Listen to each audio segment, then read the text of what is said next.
time is now 5:30 on August 26, 2025. This meeting of the Midland Independent Board of Trustees is now duly open for the transaction of business or any matters that may be properly presented. All board members are present, so we're a quorum.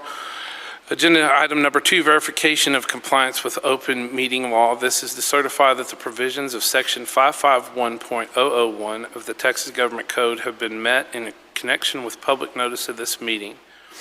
If y'all would stand for a moment of silence, and Scarborough Elementary is going to lead us in the pledges today.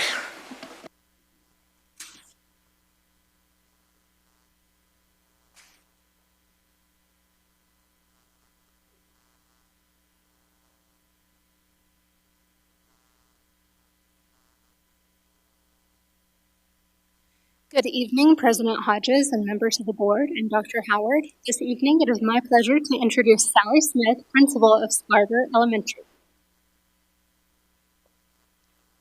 Good evening, President Hodges, members of the board, and Dr. Howard. It is my pleasure to She said that. My name is Sally Smith, and I'm the principal of Scarborough Elementary. The mission of Midland ISD is that all students will graduate college, career, and military ready. In MISD, we work toward that mission every day. This evening, I am pleased to introduce 2 Scarborough Elementary students to lead us in our pledges. Kaylee Robertson, daughter of Sean and Morgan Robertson, is in 4th grade and loves math because it's fun and she understands it more than any other subject. She is a dancer and she wants to become a dance teacher and studio owner when she grows up because she loves helping kids and she loves dancing. I love that. Elijah Brown in 6th grade is the son of Eric and Jessica Brown. He loves math too because he just loves math. Who doesn't? His favorite hobby is playing soccer. When he graduates, he wants to attend Texas Tech University to earn an engineering degree. Together, we are educating the future with excellence. At this time, our students will lead us in our pledges.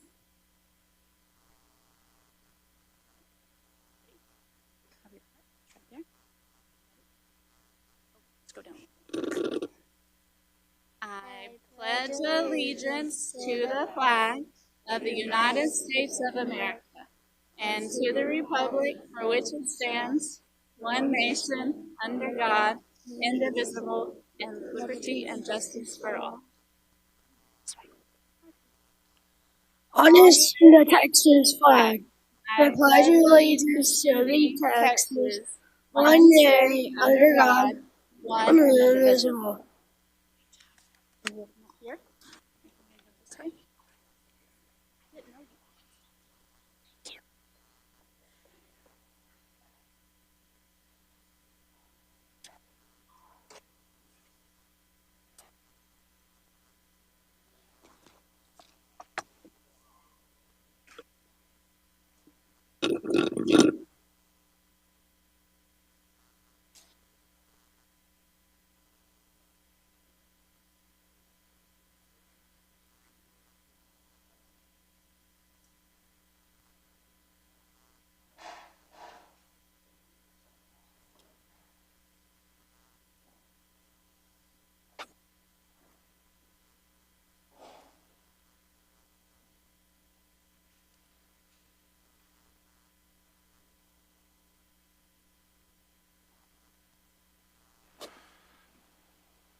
Moving on to agenda item number 5, public forum. Vice President, would you call the names, please? And so we have 5 speakers tonight. The first one will be Chantil Gelbo. Did I pronounce that correctly? Then after her it'd be Miss Barbara Yarbrough.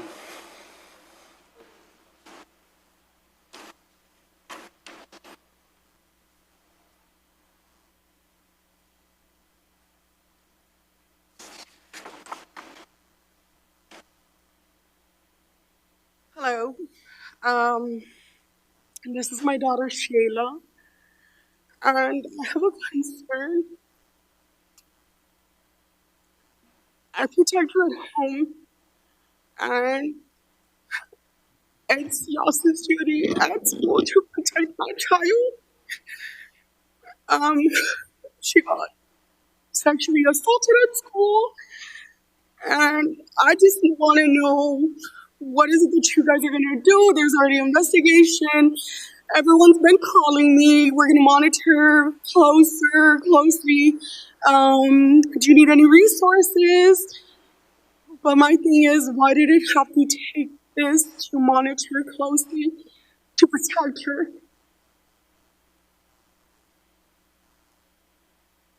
What is it that you guys are going to change?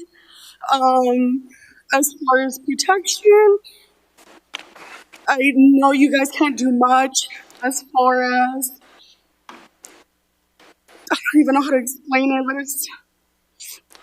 it's just so heartbreaking. Knowing my child goes to school and she wasn't protected. And the thing is that y'all justified he was a special ed kid. It doesn't matter whether he was a special ed kid. Is he going to get away with it tomorrow? Is that what you're going to justify?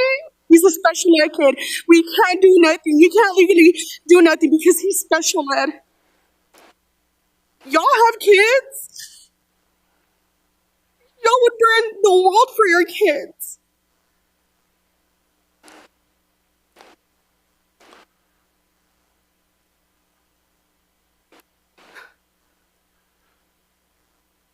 Ma'am, I'm very, very, very sorry that this has happened.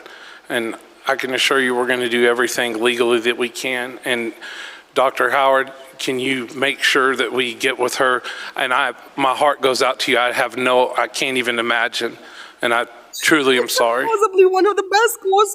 They enforce so many rules. It's a great school.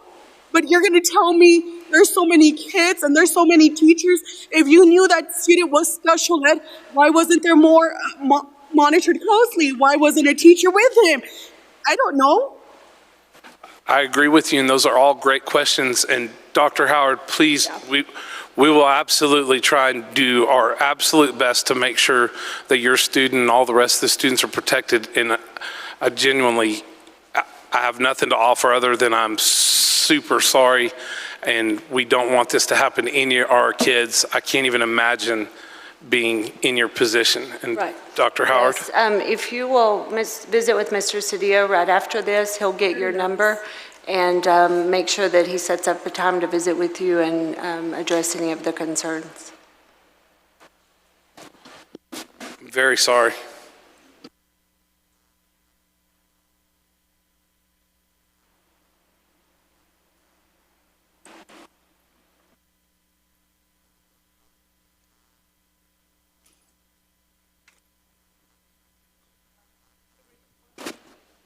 Good evening, Dr. Howard and members of the school board.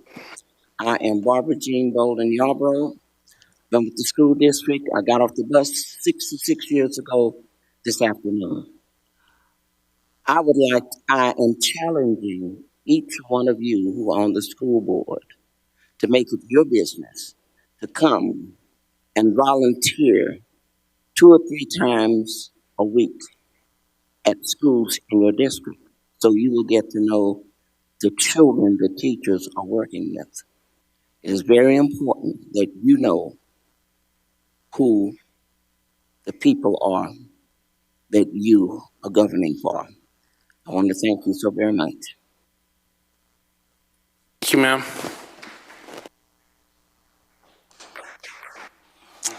Reagan and Ojos.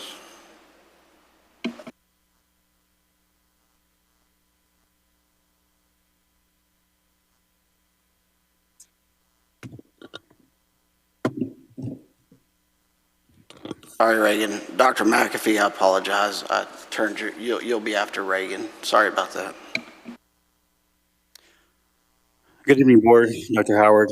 The administrators attending today are being forced to write campus plans while opening schools. Normally, these plans aren't due until October. With support systems cut, they're being set up to fail. This is not leadership, that's sabotage. Staff didn't get paid on payday, and many are still waiting to get paid. There are conflicting reports of IT issues, finance department issues. No clear answers. That's not leadership, that's chaos. Last year, Mr. Gwynn, Mr. Freeze, Mr. Hernandez promised recruitment and retainment. Instead, you cut positions, punish retirees willing to teach. That's not retention, that's not recruitment, that's a lie. Your board attorney bills $4.50 an hour while serving on the board of a group that does business here. That's not service, that's self-dealing. Our superintendent was silenced at the State of Education event, while Mr. Hodges appeared on a podcast with Kara Ballou, who's on this board meeting, probably getting paid $4.50 an hour, promoting her organization on the podcast with Mr. Hodges. That's not transparency, that's manipulation. And let's not forget, Mr. Hodges tried to hand 4 schools to his boss's wife at Third Future. Under MISD, those schools have since improved. That's not vision, that's recklessness. Meanwhile, MISD police feel overwhelmed. I'm told officers are expected to secure games with half the manpower. Is this true, and is this how we're paying for a name change? That's not safety, that's negligence. Here's the reality. Administrators are scrambling, staff goes unpaid, promises broken, retirees punished, an attorney cashing in, a superintendent silenced, schools nearly sold off, police stretched thin, overwhelmed campuses, conflicts of interest. That's not caring about kids. That's not caring about teachers. But hey, at least you changed the sign in front of Legacy High School. Before you call the next one, let me address some of those allegations. We don't usually speak on this, but there's so much to drill down to, so much misinformation there. Dr. Howard, would you like to address any of that misinformation? Reagan, please don't come back up to the mic. Go sit down, sir. So first I want to talk a little bit about... Sit down, please. Sit down or you're gone. First, I want to talk a little bit about payroll. So due to some issues when payroll was processed and the ACH was sent to the bank last week, which is always our practice, our team had to work with our ERP provider to cancel out those ACH transactions when they discovered some issues with payroll, making sure everyone was paid properly. Obviously, that had to happen first thing Monday morning. The team worked very hard. We're fortunate that Wells Fargo, who is our depository contract, has same-day ACH processing, and so we were able to make that happen on the same day. Yesterday was payday, and while we certainly apologize to our employees because in the day and age of ACH and direct deposits, people are used to seeing that first thing, we did in fact meet the payroll date, and our team did a very good job working through that. With that in mind, we also have let our employees know that we'll cover overdraft fees, and so they've been given direction on who to contact, how to provide that information. And then there's several things that we do this is our first pay run of the year for about 2,500 of our employees. It's the first pay run of the year. So the next thing we do is a salary verification process. Mr. Durham shared that with our employees yesterday. This will be the second year we've used that process, and that's a best practice that goes out. Employees have the opportunity to check everything related to payroll, years of service, even address, things like that, so that we can make sure we get that right for the September payroll. That's a very common practice across districts. It's one that we started using last year. Moving forward, because Monday was payday and typically we process 3 days in advance, which works great when Saturday and Sunday are not days that everyone's closed and can't help. So one thing that Mr. Durham's going to make a change to in the future is anytime well, it's going to be 3 business days. And so regardless of what day payroll falls on, which is the 25th for the most part, I'm going to make that change so that if something is a problem, that we're able to do that during working hours when we have access to our ERP providers as well as the bank being open. I also want to address the campus improvement plans. Our teams have been working on these plans since the summer. So you remember that in May, the board approved the goals. At that time, we went to work on revising the district and campus improvement plan. The district plan came to the board 2 months ago. Is that correct? Did everybody step out to answer that question? Okay. 2 months ago. And then our principal supervisors have worked closely with our campus leaders to have their plans ready to go. When I first got back to the district, it was later because we just weren't in any kind of place to bring those to the board early. But it's actually really important that campus improvement plans are approved as soon as possible, because our campuses who have title funds, technically the title funds can't be utilized or spent until there's a board-approved campus improvement plan that outlines why they're using those funds. So that timeline is pretty normal. I'm not sure about the comment about the police. We actually have 40 police officers. When I got here, I think we had 10 or 11. So we've tripled the size of the police department. So I'm not sure about that. Our team's definitely always looking at ways that we can make sure everybody has what they need. So if there's any specific issues that any of our employees have, we have multiple ways to address those, and we're glad to answer questions they have. Perfect. Thank you very much. Next. Dr. McAfee, thank you for your patience. Sorry for missing yours a second ago.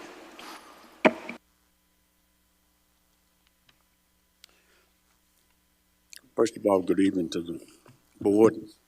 Also, Dr. Howard, Superintendent.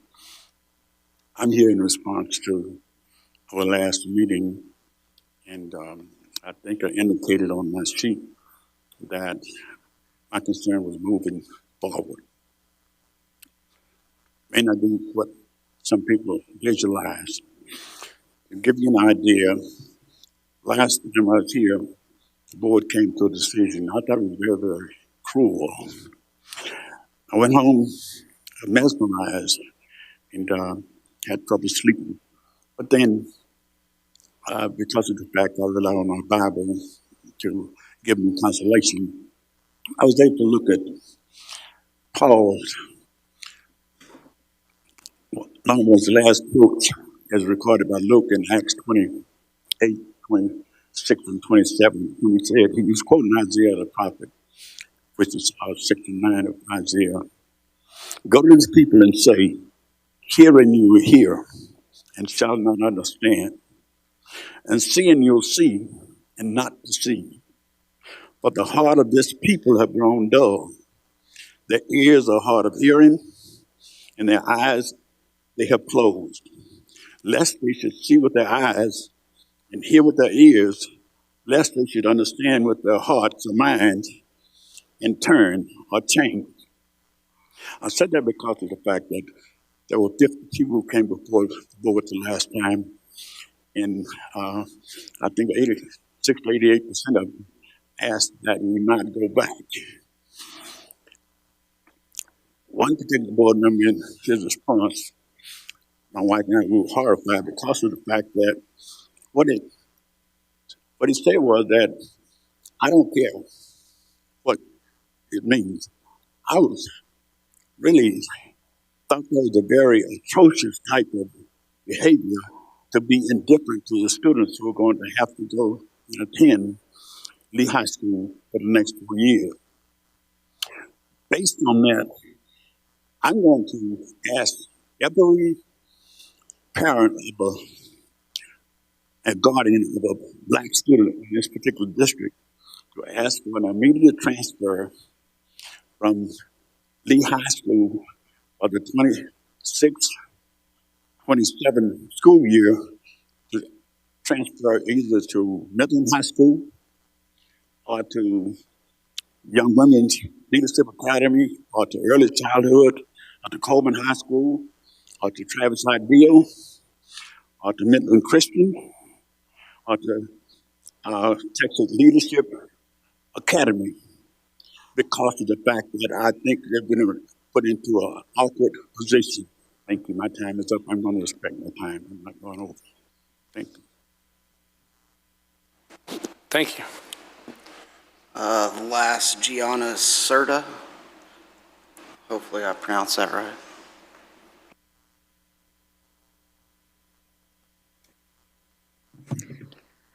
All right, thank you for your time this evening. This is probably a very random topic, but somebody's got to let y'all know. My name is Gianna Serta, and I'm here on behalf of my daughter Stormy in 10th grade at Midland High. I'm here tonight because Midland High's mariachi program has been cut, and I've already heard the phrase, "This is not the end" for Mr. Bo Garza. But let's be honest, for the students right now, this juniors and seniors especially, this is the end. There's no more future planning that gives them back this year, but for our freshmen and sophomores, there's still hope. My daughter has been in mariachi for 3 years, starting at Goddard Junior High. She worked her way up and played for Midland freshmen, only to be told it's gone sophomore year and replaced with a random cooking class. Let's not pretend that's an equal trade. And here's my question. Why even start a program like this if there's no plan to continue to grow it every year? They knew these students were coming, they knew they were committed, and they knew the feeders were full, but yet here we are acting surprised that there's a demand. That's not planning, that's setting students up for disappointment. What makes this even worse for me is the inequity. Midland or Legacy High School keeps its program despite fewer feeder schools. Midland High has multiple feeders, and yet our kids get absolutely nothing. That's not a budget issue, that's a choice, and it's a choice that sends a clear message about which students and programs are valued. Mr. Garza helped found the Legacy Mariachi program and has done extraordinary work. But why was Midland High just left in the dust? And I don't want to discount all the hard work Mr. Albert Madrid did running the class. He built the program up. He invested nights, weekends, energy, and heart into these kids. He inspired them to embrace their heritage, perform with pride, and believe in themselves. Cutting this program now doesn't just close the door on the students, it wipes out the foundation that he spent years building. A lot of us parents have also invested a lot of time, money, and effort into our students, and all of it just seems like such a waste at this point. We weren't even given an email, a phone call, a Facebook announcement, nothing letting us know that the program was ending, just a surprise schedule given out at Meet the Dogs that said Intro to Culinary class. The district might have a staffing issue, but hard isn't the same as impossible. I proposed real solutions to Mr. Garza, such as district-wide collaboration, shared instructors, even relocating an existing program, but it seems easier to just say, maybe someday, and just move on. But that's not good enough for me. Tonight, I'm asking the district to reconsider and reinstate mariachi at Midland High or create an active, workable pathway for these students to continue this year. Let's protect the program now, not just during Hispanic Heritage Month, not just during Dia de los Muertos, and not just during Cinco de Mayo when mariachi is the cool thing. Let's protect it year-round and give our students the opportunity to continue performing and embracing their culture. Thank you. Thank you very much. Is that it on public forum? Moving on to agenda item 6, consent agenda. A, approval of board meeting minutes. B, approval of monthly financials. C, approval excess workers' compensation liability insurance renewal. D, approval of resolution allowing for an adjunct 4-H teacher. E, approval of donations over $20,000. F, approval of revisions to local policies. DGB, local, personnel management relations, employee complaints and grievances. FNG, local, student rights and responsibilities, students and parents complaints, grievances. And GF, local, public complaints. Then G, approval of out-of-state student travel. H, approval of an MOU with West Texas A&M University. And I, approval of amendments to the 2025-2026 compensation plan. Are there any items that someone wishes to pull? Let's go. No? No? No? No? Ms. Burleson? No? Okay, seeing no items to pull, can we get a motion? Motion to approve. Second. It's been motioned. Is there a second? Second. It has been motioned and seconded that this board vote on agenda item 6, consent agenda. A, approval of board meeting minutes. B, approval of monthly financials. C, approval excess workers' compensation liability insurance renewal. D, approval of resolution allowing for adjunct 4-H teachers. E, approval of donations over $20,000. F, approval of revisions to local policies. DGBA, local, personnel management relation, employees complaints and grievances. FNG, local, students' rights and responsibilities, student and parent complaints and grievances. GF, local, public complaints. complaints. G, approval of out-of-state student travel. H, approval of MOU with West Texas A&M. And I, approval of amendments to the 2025-2026 compensation plan. All those in favor, raise your right hand. It is unanimous. Consent agenda passes. Moving on to agenda item 7, a superintendent's update. Dr. Howard. Yes, I'll start with some good news. So yesterday, last night, I received some news that we had the secondary teacher of the year for the region, and then today we received official notification. We have both the elementary and secondary teachers of the year for the entire region. So Region 18 Elementary Teacher of the Year, Janet Cook from Jane Long Elementary, and Secondary Teacher of the Year, Mr. Billy Cooper from Legacy High School. So the way this works now is they move on to compete at the state level to see if they are the state Teachers of the Year. And so they will be going to Austin in October for a day with the commissioner and interviews, and then of course a awards luncheon the next day where they announce the winners. So very proud of them. This is the first time in a while that we've had this, and appreciate our team who does the work to go through this process, because without that we aren't able to take a recommendation to Region 18. And so very proud of Ms. Cook and Mr. Cooper. Give a little bit of update on back to school information. As of yesterday, which was day 5, our enrollment was a little over 29,084 to be exact. That's down 112 from this time last year when we look at day 5 last year. But what concerns us and what we're monitoring and going to work on right now is we're a little over 1,000 below projection. To put that in pretty simple math, because there's a lot of calculations, that's about 6.7 million that we're going to need to make adjustments. And so our team is doing that. And so fortunately, we do have some positions that are open across the district, because we will be eliminating some positions to align with the enrollment where students actually showed up. We have campuses that are up, and we have campuses that are down 200 or 300 from where they were projected. And so what our team will be doing now, and by next Friday or this Friday, we'll be working on round 2 adjustments, looking at where we need to relocate teachers, where we need to close sections, where we need to eliminate vacant positions. And that's just the reality. That's not anything unique to this year. If enrollment's up, we're looking at if we need to add positions and things like that. It's just a matter of balancing that budget. And then, of course, we'll continue to work through that. The decisions we make this week will be those immediate decisions that are very clear cut. We have too many people, too few people. We'll start making those moves. Our principal supervisors and HR lead that work because our principal supervisors know their campuses and work closely with the principals on that. I want to thank the team for the start of the school year. So I've been to 12 of our 40 campuses already and worked to get to campuses every week until I hit get to all 40 of them. But what I've seen on those 12 that I've visited and debriefing with the team at the end of each day, the first 5 days, is we're seeing this across the board. High expectations are being set. Students are starting, instruction day 1. One thing that made me really proud over at Alamo last week, because we've talked a lot about the foundations we've worked to lay, that there's no quick fix to turning schools around. There's no quick fix to district-wide improvement, but there is continuous improvement, and there are things that have to be in place for that to happen. And so when I was over at Alamo the other day, one of our 7th grade MCLs, I said, how were your first couple of days? She said, day 1, I figured out I could be more rigorous than I've been able to be before. The kids are coming in more prepared than they have been before, and that is what we were working towards, because when we get that strong foundation at our elementary, so all of our elementary feeders that feed into Alamo, you can pat yourselves on the back for sending them a good crew. But that is the work that we've been trying to do, is make sure that we're sending students to the next grade level more prepared than they have been in the past.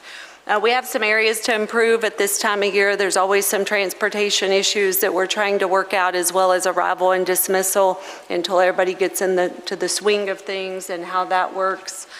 I do want to report some numbers for you. We have a 96% teacher fill rate. That's the same as it was this time last year. Of course, principals were 100%. And the reason I report those two. Would you repeat those numbers again? Yes. So teachers have the #1 impact on student learning. And so I report that one first. 96% of our teaching positions are filled. Same time last year, we were at 96%. Our principals, who have the second biggest impact on student outcomes, is 100%. Of course, every single campus has a principal, and not just a principal, but a quality principal. Assistant principals, we're at 98% fill rate. We have one secondary AP that's not filled, and we have one elementary AP that's not filled. And to be very honest with you, with those two campuses and where we're monitoring enrollment, those may be positions that are not filled because they don't justify that additional position. And then counselors, 98% fill rate. So those are those four that we really look at the campus level.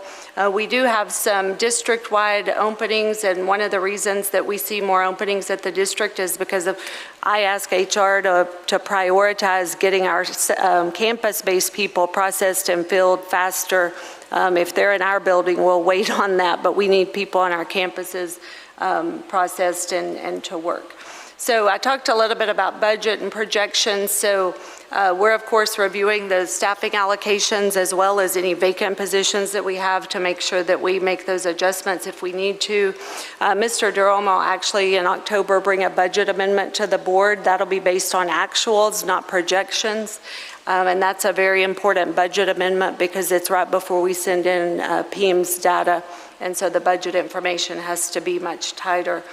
Summer graduation, thank y'all, those of you that were able to be there the other night. We graduated, I think 24 walked, but 27 graduated. Summer graduation is always pretty special to me because these are kiddos that could have easily just said, it didn't work out, I didn't get it done, I'm not coming back.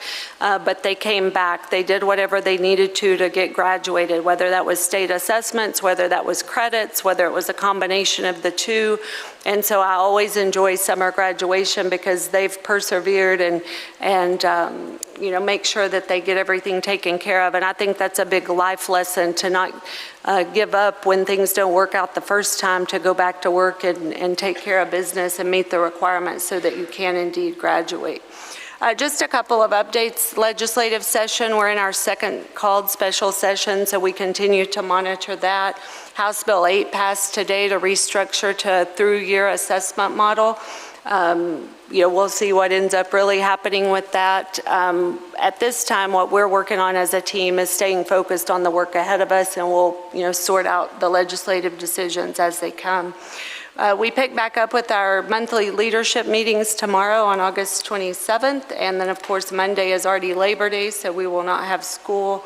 And then last but not least, I want to take a moment to thank and congratulate Cynthia McNabb. She doesn't know I'm doing this, so she'll be embarrassed. But Cynthia, if you'll just stand up. Cynthia is retiring at the end of this week.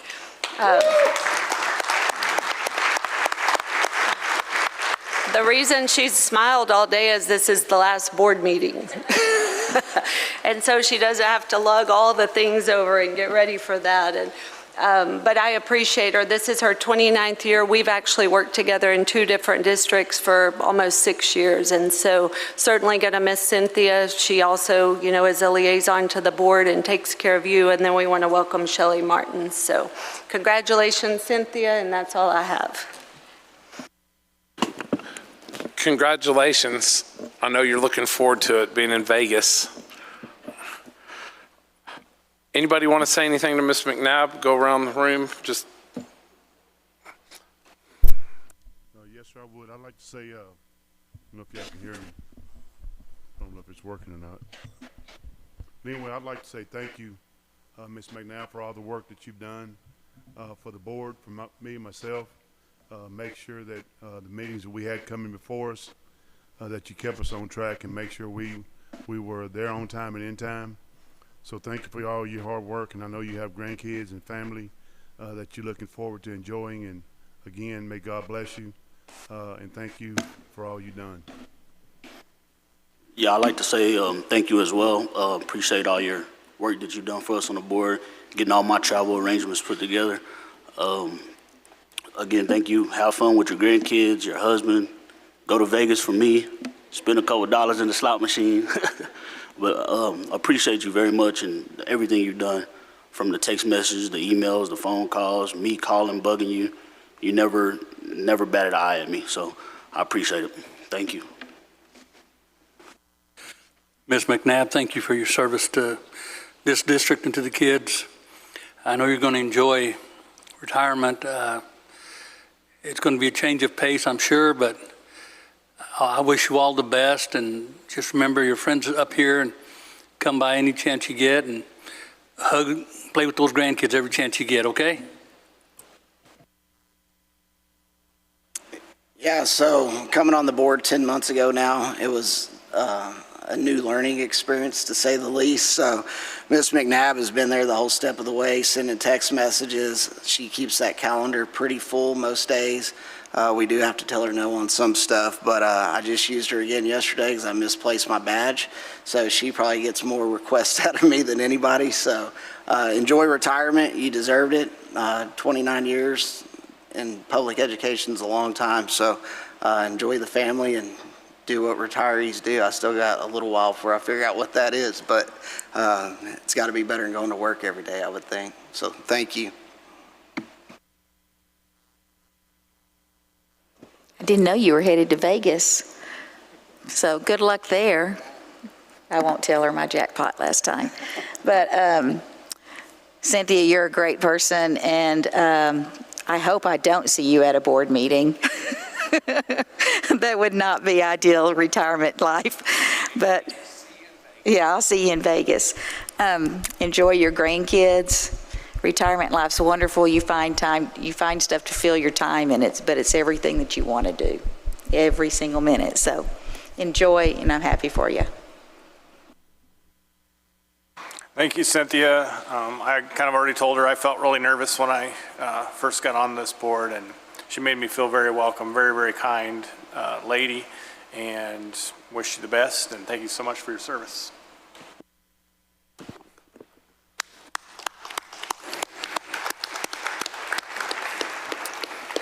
Thank you. You're cut above for sure. Enjoy it.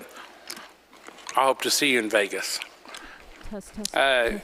Moving on to agenda item 8, district informational reports. A, the Bond 2023 monthly report. Park Hill. Thank you. Thank you, President.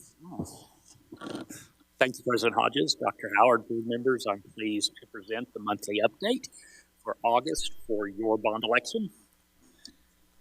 We'll begin with package 1, which is Lone Star Trails Elementary School. So that project was substantially complete on August 13th. We opened on the first day of school and we had kids there. We have a comprehensive punch list established. And we have prioritized that punch list, and we're working through that throughout the week. We anticipate the top priorities to be done this week, and we'll keep the board updated as that moves along. It was quite a success, and we're thrilled about that project. Package 2, the 2 new high schools. Actually, they released 100% complete construction documents on Friday.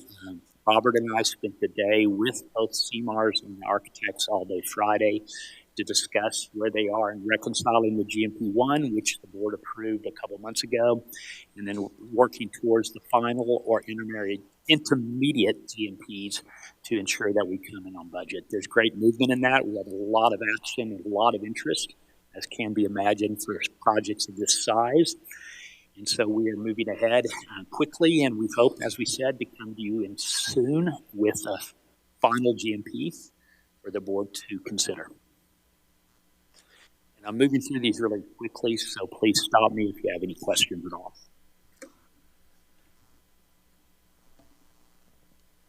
This is a picture of the groundbreaking. It was a great success at both sites.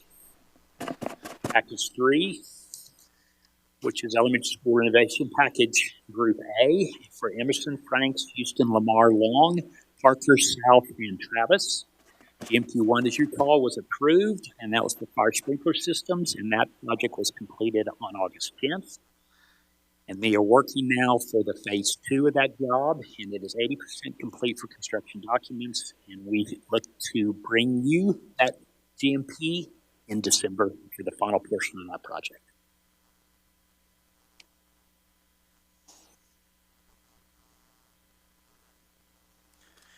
Quick list of the things that are included in the renovation project as we had talked about previously. Package 4, Innovation Group A for Goddard. Thank you. I can never handle microphones very well, so my apologies. Package 4 renovation for Group A for Goddard and Alamo, Goddard, and Midland Middle Schools. You see the renovation, the elevation on the front that shows the new administration building. These projects also include a large classroom expansion. We are bringing that proposal to you for recommendation today, later on the agenda, with some very good news on that. You can see when the dates are to start a construction and for construction to end.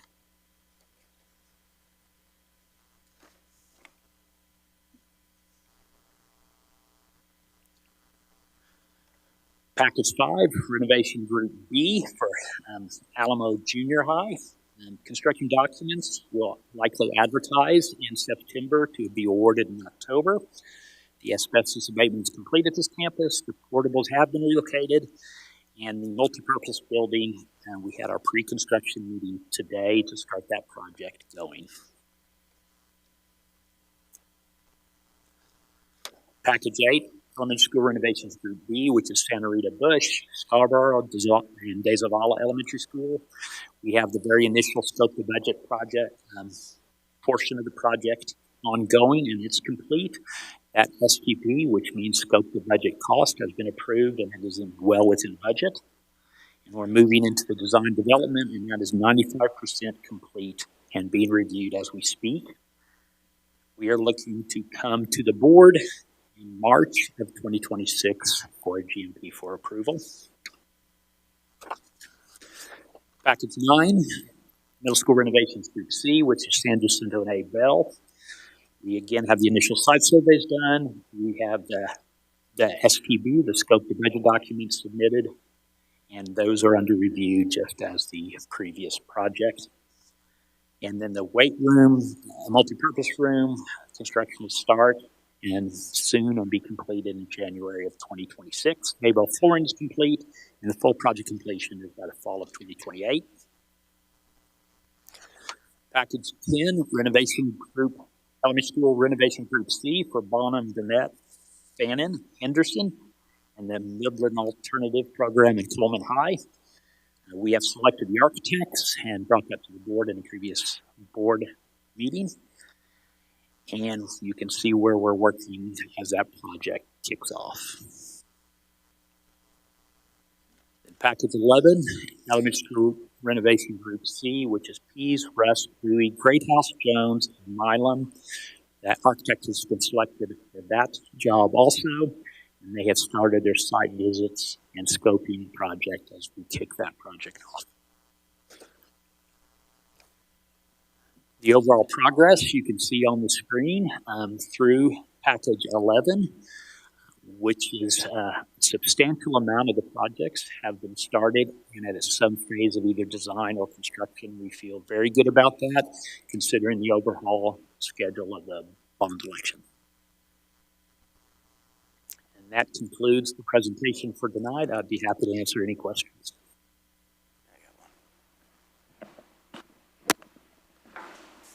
So Lone Star Trails, I know I've had the luxury of visiting that campus twice now. First of all, the school's beautiful. I think you need to give the construction guys a pat on the back. To build that school in a year was pretty impressive. I know there's been a few questions floating around when like the punch list will be done and there won't be any workers on site. Can you give us a little insight on that? So the punch list is extensive as we would expect for a project this size, so it'll take some time to get through that. We do know that the prioritized punch list items we're going to work through this week, and those were any item that had to do with safety, security, and student movement. The elevator ask, for instance, was on the punch list. It was up and running this morning. I can come back to you with an anticipated date for the remainder of the punch list items once we get through this week and give them a hard targeted date to have those all completed. We work through those as quickly as we can because we want to be out of that school also. One thing that we're working through with the punch list is like David said, Dr. Finley said, we want to get through the items that have to be addressed quickly, but we also want to hold the contractors accountable for making sure everything is perfect. So one item that is not to the standard of the program managers, the architects in this case, because it is Park Hill, so they're program managing but not being compensated that way, is the terrazzo is not finished out the way that it needs to be from a shine perspective, I guess I would call it. And so that's a project that's a little harder to do during school, so that may be over a Thanksgiving break, Christmas break, because we're going to make them get it right, but we don't want to disrupt campus because it's not keeping us from having school. We just want it right because we've paid for that. That's a really great example of holding the contractor and the subcontractor in this case accountable for the work. It is specifically the final grind of the terrazzo was not done appropriately, and so they will come out and grind that again. We will bring to the board when that is going to be scheduled as to not interrupt instruction.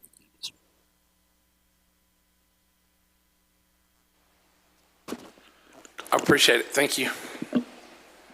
Moving on to agenda item 8, District Informational Reports B, 2024-2025, Annual STAR Report, Accountability Ratings, and School Improvement Report. Whoa, you're quick.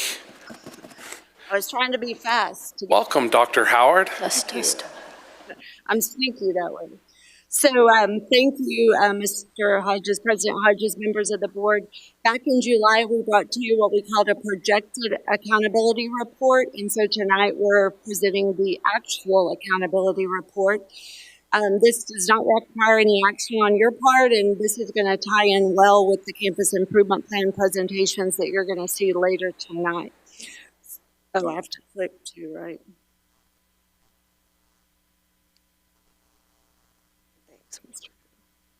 So starting on this slide, there are no changes to this slide from the projections that we presented back in July. In 2023, 7 of our campuses were AB campuses. In 2025, 14 of our campuses were AB campuses. So we're very proud of that progress. In 2023, we had 16 DNF campuses. In 2025, we had 9. In July, we reported 10, but we shared that we had, a couple that we thought could bump up, and indeed one of them did. And so we have 9 DNF campuses. We also presented in July that we went from 9 to 5 in 2024 and then 1 F campus, and that remains true as well. So what you'll see on this is if it's in green, that means it's an A or a B campus. We did go ahead and put the up arrow because we believe it's important for you to see campuses that improved a letter grade, even if they stay green or even if they stay red. So going to this next slide, you'll see there that we have 3 campuses that even though they're Bs, they are campuses that grew a letter grade. And then as we transition into our campuses that we're seeing there in red, those are the ones that you're going to hear from tonight. So there'll be 23 campuses that are not an A or a B that will present their unique campus information from their campus improvement plans. And then, of course, continuing with our C-rated campuses, you see there that Henderson Elementary improved a couple of letter grades, so very proud of the work that they did.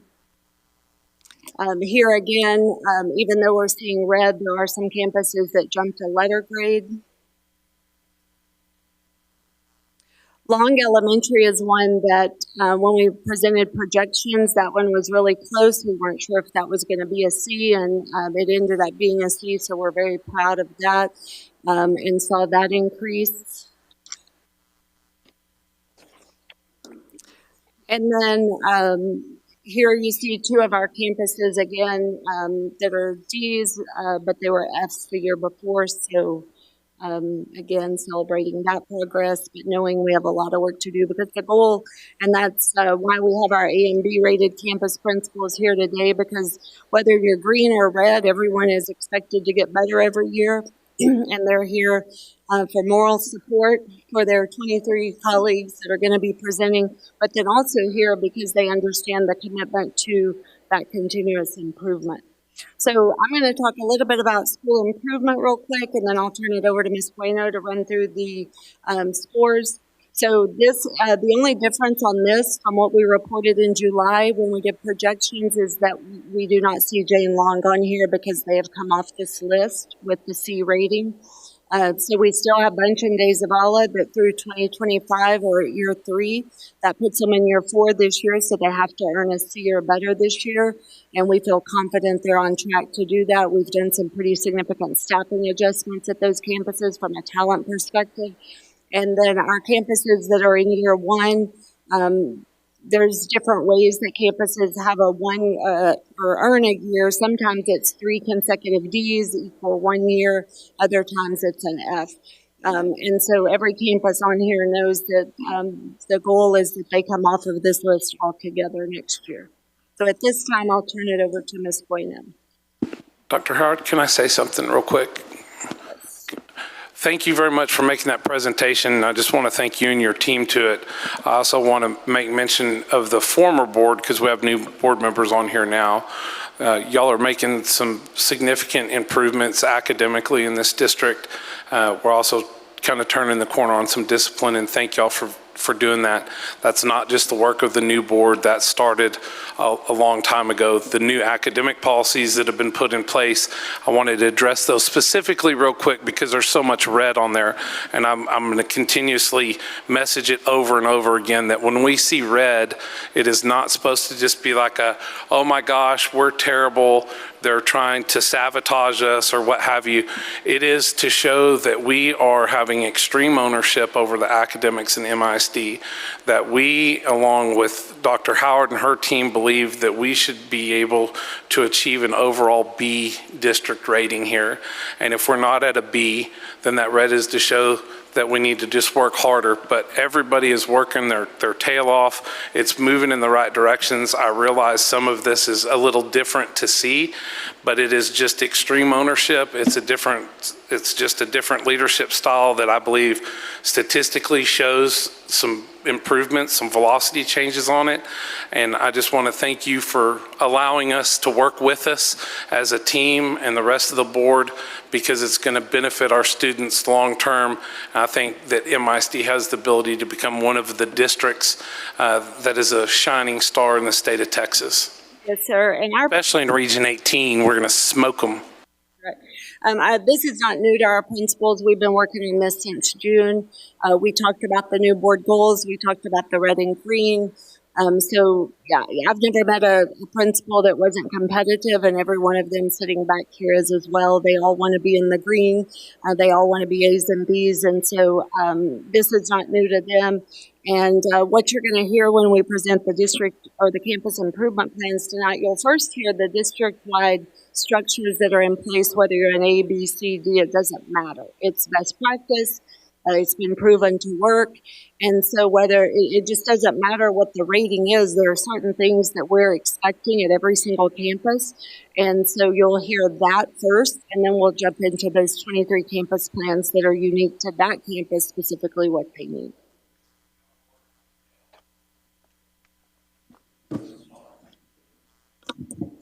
Here comes the star of the show. I don't know about that. I feel not feeling too well, but I'll get through this. Okay, so I will now review the annual A through F report in accordance to board policy and board goal B with an emphasis on domain 1. This data will provide you, the staff, parents, and the community with transparency and a complete breakdown of the accountability system for every domain. This report will compare the 2024 accountability ratings to 2025.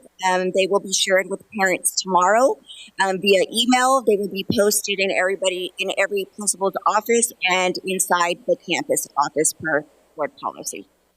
So You will see the breakdown here. To the left, you will see at the campus, starting with the district, the overall A through F. It has a letter grade and then the numeric value on there. So last week when we met, board members thought it was important to share that numeric value so that everybody knew if we were, by how many points we were actually growing or how many points that we were declining in. So if they are color coded in green on track, that is because they either maintained their previous score or they grew in that area. So you'll see everyone on this slide is on track from the district through Bowie Fine Arts.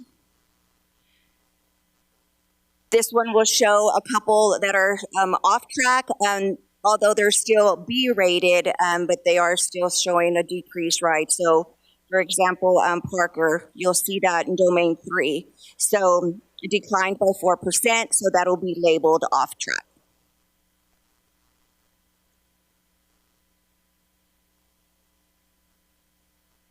You'll see Scarborough here. They're on track. So you see that green. It's a good visual, not only for us, but also for parents as well, as this will be shared with them, like I said, tomorrow morning.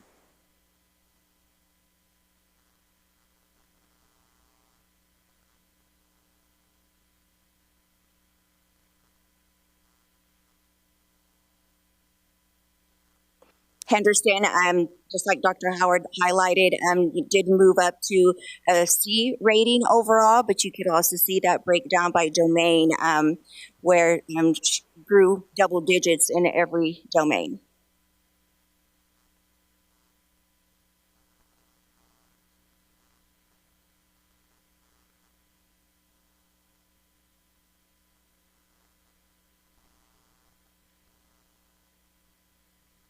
You'll see Long as well here, and I'm just going to highlight a few. Well, I'm not going to read every one of them, but highlight just a few. You'll see Long on track for 3 of the domains, and it has some area of improvement in domain 3 there. And then DZ as well, showing that they're on track for 3 of those domains, and we'll work on domain 1.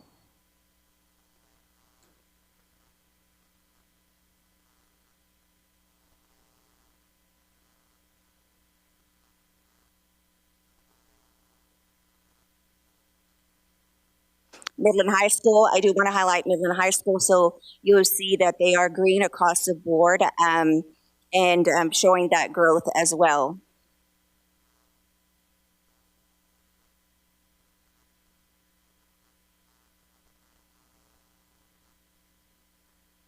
And this one, it is important. If you look at Young Women's, we did highlight 1 in red per board policy. Although they're still an A, it's still red just because they did decline by 3%, but they are still measuring at an A in that domain.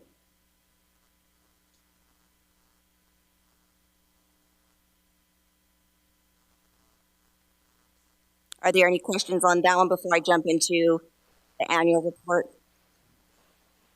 Anyone have any questions? I think it's important to point out, and Ms. Bueno may have said this, but this is the transition year, and so this is just showing if 25 was better than 24. Next year, when you see this report, it will be, did 26 meet the 25 goal, the 26 goal? So it'll measure goal to goal. Anyone down here have questions on that? Again, thank you. I love it, but I'm biased, right? Thank you. Y'all worked y'all's tail off. Thank y'all.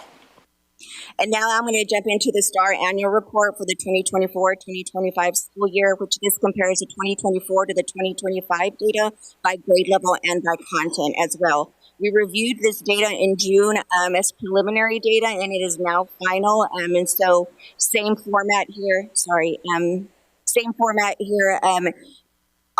All parents will receive an email tomorrow with their campus data by content, by grade level. They will be posted in the principal's office and in the main office as well. And so this is just showing you a breakdown of the district by grade level, by content. And then every campus has theirs as well. If they'll open, somebody open that.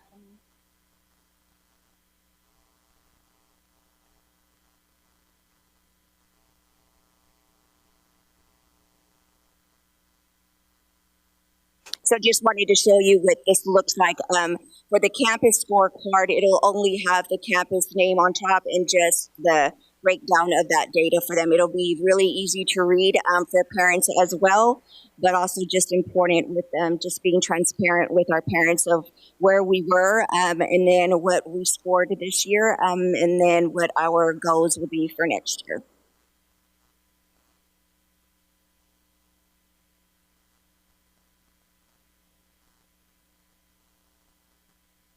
And I won't review all of these, but you have these attachments if you want to review those. And then I've also attached every campus scorecard as well. Josh would like to go through every attachment that was in board book for this month. He said earlier that he wanted to go through all 1,100 pages. Well, good luck. Don't hit print. Luckily, Ms. Burleson showed me a trick earlier. I used to download the entire agenda, 1,100 pages at a time. I was like, why is this taking so long? But Ms. Burleson lined me out on that. And this concludes my presentation. Are there any other questions? Down here, Mr. Booker. Oh, no, thank you. Very good job. Ms. Bueno, I just want to say thank you. I know we talked about this a little bit at the Team of 8 training last week. We realized like this was all new to you guys, the way we present it to the board, and I appreciate it. This is a lot easier for me to go through than that taper report. So I know it took a lot of time, a lot of emails back and forth between you, Dr. Howard, Ms. Blue. So yeah, thank you. I think it looks great. I'm very happy with it. Makes it very easy.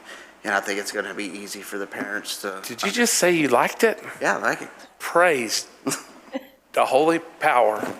Thank you. Thank you. Y'all, thank y'all very, very much. Moving on to the next information on action item 8, district information report. C, right here, overview of district procurement processes. Mr. Durham. Good evening, President Hodges, members of the board, Superintendent Howard. This evening, the district wanted to provide a procurement overview, not just for our board of trustees, but also for all of our constituents to have a better understanding of the procurement process and also some additional information if they do ever have any questions. So for a brief overview, Board Policy CH Legal and Local specifically outlines procurement for school districts. There are also additional board policies, CHE, CHF, CHG, CHH, CI, and then the CVs, which are directly related to all procurement for construction. And then prior to the 89th legislative session, all goods and services that cost $50,000 or more in the aggregate for the year required competitive procurement. However, they did make an update during this past legislative session to increase that threshold to $100,000. So for competitive procurement, there are a few different means the district can utilize in order to be in compliance and also ensure that we are receiving our best prices. The first one is doing competitive bidding, also known as RFPs. We evaluate these vendors based on price and other relative criteria. This is extremely important because we can also further negotiate the prices after we do get those bids into place. Competitive sealed proposals, also known as CSP, is evaluated specifically based on pricing. That is a form that we use quite a bit throughout construction projects. Some of our current bond construction projects are also bid through the CSP process. We also have the interlocal contracts, reverse auctions, electricity, and then requests for qualifications known as RFQs. This is in order to evaluate vendors based off their qualifications, their expertise. For example, architects, CPAs, architectural firms are required to be competitively procured based off their qualifications and not price alone. And all of this is specifically outlined within our board policies.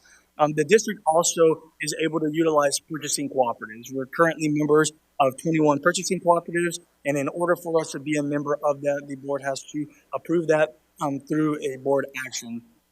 What a purchasing cooperative is a third party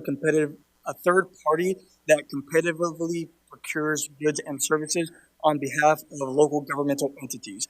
And so I'm not too sure if you have ever gone through the competitive purchasing.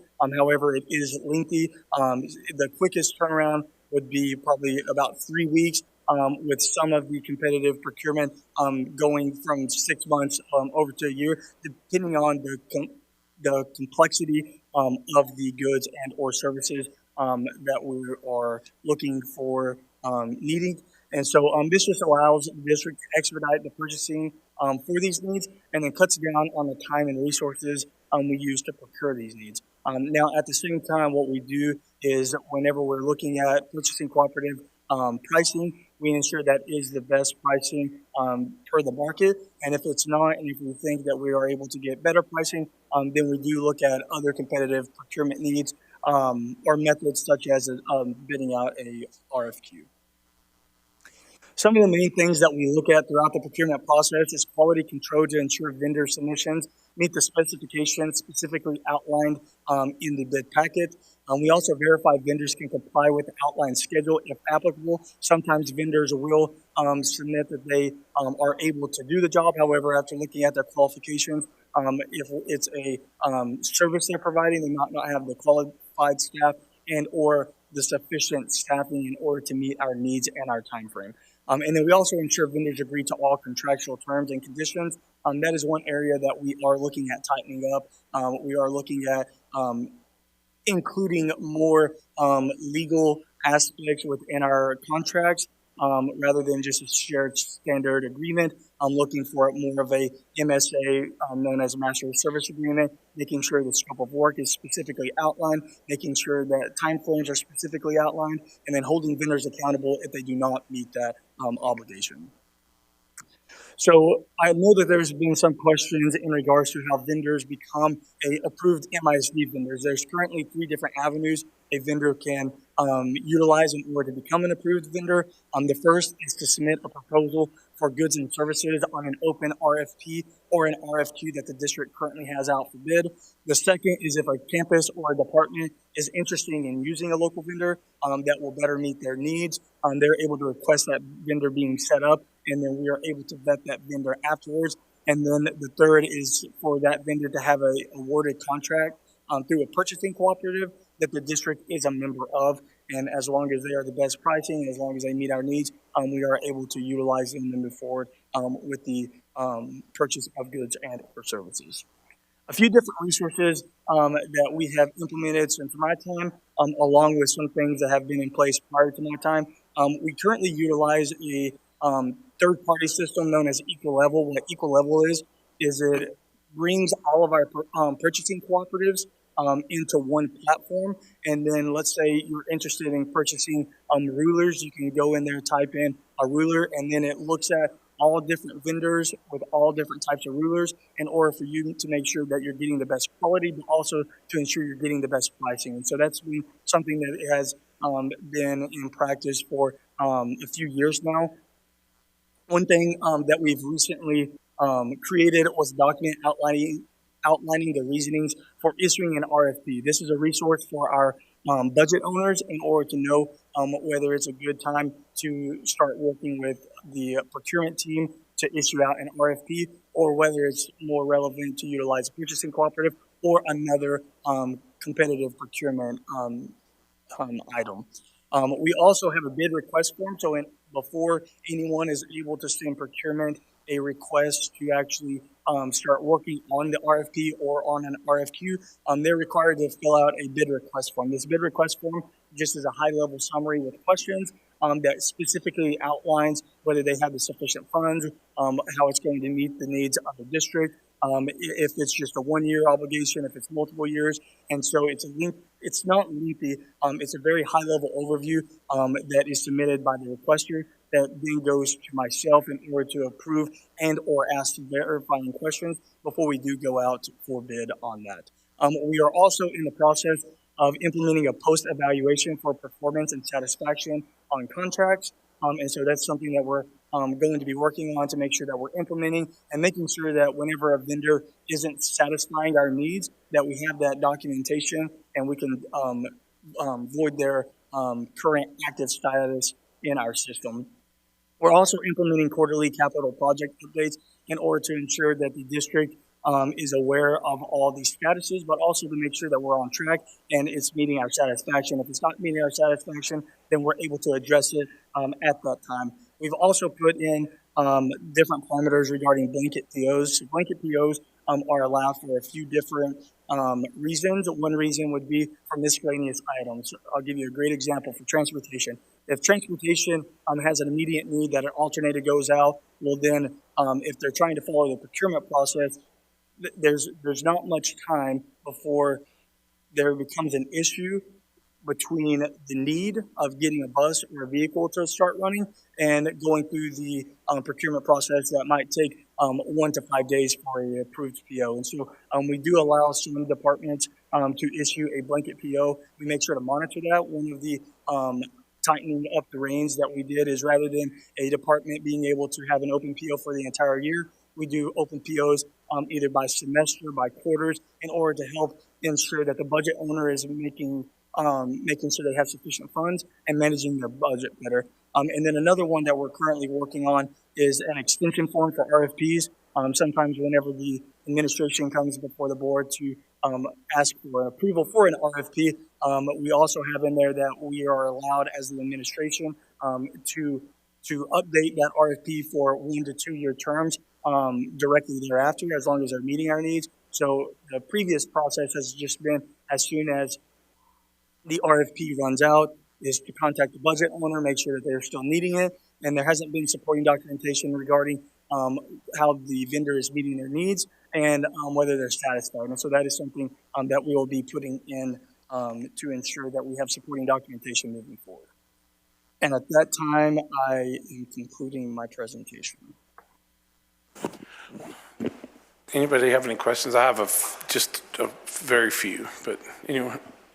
No, thank you very much. Appreciate you communicating all that with us and keeping us updated on what's going on, and then also for your ongoing work to keep everything up to speed. Thank you. Tucker, when we send out an RFP, who normally puts that together? So the way that RFPs are structured is that the budget owner, which can be any district level employee as far as principals, directors, executive directors, cabinet members, they are able to go through and work with the procurement team to make sure they're putting all this specifics within the bid packet. The procurement team's responsibility is to ensure compliance. However, the scope of work, timelines, and such are required to be provided from the budget owner. This is just me speaking here. Is there anything that we could do to make that process a little easier? I know there's a lot of details that go into it, but since I've been on the board, we have to approve a lot of these, right? They come through the board pretty regular, and I just seen it numerous times where you'll send out 400 or 500 requests for proposals, and you'll get 1 or 2 back. Is there something we can do on our end to like make it easier for the contractor to want to bid to do the work for us, or do you think is that just pretty standard in the school district world that so I just think that's kind of standard, and it depends on the goods and services that we're going out to the market to bid.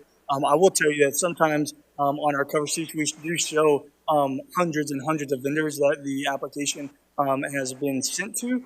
However, the way that works is we utilize a software system called IonWave in order to actually process the bids, and then all the invitations go out based off our approved vendors and based on what the vendors at that time have selected that they are providing. And so some vendors, unfortunately, have all provided. And so that's why you see sometimes up to 1,100 vendors are being sent solicitations. However, in all reality, maybe only 4 of those vendors have the qualities for those goods and or services to meet our needs. And so that is something that I'm currently working on with the team to make sure that, first of all, we don't have vendors with just blanket. They can provide any and every goods and services. Another thing is whenever we go out to bid for specifics, is to make sure, first of all, that we're sending those bids out to local vendors that might not be an awarded vendor with MISD, but also looking at other firms and companies out there that might meet our needs better that are not vendors as well. Yeah, and I know, excuse me, we talked about the MSA process, or potentially getting all vendors set up with the MSA in the oil and gas industry. We don't do work unless you have an MSA, so I would think that would be pretty standard. I would really like for us to look at that because it protects us and the contractor as well, so thank you. Yes, sir. I just have a couple. Thank you for the presentation. It's a lot of information, a lot of really good information. And Mr. Gwynn hit on some of the stuff that I was going to ask you about. But one of the things was, how many sets of eyes? Like, what's our checks and balances?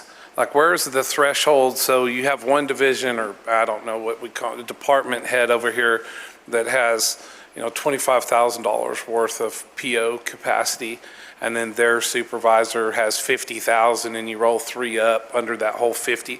Like, how many? What do we do on our due diligence to make sure that there's more than one set of eyes who has said we're gonna purchase this? Is the checks and balances of it? So are you asking in regards to all of procurement or for? I think what he's asking is in the workflow. So someone puts in a PO, who does it go to? So there's up to 8 different workflows for approvals, depending on what the funding source is, depending on what the funding threshold is, depends on how many workflows actually put eyes on that. So I'll give you a great example. For myself, I only approve anything above $100,000, because if not, I would be approving POs all day long and not being able to do my other duties. However, there are people under me that are reviewing every single requisition. For example, procurement, there's 2 sets of eyes in procurement that approves every single requisition to make sure that the budgeting is correct, to make sure that the supporting documentation is correct, to make sure that we're competitively procuring our goods and in compliance. There's also different workflows depending on who the requester is. It will go up to their immediate supervisor, and then depending on that will also depend on whether it goes to a cabinet level position for approval prior to going through the remaining approval processes. So there's a lot of different PO workflows, and we're currently working through that to make sure that everything is as efficient as possible, but also as thorough as possible. We need to work on saving some money to get y'all automated, where you have ERPs that, whether it's Oracle or somebody it's just everything is aligned, right? There should be able to be a dashboard, but anyway. We have an ERP coming. Praise the high power again. The only other question I have is this, and this is probably a stupid question, but I want to ask it because I want to know it. Since we're a taxing entity, are we under Sarbanes and Oxley? And that's only for publicly traded companies, not private, but I didn't know if SOX was, if we had to do that on our procurement side here as a big taxing entity. That is a great question that I do not know. However, The answer is going to be no then. If you don't know, I'm going to say it's no. I will tell you this, though. We do have strict guidelines from the state, also from the federal government, depending on the different funding sources. And so the overall procurement process is very complicated and complex depending on the different avenues and depending on what it is. I bet we're not. I bet a vendor might have to be SOX compliant anyway, that's it. Thank you. Very good. Y'all are working y'all's tails off. Anybody have any questions? Mr. Bishop? Yeah, I have a question. And maybe you mentioned it, maybe it went over my head, but you speaking on the blanket POs, and that's, I guess, kind of an emergency type situation where somebody might need a part for a bus or whatever the case may be for air conditioning. So is there actually a cap on the blanket PO? So yes, so that is actually something that we're also putting into place, and I appreciate you bringing that up. I forgot to mention that. So moving forward, if there is any per unit value over $1,500, and it's not an emergency item, that will require its separate PO to make sure it's going through the workflow and not just part of a quote-unquote blanket PO that my team is not able to review and ensure compliance with. So who makes that decision on whether it's a blanket PO or we're not going to move forward with it? Is that a supervisor's call? Is that at your level or? Yes, it would be a supervisor's call, but it will also align with the district's procurement procedures that we continue to update in order to ensure that we're being as efficient and effective as possible. Okay, thank you. Yes, sir. We're good. Moving on to the next agenda item, 8 district informational reports. D, report on unfunded and underfunded state mandates overview. Mr. Durham, you're back again. So, trustees, earlier this summer, Dr. Freeze requested the district provide an overview of unfunded and underfunded state mandates and the associated cost to Midland ISD. While the report is brief, I want to preference that these are estimated costs. If we were to want to get to the penny on some of these associated costs, we would have to hire multiple people in order to go into depth reviewing all of our expenditures, all the state mandates. However, I do believe that this is a very thorough, high-level overview, and to provide not just the Board of Trustees, but our constituents a better understanding that while the district does have funding, a lot of it is tied up in requirements, and some of those requirements do not have sufficient funds and or do not have any funds at all. However, they are still requirements. So for a brief overview, in 2002, the Texas Association of School Administrators and the Texas Association of School Boards created a comprehensive list of mandates. Mandates go back for decades upon decades. However, this is the time that these two associations came together in order to provide a comprehensive list of some of those mandates, which then also helps school districts try to track, but give the constituents an understanding of what requirements there are and if it has any funding associated with it or not.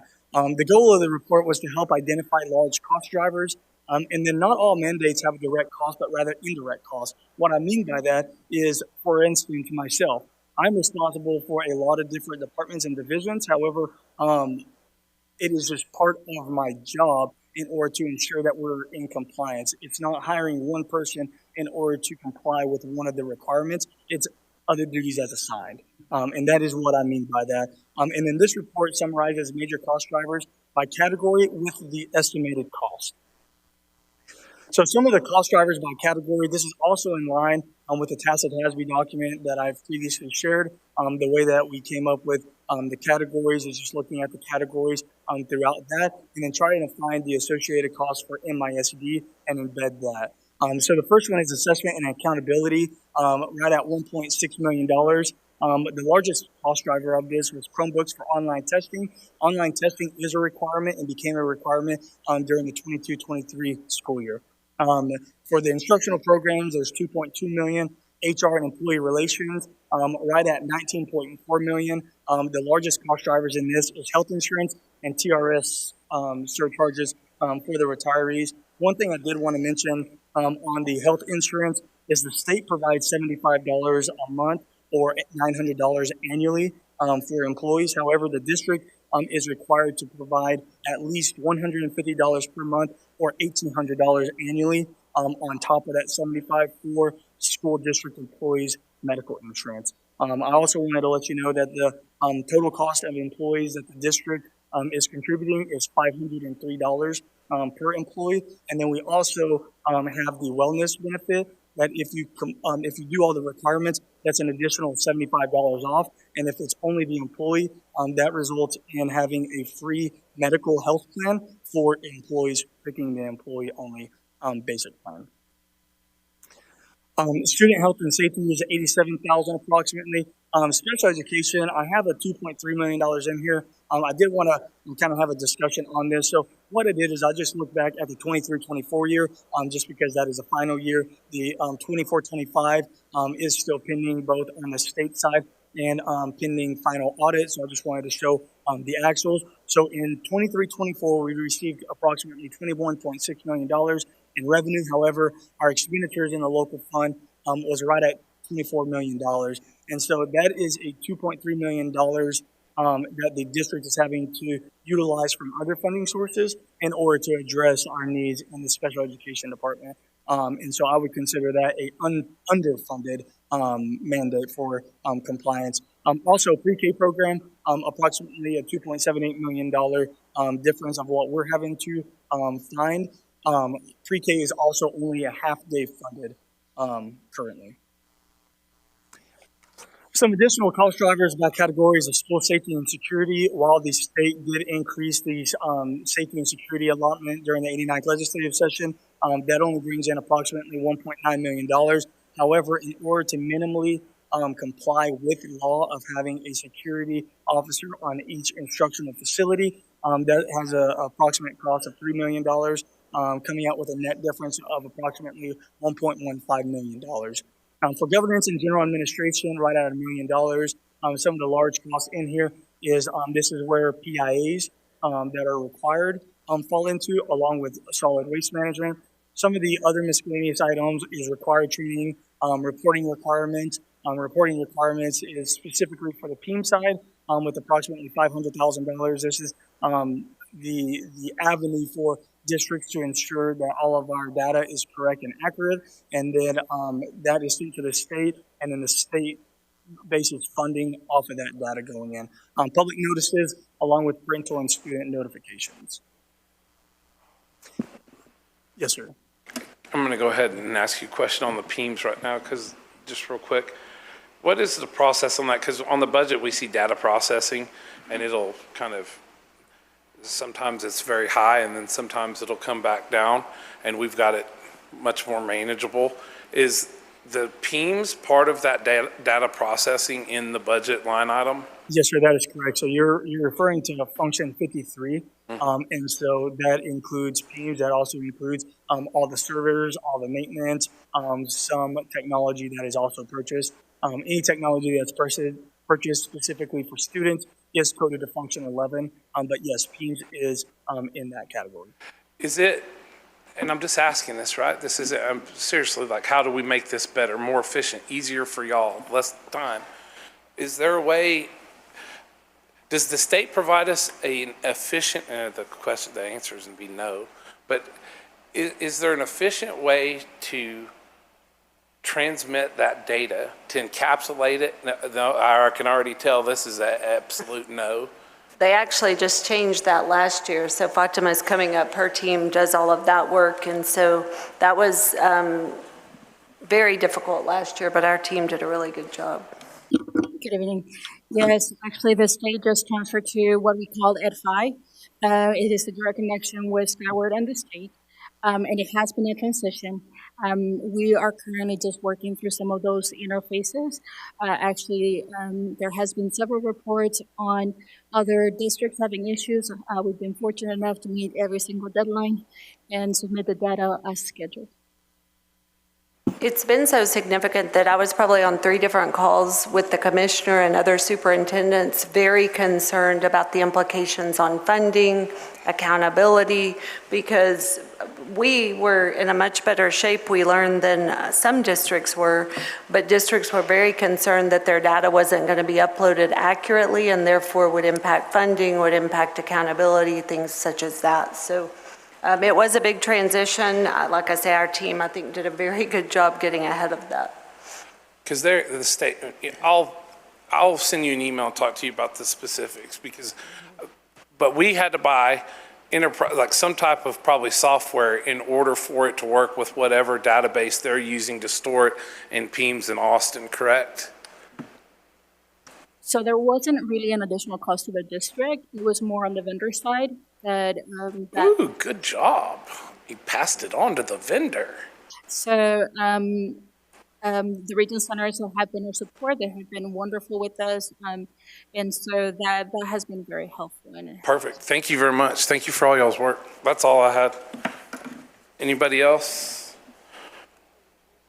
I just have 2 more slides. Oh, yeah, sorry. So just a brief update. During the 89th legislative session, one of the requirements that came out of there was the required compensation increases for both teachers and all support staff other than administrators. So the funding that came through was required to be flowed to those individuals. However, fringe benefits could not be associated with that additional with those additional funds. And so a rough estimate is approximately $281,000 for those fringe benefits that the district is responsible for. That is, I would say, is a unfunded mandate because we cannot utilize those funds. And then just in summary, throughout this entire presentation, everything rounds up to approximately $33 million in unfunded and underfunded state mandates, with one thing to preface is that we do get some funding from the state for the health insurance, which is a good portion of this. However, as mentioned, we do provide a lot more at the district level to ensure our employees have a medical insurance plan that is at no cost if they comply with the wellness benefit program. And at this time, this concludes my presentation. Thank you. Any questions? No, we're good. It has been asked a motion for bathroom break. So, okay, go ahead. Thank you. I sure appreciate you putting this together, and this really helps understand some of our financial challenges. If you ever have any ideas of how to communicate this to any particular state agency or politician at the state level or even federal level, please let us know, or if anyone does. Speaking of that, I'm glad you brought that up. So during the 89th legislative session, even before the session started, Dr. Howard, a few other representatives from the district, and myself had multiple conversations with our two representatives in Austin in order to show them not just some of the other outstanding items outside of finance, but also showing them some of the unfunded and underfunded mandates so that they could have a better understanding of that cost associated with school districts, and that the preface of the state and other saying school districts are fully funded is just not a fact. There are unfunded portions.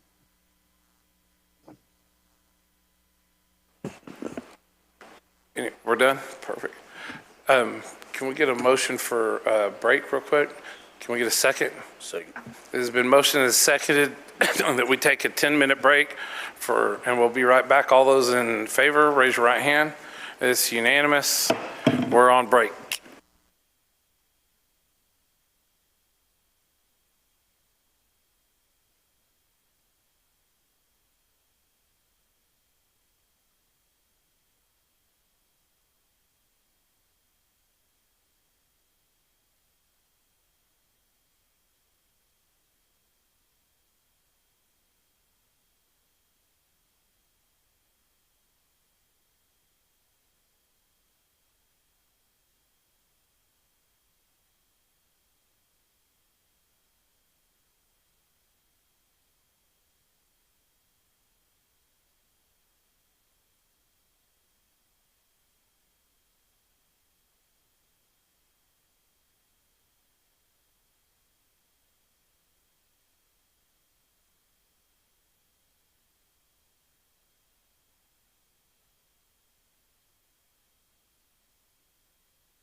August 26, 2025, and this meeting is back in order. Moving on to our next agenda item, item number 9, action items. A, discussion of and request for approval of 2025-2026 annual board calendar in accordance with board policy BBE local. Mr. Cedillo. Sir, President Hodges, members of the board, Dr. Howard, I'm here today to request approval of the 25-26 annual board calendar in accordance with board policy BBE local. So we started this process, the development of this board calendar back in May when you guys revised policies and approved the policies. In the last couple of months, we've been working with Ms. Blue on this board calendar, but also you guys have seen it a couple times. I want to refresh your memory back at the School Action Fund board training. You guys reviewed this, provide some feedback, and also back in just about a week and a half ago or a week ago at the Team of 8 training, you guys reviewed it and provided some feedback, and we ended up on this final revision. And as you can see at the board reporting calendar, there's some items that are strategically placed to coincide with district milestones such as benchmarks, compliance timelines, and board priorities to ensure transparency and accountability. At this time, if there's no other questions or any questions, I recommend approval of the 25-26 board reporting calendar in accordance with board policy BBE local. Any questions? Mr. Bishop? Questions? We have a motion. I move to approve. Motioned and seconded for this board to vote on item A, discussion of and request for approval of 2025-2026 annual board calendar in accordance with board policy BBE local. All those in favor, raise your right hand. Motion passes. Moving on to the next item, action item B, discussion of and request for approval of annual targets to measure board goals, including HB3, early literacy, early math, and CCMR goals. Ms. Bueno, how are you? Good evening, President Hodges, Dr. Howard, and members of the board. The following presentation will review HB3 requirements and MISD's HB3 goals. HB3 requires school boards to adopt detailed plans developed by their management teams that achieve goals in 2 ways: early childhood literacy and mathematics proficiency, and college, career, and military readiness. Specific requirements include annual goals for aggregate student growth on 3rd grade math and reading assessments, annual goals for students in each group evaluated under the Closing the Gaps domain, targeted professional development for classroom teachers, kindergarten through 3rd grade for campuses that the board identifies as not meeting the plan's goals, and annual goals for aggregate student growth on CCMR readiness indicators evaluated under the student achievement domain. Plan components include developing goals that are specific and quantifiable. Each goal must contain a baseline, a target, a population, and a deadline. Annual targets must be included for each goal in addition to the 5-year deadline target. Although 3rd grade is the only grade required for HB3 goal setting, we have set goals for pre-K through 2nd grade to measure growth towards 3rd grade reading and to help identify and diagnose any reading developments and comprehension.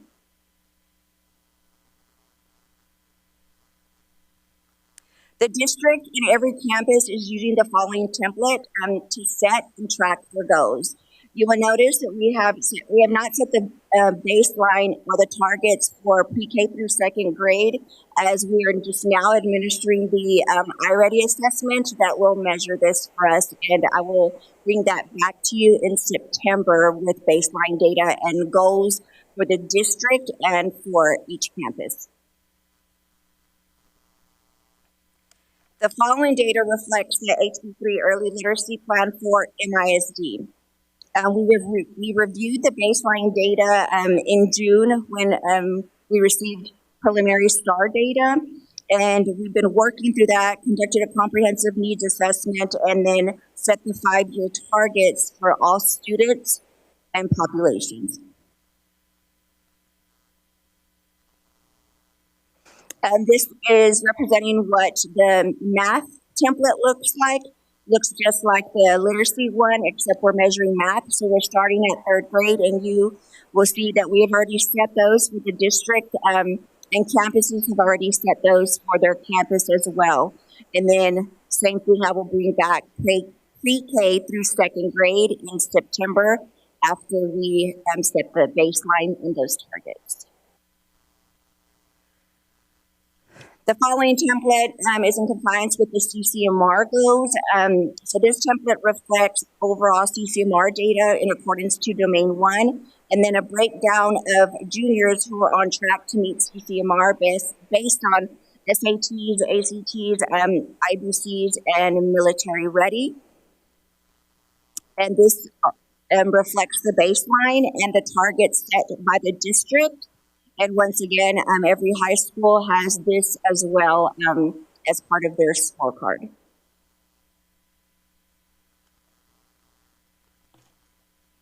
In addition to HB3 goals, in addition to HB3 goals, we have set annual targets in accordance to board goal A, B, C, and D. These targets have been set at the district level and the campus level as well. And once again, we'll be back pre-K through 2nd grade in September. And this data reflects all students performing at or above grade level in every grade level in reading, math, science, and social studies for board goal A.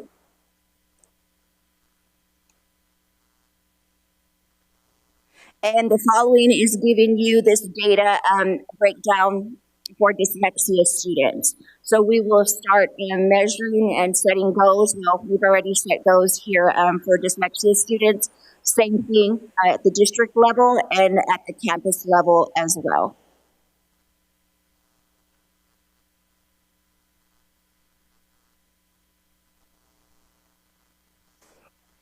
Board goal B is in alignment with the percent of campuses maintaining AB and Domain 1 student achievement of the accountability system.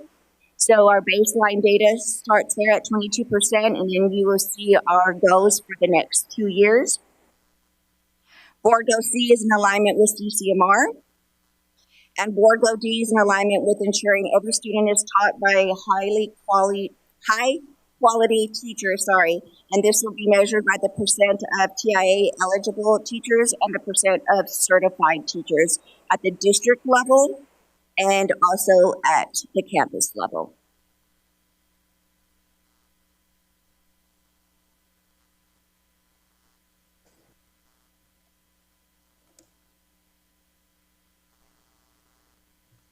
I will, this is just showing our calendar, and I will return in September with the iReady data once again to give you that breakdown for pre-K. I will share CLI, that'll be our baseline and those goals, and then for kinder through 2nd, we'll be using the iReady assessment to set that baseline and those goals for the district and the campus.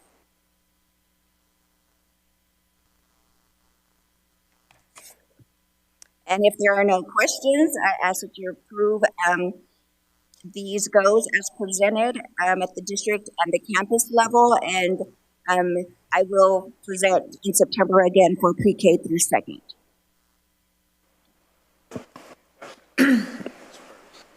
Ms. Booker? Angel? No questions? I move we accept the recommendations as presented. Second. It's been moved and seconded that this board vote and accepts action item B, discussion, or action 9A, B, discussion of and request for approval of annual targets to measure board goals, including HB3, early literacy, early math, and CCMR goals. All those in favor, raise your right hand. It is unanimous. Motion passes. Moving on to agenda item 9, action item C, discussion of and request for approval of 2025-2026 campus improvement plans in accordance with board policy BQ local. How are y'all doing, Ms. Hendricks? Ms. Piles, there's lots of y'all. How are y'all? We're doing well, thank you.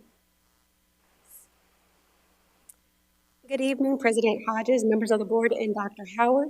In accordance with board policy BBE local, we present to you today requesting the approval of the 2025-2026 campus improvement plans. The intent is to ensure alignment with district priorities, provide transparency, and foster shared accountability for student outcomes.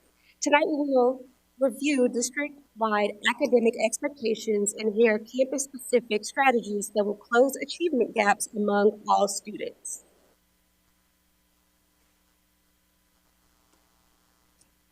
The role of the principal supervisor in Midland ISD plays a critical role in developing the campus improvement plans. We provide ongoing coaching and actionable feedback to principals, support leadership development and growth opportunities, ensure alignment between campus initiatives and district priorities. We focus on fostering high-quality instruction and learning, help principals create rigorous student-centered environments, and prioritize student achievement and high expectations. Tonight you will hear about streamlined systems across many campuses. This is due to a set of core systems designed to drive student achievement across all campuses. These systems include Teach Like a Champion, or TLAC. These instructional strategies ensure strong academic routines and systems and student engagement in every classroom. Through opportunity culture, this places an emphasis on staffing priorities which extend the reach of highly effective teachers. Through professional learning communities, teachers analyze student data, align instruction to the TEKS, and plan high-quality lessons. Streamline instructional frameworks which align lesson design, delivery, and feedback processes to district instructional priorities.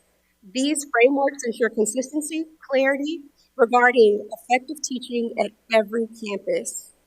And last but not least, student goal setting and data trackers are implemented and monitored at every campus to ensure each student is reaching their highest potential of growth and achievement.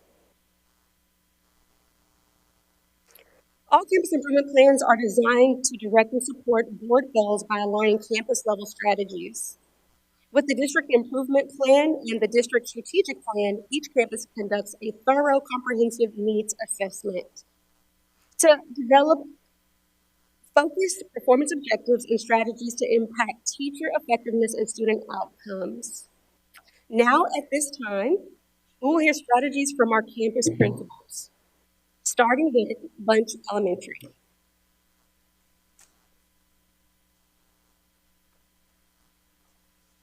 Good evening. I am proud to begin my first year as the principal of Bunch Elementary. As we begin this school year, we are focused on building instructional excellence, student engagement, and strong campus culture. We have a little over 700 scholars on our campus. 87% of these scholars are economically disadvantaged. 78% of our population is Hispanic Latino, and 33% are emergent bilingual. 9% of our students receive special education services, and our largest student demographic is Hispanic. One of the most impactful shifts happening at Bunch is how our professional learning communities are driving change across the campus. Teachers are engaging in lesson internalization and rehearsals before delivering instruction, and that intentional planning is paying off. With coaching and feedback cycles in place, we're seeing stronger alignment to the TEKS, increased academic rigor, and students becoming active participants in their learning. Classrooms across our campus are embracing a back-to-basics approach to student engagement, prioritizing simple, effective tools that put learning in students' hands. Interactive notebooks are used daily to complete FRAIR models with academic vocabulary, take 3-column notes, and document proof of thinking. Every math classroom on our campus uses the CUBE strategy for math problem solving, and every RLA classroom uses the UNWRAP strategy for reading comprehension. These structured routines increase academic ownership and keep students actively engaged with the content. We've also strengthened our systems for data-driven instruction. Teachers are using daily mastery trackers to intercept misconceptions in the moment. Our North Star goal is 80% daily mastery. Campus-wide data walls help us monitor, support, and provide targeted instruction to all students. We're protecting our language development block to increase English proficiency to our emergent bilingual students. Teachers analyze common assessments and benchmarks within 48 hours to create immediate action plans. Bunch's K-8 college and career school action funds will be used to build teacher capacity and support a strong culture of coaching and collaboration. As a newly designated college and career prep campus, we're reinforcing a culture of excellence through consistent routines like our daily review of the Essential 10 and the ABCs of college. We're building student leadership, teamwork, and ownership through our Ron Clark House system. Thank you for your commitment to moving Bunch forward. Thank you. Any questions? Thank you very much.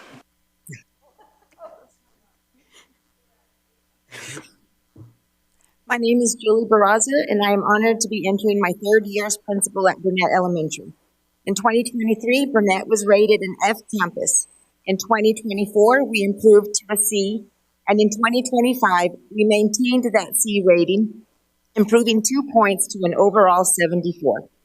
While these gains reflect a meaningful progress, they also underscore the continued urgency of our work. This year, we serve 502 students, of whom 92% are economically disadvantaged, 43% emergent bilingual, and 14% receiving special education services. These demographics highlight both the challenges and the opportunities before us and drive our commitment to excellence. Our improvement strategies are directly aligned to board goals.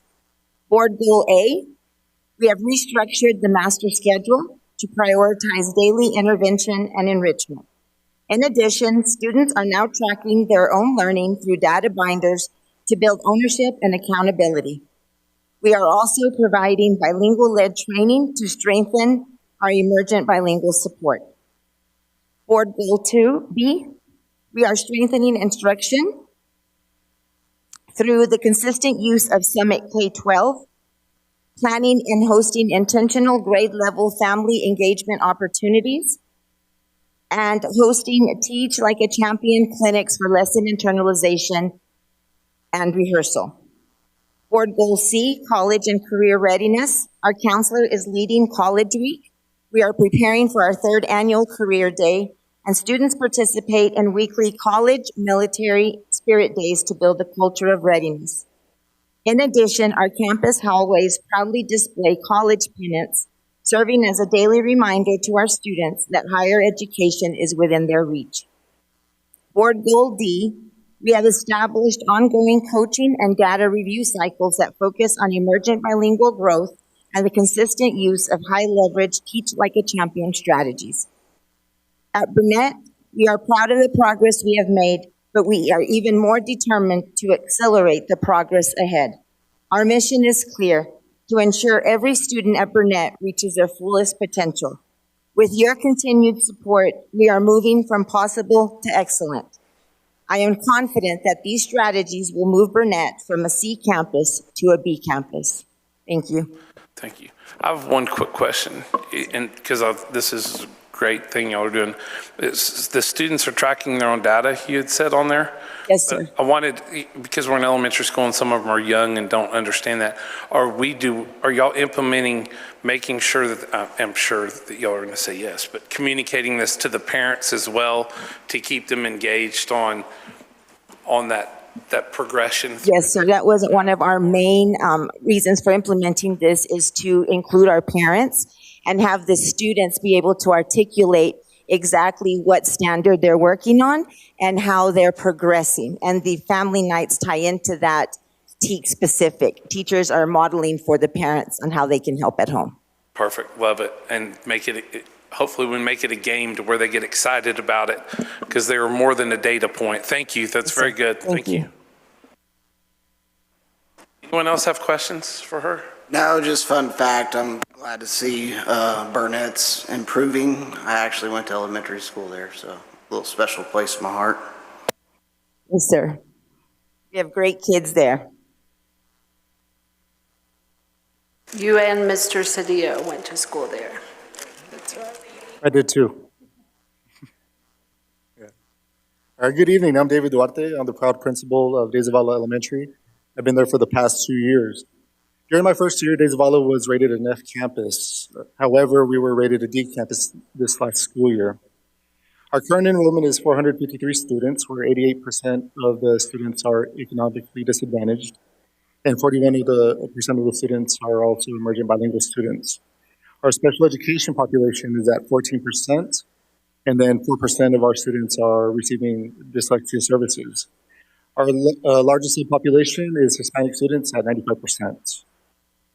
In order to achieve board goals A and B, our professional development at De Zavala will focus on teachers having high-quality Tier 1 instruction and lesson prepping for that. In addition, they also have to ensure that students are guided toward mastering the lesson objective of that day and to meet those learning outcomes as well. We will also equip teachers to anticipate common student learning misconceptions, but to also prepare for those misconceptions so they can provide timely feedback and in-the-moment interventions based on student work and exit tickets. We will also ensure that our students can write well-structured, evidence-based, extended, constructed responses in every content area. This will positively impact our reading language arts and TELPAS scores. By implementing these strategies, our goal is to ensure that all students master each day's lesson objectives before leaving the classroom. To achieve board goals C and D, our professional development and community engagement will focus on immersing students in STEM fields by exposing them to diverse careers and also helping them explore different STEM pathways. This includes connecting them with community members that have connections with STEM professions as well. We will deepen our use of Teach Like a Champion strategies to increase student engagement in the classroom, but also based on those same strategies, we were going to provide teachers with weekly learning clinics, especially if they have specific instructional gaps using those strategies. The goal is for them to observe an exemplar instructional strategy, to practice it until they do it perfectly, and then to immediately apply that learning strategy and that teaching strategy in the classroom for the benefit of their students. By focusing on these strategies, we are setting a strong course to help our students achieve their highest potential. Thank you. Thank you very much. Any questions? Questions? Thank you very much. Looking forward to see it.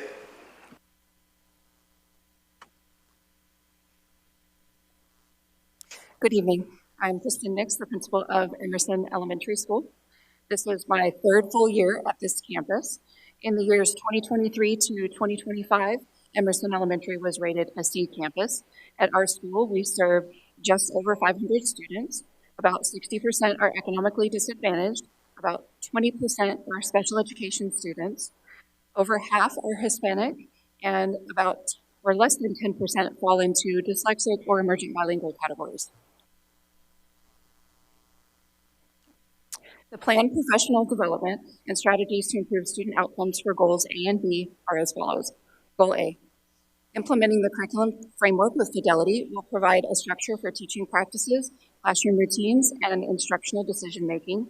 Teachers will use the curriculum framework as a blueprint for an effective daily lesson plan and in an aligned resource bank. The expansion of opportunity culture will allow our multi-classroom leaders to support more teachers through a research-proven model to reach more students with excellent teaching. Our multi-classroom leaders will directly support 86% of our teachers with Teach Like a Champion strategies. And the Team Reach teacher will indirectly support our teachers through increased student tutoring time. Teachers led by multi-classroom leaders will utilize student data trackers and exit ticket monitoring systems to identify student learning needs. Specifically, this will tighten up our data analysis for daily learning mastery of exit tickets to make timely instructional adjustments. Goal B, campus academic staff will receive support from district English as a second language instructional coaches on how to align lesson objectives, activities, standards, and student support for emergent bilingual students. This will build on the success we saw last year during our first year of English as a Second Language program implementation. Teachers will utilize whole group reteach and small group support during instructional blocks and interventions during our What I Need small group time. Teachers will provide extra instruction through tutorials using intervention and enrichment activities for targeted standards and high focus students. Writing instruction professional learning will support our extended constructed response work in grades 3 through 6 and all students through implementation across the content to embed writing habits and promote college readiness. The planned professional development and strategies to improve student outcomes for goals C and D are as follows. Goal C, after-school clubs will provide extracurricular activities through intervention and enrichment opportunities for targeted content and students. These clubs will provide opportunities for students to explore connections to science, technology, engineering, and math, as well as college readiness work. All students will participate in goal setting and tracking their own academic progress using individual student data trackers. This will support a shared responsibility of communication and school improvement of academics, behavior, and culture. Goal D, all District of Innovation teachers will receive additional instructional support from multi-classroom leaders to expand their skills and tools. Multi-classroom leaders will lead regular professional development sessions and provide classroom-based support to help teachers implement Teach Like a Champion strategies with fidelity. These professional development strategies will help Emerson move from a current C to a B in 2026. Thank you.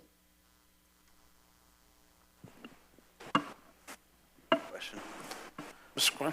The after-school clubs, have y'all done that in the past, or is this something brand new? We modify our after-school clubs each year. This year, we're planning on targeting them specifically for focus to career, alignment to career, and college readiness, in addition to the things that we've done in the past. We have varied them. Most of our programs in the past were fine arts related or athletic related. This year, it'll be more academic based. Do y'all have pretty good participation in that? We have great participation. I'm assuming it's voluntary, right? It is voluntary. We will invite particular students this year to certain clubs, in addition to the clubs that are open to everyone. We do have great parent and student involvement in those clubs, more so than our tutorials. Thank you. Anyone else? No. Thank you. Hello, my name is Lisa Cisneros, and I've been a principal at Fannin for 5 years.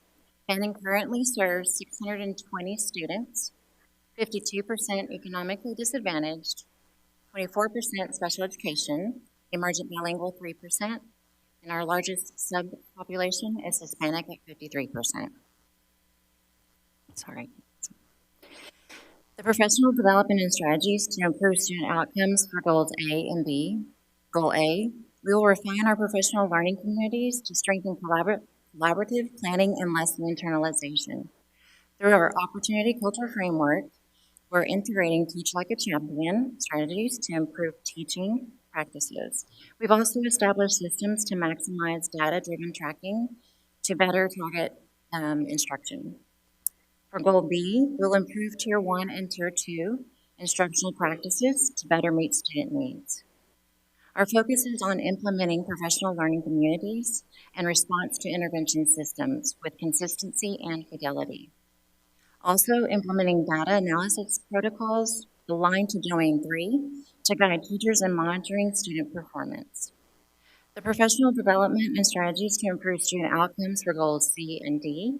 Goal C, we will leverage Teach Like a Champion strategies to strengthen college, career, and military readiness. In addition, by tracking desegregated student data, we can close gaps and ensure equity.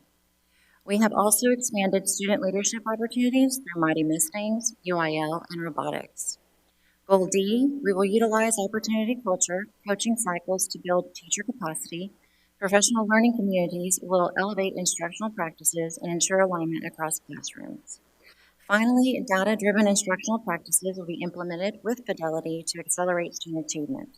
Our goal this year is to move from a C to a B, focusing on high-quality instruction, effective coaching, and data-informed interventions. Thank you for your continued support. Thank you. Any questions? Thank you.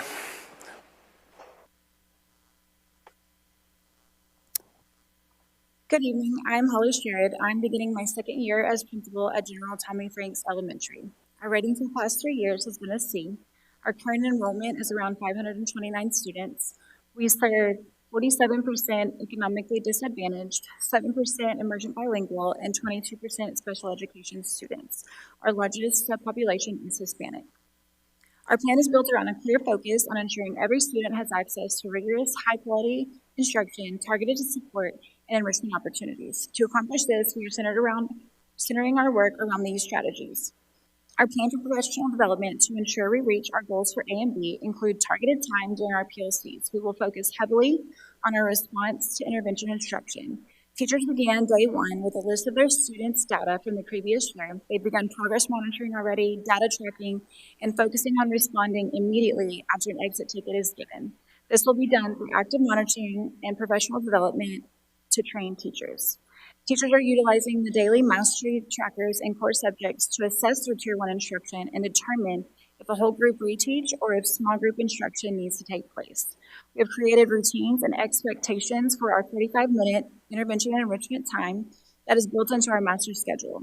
Weekly data meetings are held within 2 days of a unit assessment being given. During these meetings, we analyze to determine if the gap is procedural or conceptual, which questions we need to target, and we determine what type of reteach needs to be done, whether it be whole group, small group, or guided discourse. Once the reteach is determined, teachers will work to script out their lesson and rehearse those lessons. Instructional leaders will provide training and ongoing support so that teachers effectively use high-quality instructional materials and research-based teaching strategies that promote critical thinking skills and include differentiated and scaffolded support for students with disabilities, our emergent bilingual students, and other student groups. To address Board Goal C, we have implemented College Shirt Day every Monday to help promote a college-going culture. We are planning a career day, and we are partnering with our C3 College and Career Connections lead to establish college and career goal setting and reflection activities. To address Board Goal D, we will analyze teacher observation data, identify those trends, and provide targeted professional development. The implementation of our strategic staffing using the opportunity culture model is providing teacher support from our highest quality teachers. These teachers have been assigned to our highest areas of need in math and reading in 3rd and 6th grade. This will be accomplished through weekly coaching sessions, rehearsals, co-teaching, and a greater student reach during our small groups from our OC staff. We thank you for your support of our staff, students, and families as we work together towards these goals. Thank you. Any questions? Yeah, I do. Not so much on the presentation, but I guess, Dr. Howard, I guess going forward, even with we talked about the decline in enrollment at some of the campuses. Can we have the principals maybe going forward when they do these presentations kind of give us an update if they're on a decline or they're growing enrollment? Is that doable? Sure, we can actually send a document that shows that too. Okay. Great point. Thank you. Mr. Booker? Angel? Thank you very much. Good evening. I'm short, so I'll adjust. Good evening. I am Dr. Maxine Gonzalez, proud principal of Henderson Elementary.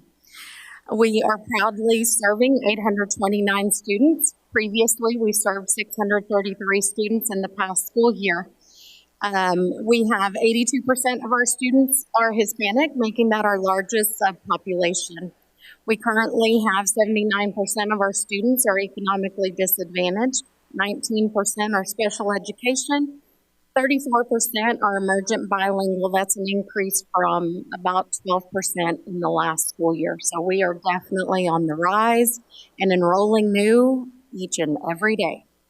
Gladly welcoming them in. In alignment with Board Goals A and B, our professional development and action plan include the following. Our teachers will continue using action planning processes based on data, both individually and through professional learning communities or PLCs daily to analyze student work, identify trends and misconceptions, determine the root cause as to what led to such misconceptions, and create plans for instructional adjustments including lesson rehearsals and internalization so that when teachers deliver a lesson, it is not the first time they are saying and doing what they're saying and doing in front of our students. These high leverage strategies will move our campus from a C to a B this school year. In alignment with board goals C and D, our professional development and action plan include the following.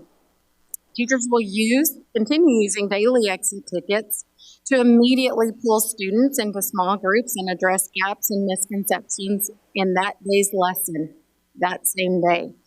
We will continue to use the Daily Mastery Trackers. In fact, I'm proud to say we are the home of the Daily Mastery Tracker.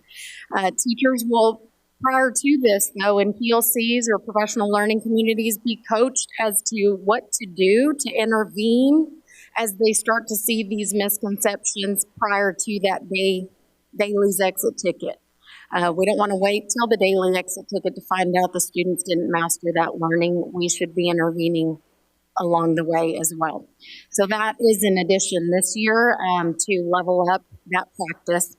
They will be coached on this through PLCs, and our campus will continue to sharpen our Get Better Faster and Teach Like a Champion student engagement strategies to ensure high levels and higher levels each day of student engagement and continued upward achievement. Thank you for your continued support. Thank you. Any questions? How many students did you say you had now? 829, an increase from 633 last school. Okay. Yeah, that was going to be my question. Is that 633 is based off last school year?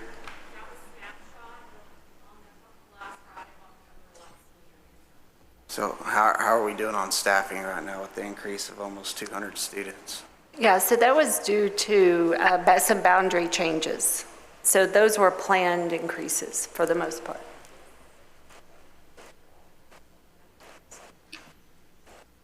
Any more questions for? Thank you.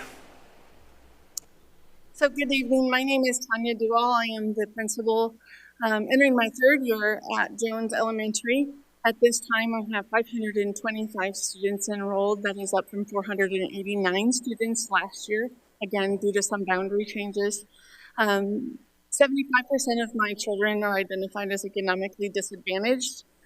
27% are identified as emergent bilingual, with 16% being served with special education services.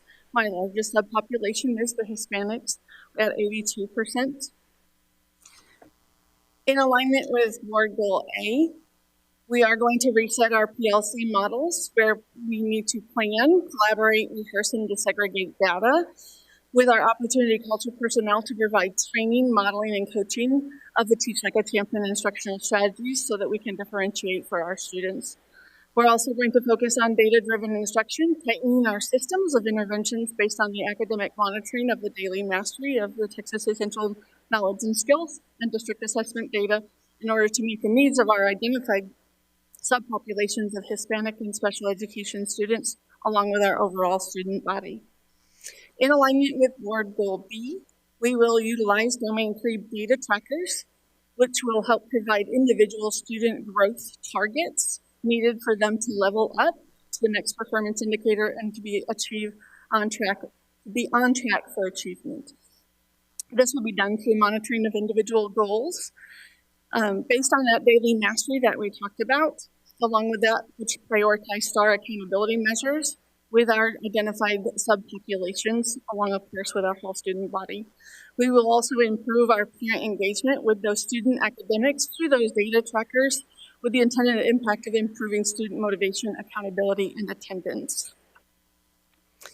In alignment with Board Goal C, we utilize our STEM teacher who does lessons based on age-appropriate coding, robotics, and engineering design, fostering that critical thinking, problem-solving, and collaboration, leading to the executive functioning skills that are required for post-secondary education.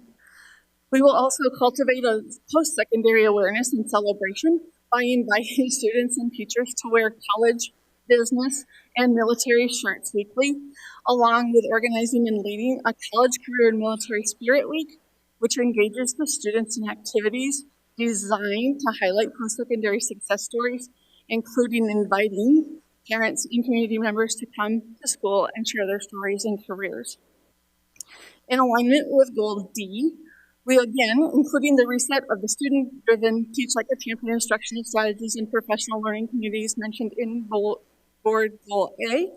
Jones will also develop, deliver, and monitor targeted teacher-driven professional development to the identified trends of our teams, leading to greater fidelity across classrooms of alignment between our goals and strategies.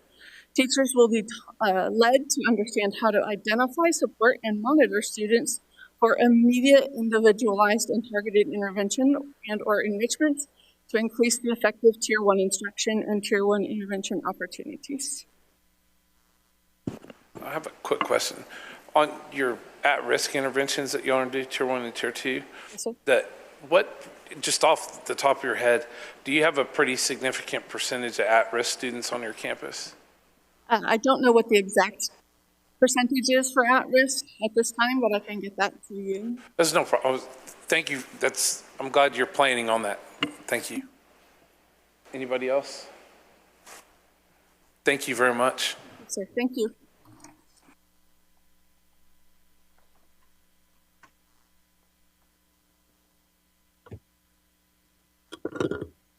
Good evening. I'm Nicole Gabriel. I'm the third future director of schools for Sam Houston and Lamar Elementaries. And with me this evening is Shamika Johnson, the principal of Lamar. Thank you for having us. So in year 23, Lamar was rated an F, and we started our 1882 partnership, and that's when we received the B rating in 2024, a C rating in 2025. Our enrollment last year was 540, which was an increase from the previous year when we started, which was around 380. And right now we're at 574, I believe. So we've even increased more this year. Last year, the economically disadvantaged was 86%, emergent bilingual, almost 40%, special education, 11, and our largest sub-pop is the emergent bilingual. So this year, we have added 4 goals for Lamar in addition to our key actions that are in our third future action plan. So the first one is increase the percentage of teachers providing effective instruction. So our admin team will continue to provide daily instructional coaching to all teachers until they hit that proficient level on our spot forms, which is our way of evaluating our teachers. So they will continue with daily instructional coaching. Goal B, increase the effectiveness of the LSAE model, key action 2, to focus on extended LSAE and teaching of the L's and the S1s. So what we did at Sam Houston last year was we added a special schedule for Friday so that we could really target instruction at the different levels for students. And we're going to implement the same thing at Lamar because Sam went from a C to an A this last year. So we feel that that was one of the key actions that we took that made that happen. So this year we'll do the same thing at Lamar. So on Fridays, they will have a special schedule where kids are actually getting more additional targeted instruction at their level. We also added 2 additional goals, goal C and D, which focuses on our warm-up time. So the first 5 minutes in the core content classes where we put standard operating procedures in place. So those standard operating procedures are in mathematics, 3 days a week for 5 minutes. To increase their math fluency, they're actually doing math facts for 5 minutes. The other 2 days, they're going to be doing math story problems. And then to increase the informal literacy piece, and in reading and science, we're making sure that we're focusing on grade level text with comprehension questions and also increasing the critical thinking skills and problem solving skills. So we are very confident that Lamar will get a B rating next year. Is there anything you want to add? Just proud of the work we've done at Lamar so far, and then this year we're just looking forward to coming back to a B with our kiddos there. Anybody has any questions? Thank y'all very much. We appreciate it. I have a quick question. On the enrollment percentage, was that boundary due to when we brought kids over from Scarborough and put them at Henderson and then to Lamar? Was that the year we moved them over there? So last year we had... It was the year before, I think. I believe they came from Bunch. Yeah. They came from Bunch? Yes, sir.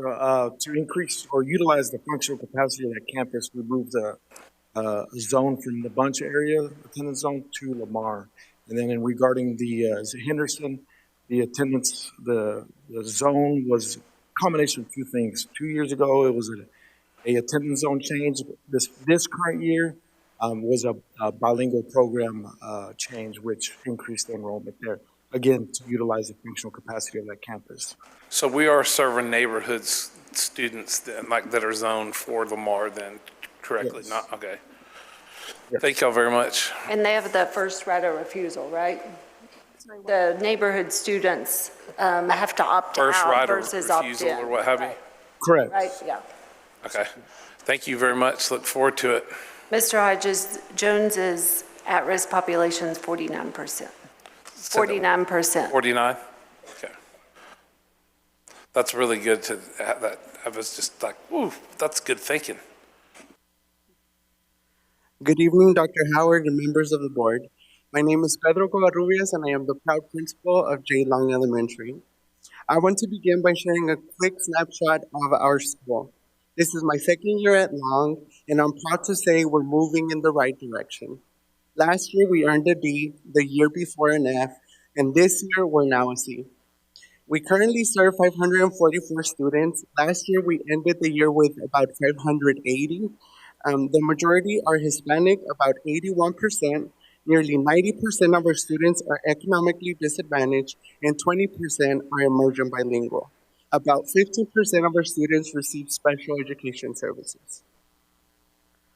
Now, here's how we're tackling instruction and culture. For reading and math, we're laser focused on delivering strong daily lessons using high quality curriculum. Teachers are getting regular coaching and professional development, so we're not just teaching content, but we're teaching it well. We're also making sure lessons are internalized and rehearsed, not just pulled off the page. And to strengthen culture, we've introduced the Ron Clark House system. It's creating excitement, motivation, and a sense of family across the school. Attendance is also a big focus. We've built a tiered system with incentives so kids want to be in school every single day. Beyond instruction, we're preparing our students for the future. Our kids are exposed to careers through events like Career Day and College and Career Week. They're setting goals through dream boards, helping them picture where they want to be. At the same time, we're training our leaders in coaching strategies so that every classroom gets better faster. We're using data in professional learning communities to track progress and adjust interventions to meet every student needs. We're proud of the growth we've made, and we're not stopping until J. Long Elementary is a place where every child learns at high levels and every family feels proud to be a part of our community. Thank you. Any questions? Questions over here? Thank you.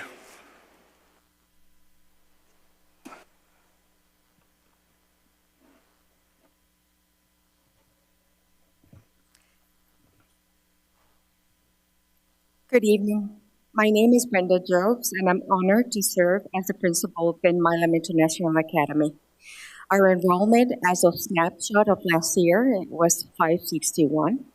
Our EKDIS level, 70%, emerging bilingual, 43.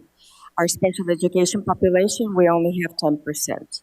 Our largest subpop is Hispanic with 88%. When Dr. Howard first arrived in the district, our enrollment was 459. Today, we have grown by 20%, and I'm proud to welcome 570 students to the school this year. Close to half of our students, as you can see from the slide, are emergent bilinguals. Last year, we missed our goal by 2 points, earning a C rating of 78, down from a B rating of 86 the year before. While this is not the outcome we wanted, we have taken it as an opportunity to reflect, plan, and move forward with urgency and focus. This year, we have developed clear strategic goals to drive student achievement, which is our main goal. We're going to strengthen Tier 1 instruction by implementing a rigorous, targeted professional development plan for teachers. We're going to align our training with high-performing dual language, two-way program design. We're also going to sharpen instructional rigor and elevate the quality of questioning techniques across our classrooms. We're going to ensure program fidelity and consistency. We're going to do this by fully aligning to our instructional model and adopted programs across all grades. We will also focus on campus culture and collaboration. We will do this by building strong teams and expanding our peer collaboration model. Thank you. Importantly, Board D aligns directly with our professional development plan, reinforcing our shared commitment to excellence. With these strategies in place, we are confident that our school will make meaningful gains and achieve the rating we expect, a strong B that reflects our students' potential and our staff's dedication. Thank you for your continued support and partnership as we work to ensure every student at Ben Milam thrives. Thank you. Any questions? Yeah, I have a question. You spoke on peer learning communities. I think that's what, if you can go back a slide. Peer learning communities, what is that? It's basically a system in which teachers work together. We have multiple structures built on campus. Some of our teachers have been identified as experts or within an academic area. And what we build are a process of observation to build up other teachers' strengths. Of course, this is also done through our PLCs, our grade level meetings, our vertical alignment meetings. We work in teams depending on the student need. All right, thank you.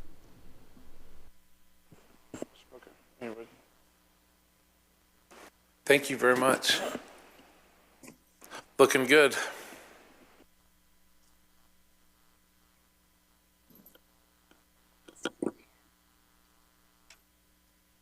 Hello, I'm Christy Roberts. This is my first year at Pease Elementary as their proud principal. In 2023, Pease was rated a D. In 2024, they moved to a B rating, and our current 2025 rating for Pease Elementary is a C. Pease has 493 students enrolled currently. 70% of our students are economically disadvantaged, 28% are emergent bilingual, 15% receive special education services, and 84% of our population are Hispanic. That's our largest subpopulation. The strategies that we will be using to meet board goal A and B are addressing student learning with creating action plans, analyzing student misconceptions, and using instructional frameworks and high leverage practices to improve Tier 1 instruction. For Board Goal B, teachers will be using professional learning communities to identify trends. We will provide professional development over TEKS alignment to STAR rigor and implement high leverage practices from Get Better Faster and Teach Like a Champion. The strategies we'll be using to address Board Goals C and D, we will build foundational habits through career literacy and explicit goal setting, and embed communication into academics and develop confident speakers, writers, and thinkers. We will strive to ensure all 6th grade students will leave these on or above grade level. Our strategy for Goal D is to engage our instructional leaders and Teach Like a Champion and district professional development to strengthen coaching skills. Teachers will participate in weekly observations and feedback cycles. And through professional learning communities, we will create intervention plans to address Domain 3 and accelerate student growth. With strong instruction, leadership, and intervention, Pease will return to a B. Thank you.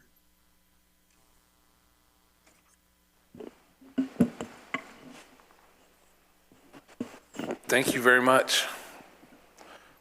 Welcome to MISD Year 1.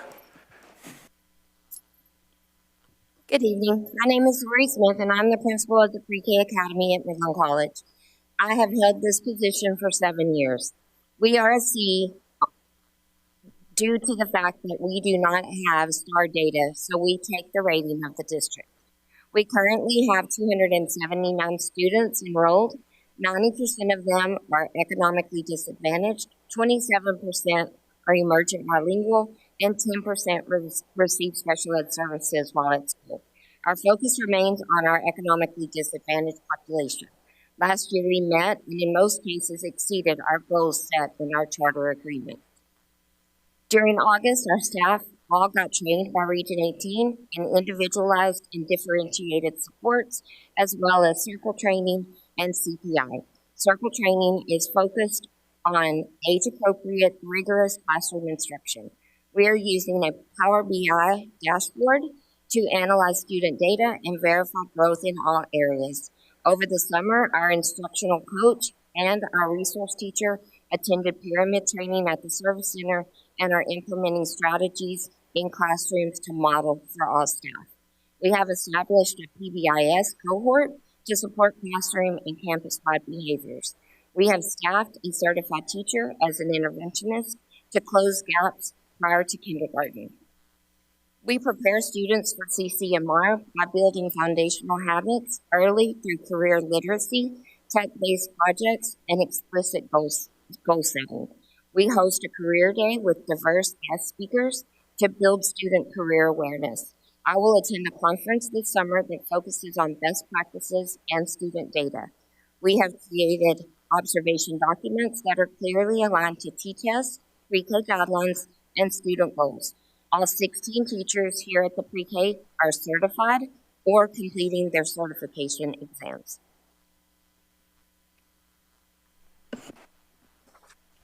Questions? Questions? Thank you very much. Have a good year. Good evening. I am Cynthia Rodriguez, and I am blessed to be the principal of South Elementary. So my first slide here has the demographics for South, and it also includes the accountability ratings for South for the last 3 years. Our enrollment currently, as of today, was 571, and last year we ended with 682. It's been my experience the last 2 years as the principal that after Labor Day, we get about 100 more students enrolled. That's the pattern that I've seen. Our Hispanic population is 88%. Our economically disadvantaged is our highest subpop, and it's 93%. And our special education is 15%. Our emergent bilingual is 43%.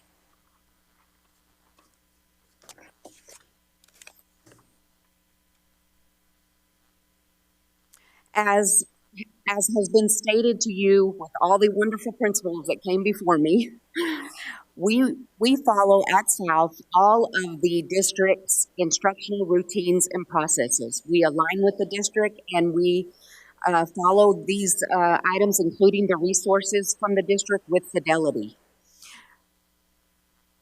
In addition to what you see on the slide for goals A and B, there are some things that we may be doing that are unique. So I'm sure every campus has leadership team meetings. We meet every week, our leadership team. It is 10 teachers on that leadership team. We discuss, we track, we refine our campus goals so that we can ensure we are aligning with the most recent data that we have, including the daily exit tickets that many principals have spoken about. Teachers collaborate, internalize, and role-play their lesson plans into Google slide presentations for students. So our lesson plans are Google slides. We have a uniquely designed master schedule that ensures Tier 1 instruction time is protected. All students in grades 3 through 6 have Tier 1 instruction before they go to lunch. The master also includes specific times for enrichment, intervention, and reteach during the school day. This block of time is intentional. Teachers use student data trackers to determine the groups of students that will be in each one of these groups, and these trackers tell them exactly what each student needs. for goal C. We are an AVID pilot campus, which is advancement via individual determination. So we are trying to implement AVID at the elementary campus, and we are in the implementation stages. One other thing that we're doing for Goal C, I'm not sure if any of the other principals mentioned it, but the C3 with Midland College. It's college career and military readiness program with them. They come out to our campus and they are speaking with our students 4 times a year about college and career readiness. We also do the attire every Wednesday. We wear college and career attire, students and staff.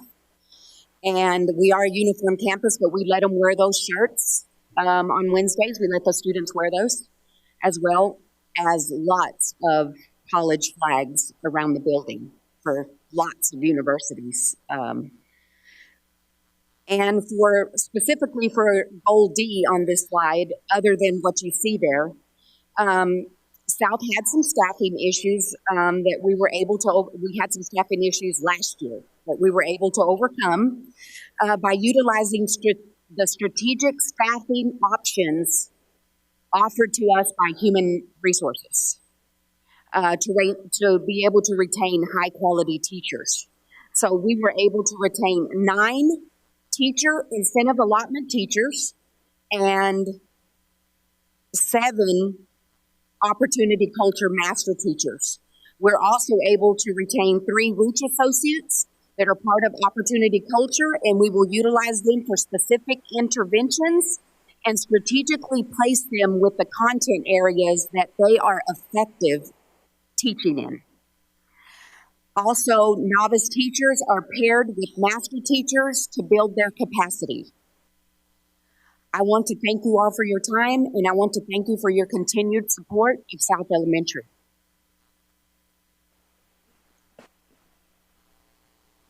Go ahead, Mr. Warren. Thank you. So I was looking at Goal C.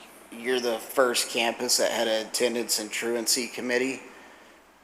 What is the percentage of absentees that we have daily? I'm assuming it's a pretty big issue there. Yes.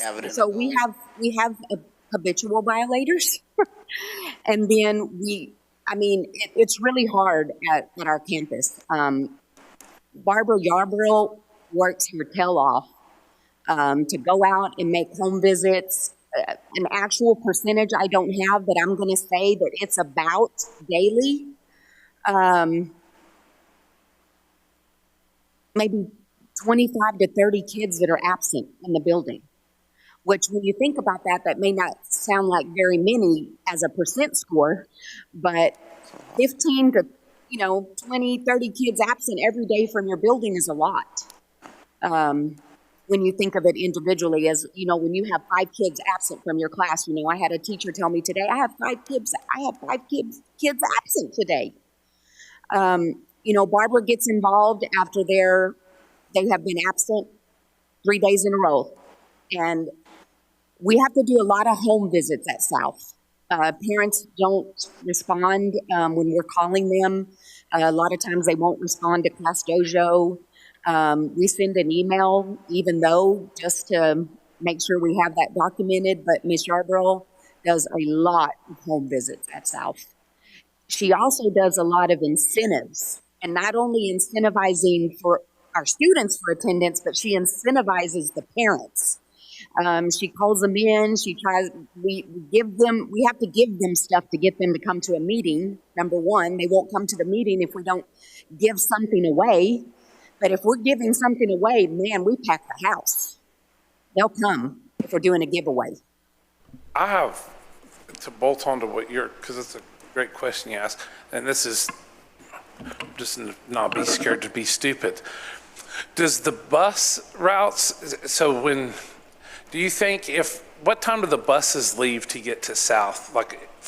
I know they're different at different locations, but do you think, and this is just thinking, right? Is it, if we started the school day later, do you think that our attendance would go up in this specific camp? And I know It's not a yes or you're correct question. It's just something I'm thinking of. Like, In my because a lot of people are late, you know, there's 7 is early, but if you started at 9, then maybe they would be there. Just thinking, not saying we're doing it. This is information for me only. In my opinion, I do not think that would work. And here's why. When you have a campus, by the end of last year, the 93% that you saw for my EcoDisc, that was snapshot. By the end of the year, we were at 97%. When you have a campus that is almost 100% economically disadvantaged, if school starts at 9, they're not coming till 10. It's just going to be that way. So we just have to keep incentivizing them and working extra hard, you know, to get them to come to school, and incentivizing the kids to not want to miss, to get their parents to bring them to school. So, again, if you don't have an answer, that's fine. Is there anything that comes to mind that we as a board could help you with that issue? Because it's very hard for us to sit here and tell you to improve scores at a campus when you're having a hard time getting students in the classroom. You can't teach someone that's not there. So is there you don't even have to answer that right now. If something comes to mind that we can do as a board to help you, I won't hesitate to reach out. yes, I mean, because But right now, I can assure you that I am getting the support that I need from the district. I have the best principal supervisor on the planet, and I'm getting what I need. I think we might be able to accomplish, you know, some things this year, some systems and processes that will keep us from falling backwards again. I stay pretty busy at weekends, but One thing that y'all could help not only South with, but all is conversations with our judges. You know, we have those conversations, really ask for their support and help when we file for truancy, and in many cases with our young kids, we're filing truancy charges on the parents. And so when those get backlogged and, you know, hundreds don't get seen, you know, the families know that. Correct. We had several that got canceled because of the backlog. I guess a couple questions that I have is, I know Ms. Yarbrough does a lot as far as trying to get students and parents engaged into coming to school, but what impact does our truancy officers have as far as going to these same places, talking to parents when kids are missing from school? Do we not have truancy officers? So, Mr. Bishop, on the truancy officers, we dissolved the positions. All of them? I've been in the district for 14 years now, 15 years. We've had up to 4 truancy officers down to 1. I have never seen the truancy officers be effective. So what we've done is move those positions under the leadership department, where they carry more weight, essentially, when it comes to the work that happens on the campus. So that was a decision I made to dissolve those positions and move them under the leadership department. So again, over the years, I have not seen it increase attendance, which we haven't seen it work based on the data. We'll see if it works this year. So that's where we are. Okay, and I truly understand that. So how are we getting the kids that are truant, how are we getting those kids to the court system if the judge is going to see them or not? I mean, So we the don't. campus principals, assistant principals are still responsible for completing the truancy paperwork, doing home visits, as Ms. Rodriguez mentioned. Parent liaison was doing the home visits. So that process is still working or still functioning. We're not stopping any truancy filings, and so that's going to continue to work, to happen. Okay, and one last question. Ms. Rodriguez mentioned incentivizing students and parents to come to school and to meetings. Incentivizing people costs money, so how do we do that? So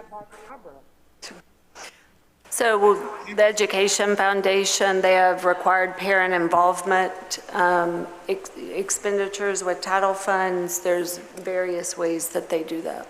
And so how is your your PTA? Are they pretty active on your campus or no?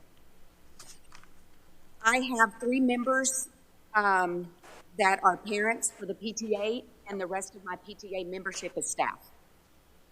We have worked really, really hard trying to get more PTA membership from parents. We did giveaways. We didn't get it. There's a misconception with parents at South that think that if they sign up, we're going to make them do stuff. We even created a flyer that said you don't have to join anything. You don't have to do any extra, curriculars. We just can't get any. It's very hard. We've had to find and search hard to get a new PTA president for South each year. We've gotten a new one since I've been there. Cynthia, do you have a partner in education? We do. Yeah, talk about that. I have an excellent partner in education. Okay. Yes, I do. So the struggle But is we real. have funds, PTA funds. They'll buy stuff. I mean, PTA supports us, with the funds and stuff like that. We just don't get the volunteers. We don't get the parents at our school. And their attendance for the last 3 years has been 92%. So about 8% absent on a given day. Well, the district average is around 93. So if we make a run on getting our juvenile justice system involved in this, well, that will be helpful. Is the big push? I guess my question is that the best approach and best method to incentivize students? Because it sounds like they're too young. It's not like we're dealing with junior high or high school kids. We're dealing with elementary school kids that are just not getting there because their parents are failing to take them to school or getting them there. So is that the best method for this, or will there be unintended consequences and pushback to be angry and not send your school if we get the justice system more involved in it, is my question. So what I've seen work over the years is when they require parents to go to different trainings or sessions about the importance of having their kids at school or connect them to resources. It doesn't have to always be punitive, when they go to court. My parents did not understand not punitive. And I'm still learning that. I struggle to. Okay, thank you. Go ahead. Did you have something, Dr. Freeze? So is there any way to compare how our truancy system compares to other places? We have not done that.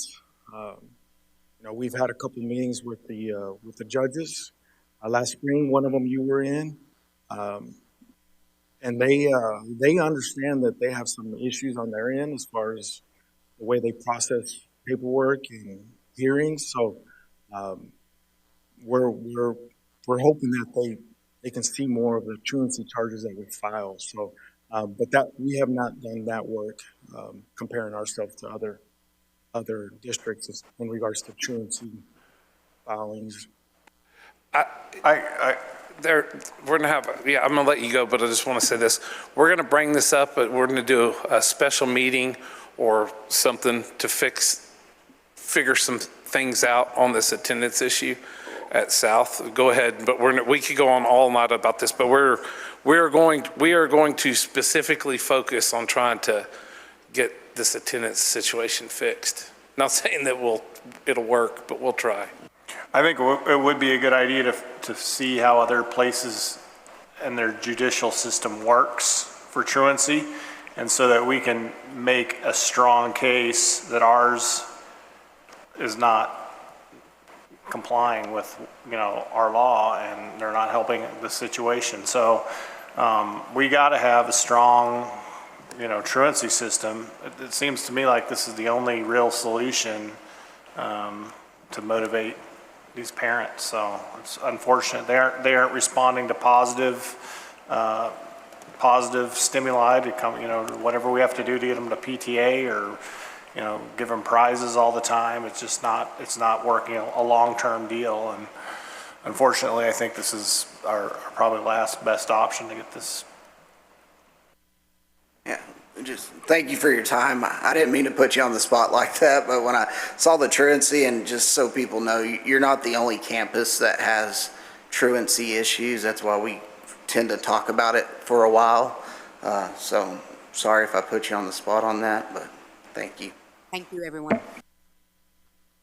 Thank you.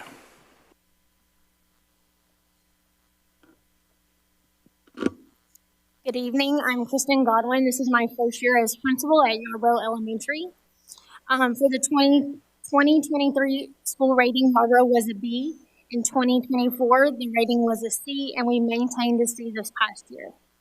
The current enrollment at Yarborough is 691 students, with 49% of our student population being economically disadvantaged. 15% of our students are emergent bilinguals, and our special education population is at 21%. Our largest subpopulation is our Hispanic students at 54%. Professional development and strategies to improve student outcomes related to the board goals. For board goal A, we are doing a refresh and reset of our professional and learning community expectations to ensure proper procedures are taking place and that these meetings are utilized as they are intended. We are going to continue the implementation of our Teach Like a Champion strategies that will include lesson internalization, teachers creating exemplars, modeling, and practicing before their peers and administrators, and these practices will be coached and tracked weekly by TLAC team members and administration. We are also enhancing monitoring and daily tracking systems as well. For board goal B, in an effort to help make sure we are utilizing the results properly, our data protocol systems are being reinforced, and not only will they include daily data trackers, they're also going to include student-driven data conferences and family data nights where students will basically play the role of the teacher and inform their parents of how they're doing with their data. We're also going to utilize the response to intervention process, and we are doing this by creating a committee of teachers from the general education as well as special education. And we're going to meet every 3 weeks to discuss the progress of students who are having difficulty meeting their mastery levels, and then figure out determine what's the best way to proceed with those students. For our emergent bilingual students, those students are going to be on the online Progress Summit K-12. It's going to be required daily for 15 to 20 minutes, and their results are also going to be tracked as well. When we look at board goal C, we're going to have monthly Teach Like a Champion sessions that are going to take place. Our Teach Like a Champion team will communicate key look-fors, prioritize, and implement effective strategies and techniques. Follow through with this practice and feedback is going to be quickly and efficiently and will be taking place by both TLAC members as well as administrators. We have a systematic focus on our observation and feedback cycles. So not only are administrators going to go in and observe teachers and give them positive feedback or corrective needs that need to be fixed, but we're also going to let them go around and observe their peers so they can see what they're doing in an effort to help make themselves stronger and better teachers. We have College Week and Career Days also planned to have one per semester. Our first semester for College Week is actually in September. We have that planned where students and staff will wear a college shirt every day of the week, and we'll also give fun facts about local universities. For board goal D, we're going to revamp Tier 1 instruction, and we're going to do that to ensure that teaching is taking place at the highest level of rigor.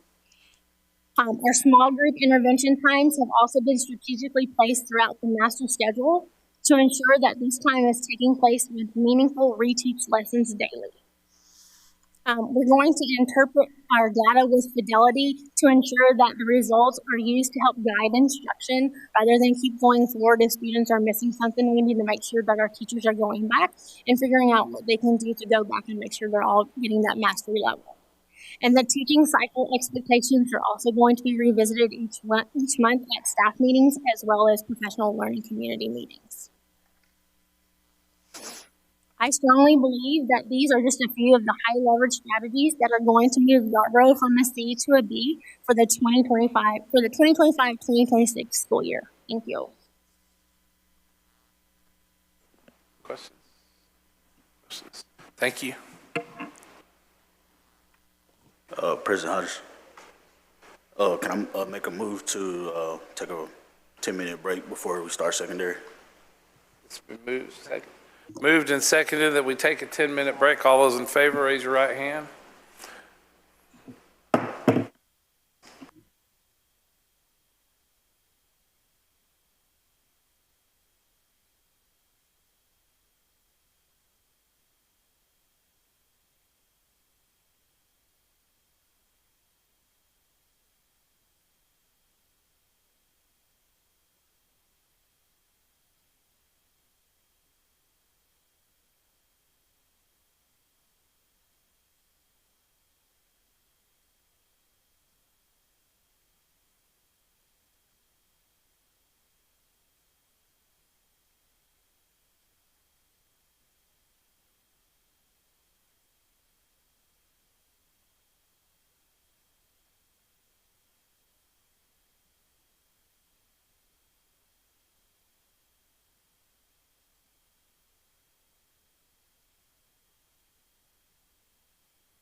The time is now 8:43 on August 26, 2025. This meeting has come back to order. We'll continue on. Thank you very much. Good evening. I'm Andrea Rodriguez, and I'm the principal of Abel Junior High. So I came to Abel in January, and so this will be my first full year at Abel. So in 2023, Abel was rated a C, and then in 2024, it dropped to an F. And then this last year, we were able to improve that back to a D, which is still not where we want to be, but it is moving in the right direction. Our enrollment is currently down about 50 students from the way we ended last year. We have about 1,095 students. We are about half economically disadvantaged, with about 20%, a little more than 20% emergent bilingual. Our special education population is 10%, and then our largest subpopulation is Hispanics at 65%. So to meet Board Goal A, we have implemented a full instructional reset, a Tier 1 instructional reset at Abel. So this includes how we're doing our lesson planning, so focus on lesson internalization, lesson rehearsal, daily mastery, tracking of exit tickets, just like many of these other campuses are doing, and then taking those exit tickets and focusing on specific action planning to target those gaps the following day or even during the same class period. As far as Goal B, to improve our overall campus achievement, myself and my other campus administrators and instructional specialists sit in all PLCs in order to make well-informed, data-driven decisions about things that might need to change on our campus. We have also tiered our teachers, and this allows us to make sure that we are giving each teacher the amount of support that they need based on his or her current capacity.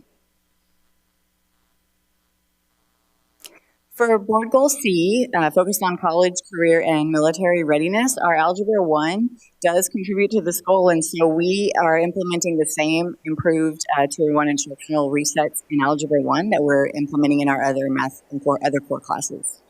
We also do implement C3, so we have a C3 coach on our campus that's there almost every day.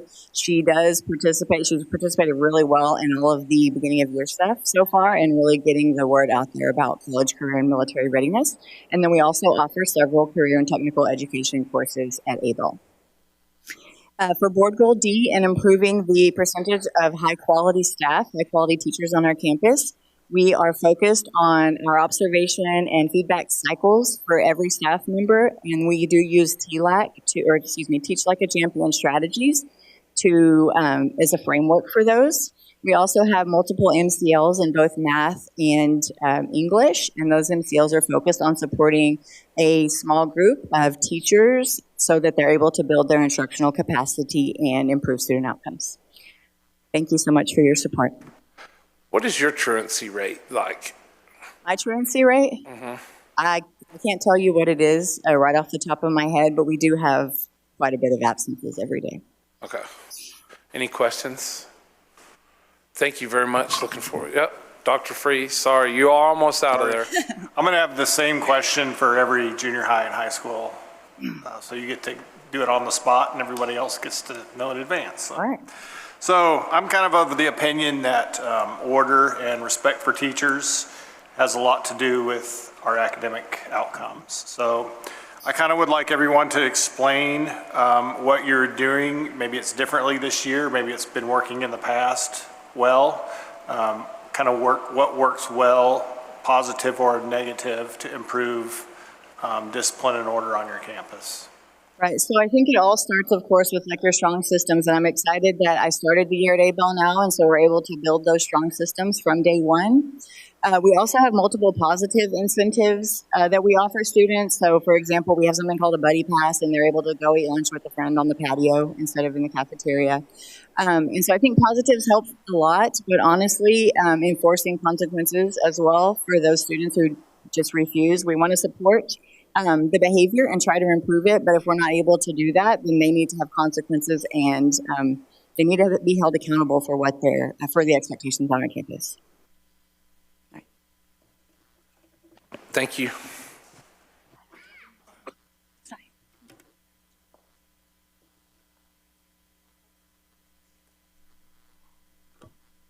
Good evening. School board members, Dr. Howard, I am Courtney Miller, and I'm entering my second year as the principal at Alamo Junior High. Over the past 2 years, Alamo has grown from an F-rated campus to a D. We are currently at 822 students enrolled, which is up about 50 students from this time last year. 66% of our students are economically disadvantaged, and our emergent bilingual students represent roughly 28% of our student population, and those served under the special education umbrella come in at 15%. Our largest subpopulation at 71% is our Hispanic students. Some new strategic moves that we're making at Alamo to address Board Goal A. We started with double blocking 7th grade math. We have done a more strategic tracking system specifically for Domain 3, and we are implementing a stronger system for data response and intervention. In addition to increased instructional time for our 7th grade math students, Board Goal B is going to include double blocking English and reading for both 7th and 8th grade. We have some sustainable systems we've built for the structures around high quality instructional materials and rigorous lessons, while we're reinforcing our high functioning professional learning communities. Moving on to Board Goal C, our impact on college and career military readiness. It's our second year partnering with Midland College and the C3 program. We're engaging in targeted professional development for those instructors that is specific to career and technical training. And we are continuing to participate in events and initiatives that drive exploration and exposure for our students. And in response to Board Goal D, we have intensified our focus on Tier 1 instruction. We've restructured our professional development plan for the year, increasing our opportunities for our teachers and staff so that we can equip and empower them as they master their craft. And we are in our third year merging our high-functioning professional learning communities with our Opportunity Culture Initiative on campus and the classrooms. I do thank you for supporting Alamo and believing in our scouts. I've got a couple questions real quick, and then so being a D campus, and this is beat all the junior highs, but if we're a D campus right now, how many kids do we have that are not being able to partake in extracurricular activities because of no pass, no play? We should have a higher percentage of students that are not able to do sports or robotics at the campuses that are under a C. And so I'm just wondering, the coaches, how do we incentivize coaches to help you get these kids to focus on some academics? That was actually a pretty big push for us last year when we were trying to revitalize the culture at Alamo. Our extracurricular activities are very strong. All of our coaches and directors have bought into understanding that that's sometimes the reason why kids come to school. And so they help me hold kids accountable. And so they have high expectations for their athletes, their musicians, their thespians, and it all translates. Our kids hear the same language across the board. And so them knowing that they have that power and that they have that type of influence over our students helped revitalize that energy. And our kids' grades did go up, and that's why we've been able to stabilize at the D, and now we're trying to take that solid foundation and intensify our instruction this year. Okay.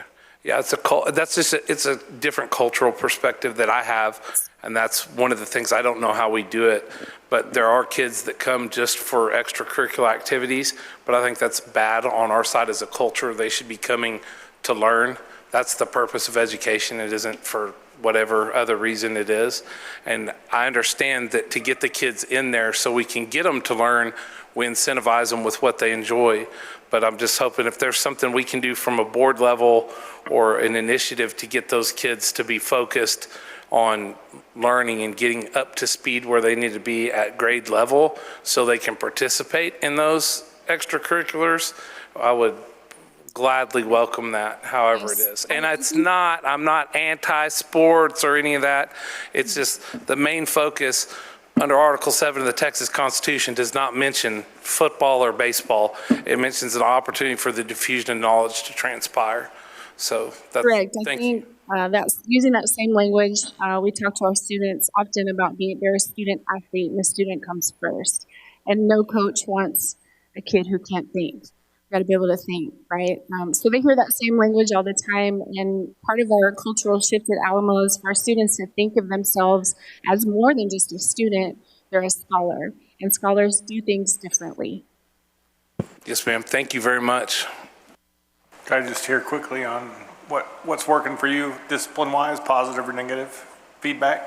So my when I first got to Alamo, we made some refinements to just being very consistent with discipline. And my whole team, we meet weekly. We're consistent with offenses versus consequences, how we communicate with parents. But little changes, things, our bell schedule is offset so that our 7th and 8th graders are not in the hallways at the same time. So that transition, the number of students is smaller. I have the building organized in such a way that our students don't have to go so far from one class to the other. So that cuts down on time in the hallways as well. We're obviously present. I do a lot of training and talking with my teachers and developing their presence and what that means for our kids to understand what their expectations are in the building. Again, they hear that same language from every adult in the building. They understand that any adult can adult you. And I have class meetings with them where I set forth the expectations myself. I speak with every student in the building about picking up trash, being kind and courteous, what it takes to get promoted to the next grade level. And so we just set those expectations very clearly from the get-go, and then we just don't let up. Thank you very, very much. Thank you for all the work.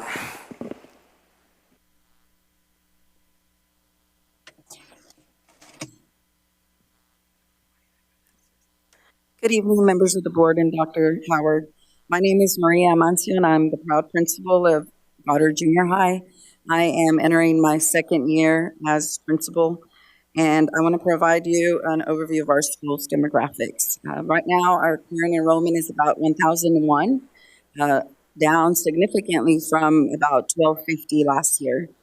And our ECODIS is 62%. We serve about 166 emergent bilinguals, that's about 18%. And we're sitting at about 140 special ed students, which is about 13%. And our largest subpop is Hispanic, 68%. 2023, we were rated a D. In 2024, we were rated an F, and current school year is a rating of D.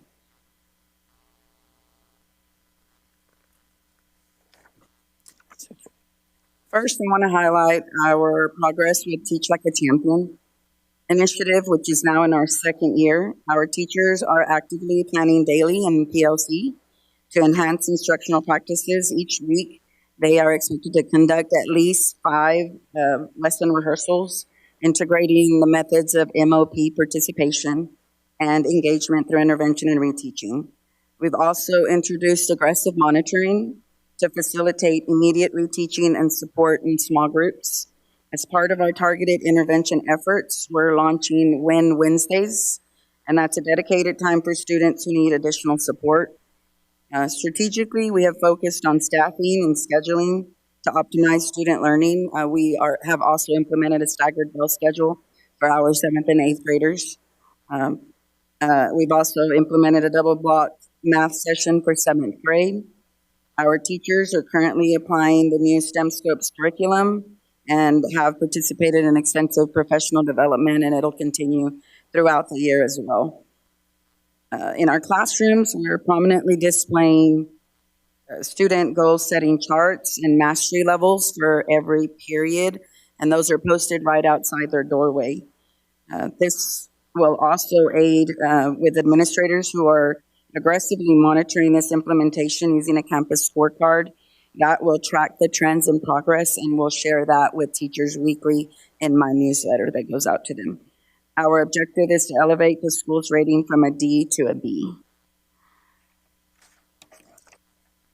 To support Goal C, we've adopted school-wide AVID strategies Each student has received a planner this year. This is going to aid in the organization and communication to parents. All classes, including electives, are implementing focused note-taking and writing across the curriculum. We have a campus goal of 70 or better. We have zero tolerance for zeros. And so that's what we're communicating. And every 3 weeks, teachers are covering the 3 weeks of progress that each student has and communicating that with parents as well. Lastly, we're also, my administrative team is committed to regularly instructional walkthroughs. They're conducting those weekly, again, using that campus scorecard to ensure accountability and support our instructional goals. For literacy initiatives, we're conducting the PLC meetings, and each PLC, an AP or myself is assigned to sit in. During those sessions, they discuss their high leverage literacy strategies, such as Unwrap or Cubes, and those are just problem-solving strategies that aid with instruction. As far as discipline, respect, and we implemented something called GTOP, where teachers are expected to greet their students, touch them, observe them, praise them as they walk into the door. And this is to really help reinforce building relationships with students, because that's at the core of what we do. If we don't build relationships, our instruction isn't going to be where it needs to be. Thank you. Thank you very much. Any questions? Thank you very much. Hope you have a good year.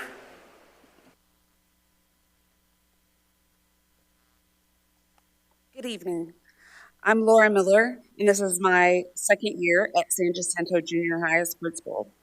SJ has been rated a C campus for the last 3 years. SJ did gain 5 points this last year to a score of 77.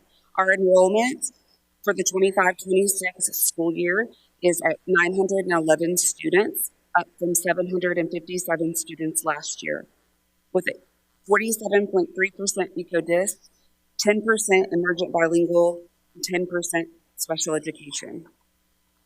In academic achievement, SJ gained 20 points out of the possible 32 points.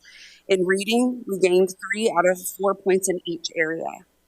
In math, we gained 3 out of the 4 points in the areas of all students and Hispanics, but we did not see the same type of growth in math in some of the other student demographics. We are committed to strengthening our data tracking and differentiation practices to continue our progress and maintain our status in reading and grow in math. During our August 7th PD on campus, we presented the state of our campus to our faculty. We offered small group PD on campus for unpacking TEKS and matching the rigor of the TEK to the high leverage task. We completed a PLC reset during in-service that will help deepen the understanding of the PLC cycle and guide teachers through the process with specific actions for each step in the cycle. Teachers will have a thorough understanding of the expectation on how to go deeper. Our STEM Scopes implementation will create the roadmap and rigor to the process of instructional delivery.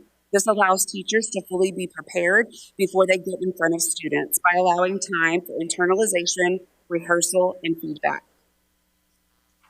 By mainstreaming our PLC process through the school, we will set the expectation for classroom structure by using the I do, you do classroom model, means of participation strategies, high leverage tasks, and academic observations, strengthening the personalized learning time of our students by creating purposeful small groups and obtaining daily academic observations will increase scores for our Tier 1 instruction. This allows us to have specific guidelines to obtain our North Star goal of 80% mastery in Tier 1 instruction. By establishing routines to connect daily, prioritizing teacher development, we will have teachers observing other teachers and creating content-specific PDs relevant to growing teachers in Tier 1, 2, and 3 instruction. By knowing our students' data, they will strategically be placed. Interventions will be worked into our block on a daily practice to address deficits immediately instead of having to wait till formal assessments and losing time. Thank you for your support and our continued growth through the 25-26 school year. Any questions? Questions? Dr. Freeze? Just a quick one on discipline, and then also if you could kind of just kind of discuss how the capacity, how you're able to handle it, because I know y'all got a big increase after the first 5 days or so. Yes, sir.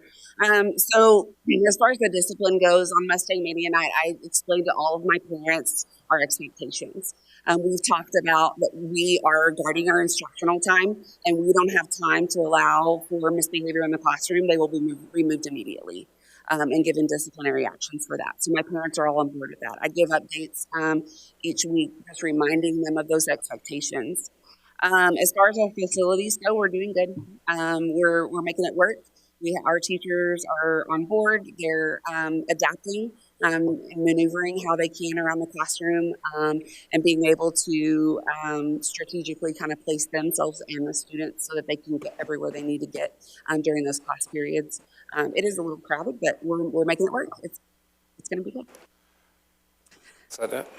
I said, on the increase, the student pop increase, is that mostly sixth graders, seventh graders, eighth graders, a combination of? Seventh grade. Okay.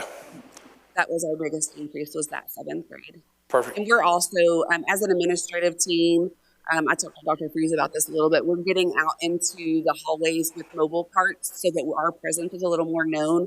And then we can hear what's happening in the classroom so that if those disruptions are happening, we are getting into those classrooms really quickly and stopping that and supporting our teachers through that. So. Perfect. Thank you very much. We also moved some students from Goddard to SJ this year.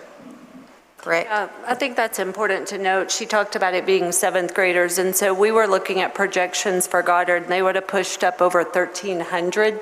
They have capacity issues too, and so these seventh graders will go to SJ. So we didn't move eighth graders because that would have been a move for them already starting junior high. But we took students who will eventually be zoned to Midland Middle School for this 3-year transition phase until we get the third middle school on that side of town. Yes, ma'am. Thank you. So potentially there'll be more than that next year because there'll be eighth graders, but we'll be moving into seventh graders. Well, and SJ's capacity with the bond will be right at a little over 1,000. So core capacity, or the classroom capacity is not the issue, it's the cafeteria, library, those spaces. Yeah, and that narrow hallway that was built in the 50s. No, I just was asked, sixth grade is what I was asking about. Thank you. We currently have 84 sixth graders. Yes, ma'am. Thank you. Anyone else? Thank you very much. Have a good school year. Good evening. I'm Misty Ring, principal of Legacy Freshman High School, which is a Title I campus with just over 900 students. The 24-25 school year was my first as principal of Legacy Freshman, and we earned an overall rating of D. For me, Rebel is synonymous with champion, and I want all of you to know that I am committed to making sure that is just as true in the classroom as it is on the playing field. To speak briefly to Dr. Freese's question, I was a principal in the district before Dr. Howard and her team returned as our leaders. And there were many days where I felt that my hands were tied when it came to supporting the teachers. Now, when I say that violence will not be tolerated, I know that I have the support of her team and of you, and that makes all the difference. I can tell parents and students and teachers that we will not put up with that and know that I have your support. It really, really does help. Obviously, it's not just violence that we're working against. Those minor disruptions are important to avoid and to prevent as well. We put systems in place. We monitor those systems. We communicate them. I believe when we provide crystal clear expectations that people will meet those expectations. Last year, I was very pleased with the feedback that I received from parents, from visitors, about how their experience was different when they came to Legacy Freshmen. And so despite the work, the huge amount of work that we clearly have to do, I do believe we made good progress in terms of culture. Key to our improvement efforts in terms of academics will be intentional utilization of our resources, particularly time. Scheduling, both at the master schedule level and at the individual calendar level, is critical to ensuring that we're not only getting into classrooms, but also that we're providing teachers with the right support at the right times. We have to make sure that our plans move from paper to real progress, and I have key leaders who are committed to making that happen. We have a separate opportunity culture leadership team for each of our tested subjects, and during our meetings, we will conduct data reviews and assign actions to be carried out either in PLCP meetings or through individual coaching. Our campus instructional leadership team will engage in weekly meetings focused on student achievement, instruction, and targeted support for our teachers. As a freshman-only campus, we focus on our students being on track to graduate college, career, or military ready, and we know that in order to help students get better every day, we have to be committed to doing the same. So we're implementing a campus professional learning plan, which includes regular communication of classroom observation foci or look-fors and the trends that we observe. I hope to make Mr. Bryant's lift at LHS a little easier by increasing students' opportunities to complete a program of study. To be a completer, a student has to begin that program of study, and we are offering more sections of principal's courses than when I began as principal at Legacy Freshman. I've also on the slide highlighted attendance review committee meetings. Our assistant principals will be reporting out on attendance percentages for their specific alphas on a weekly basis. To get more students to graduate CCMR ready, we have to get more students to school more often so they can earn more credits and have more opportunities to complete their programs of study. Thank you. Questions, anyone? Thank you very much. Have a good year. Good evening. My name is Chris Bryant. I'm the proud principal of Legacy High School in Rebel Nation. This is my first year as the LHS principal. In 2023, we earned a D. 2024, we earned a C. In 2025, we got a C. Our enrollment is a little under 2,800 students. Our ECHO disc population is about 50%. The largest subpopulation that we have is our Hispanic population, which is at a 66% itself. Talking about our goals, so goal A, we've got a few things that we're doing, strategic scheduling for our end-of-course retesters. The next thing that we're doing is extended learning days and emergent bilingual academy for intervention. We've been doing this last year. One thing that you'll notice with our EB population is that they're doing a very good job, and we've kind of changed up a few things with our APs because we have an actual AP only over EBs. That's her only job is over the EB population. And all teachers will use student trackers to measure progress.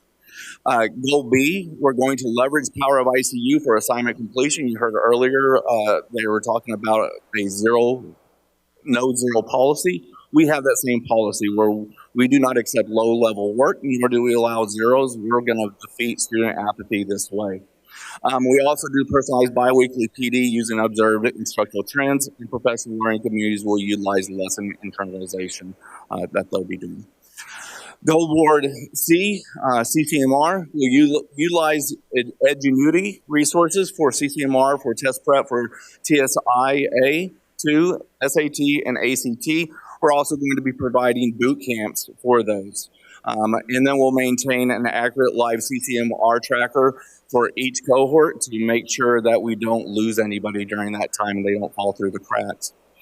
On Board Goal D, we introduced Teach Like a Champion strategies each 6 weeks. Right now we have 3 of them that we're working on itself. And then from there, we're going to continue to work with our PLCs, our professional communities, through aligned protocols and data-driven plans.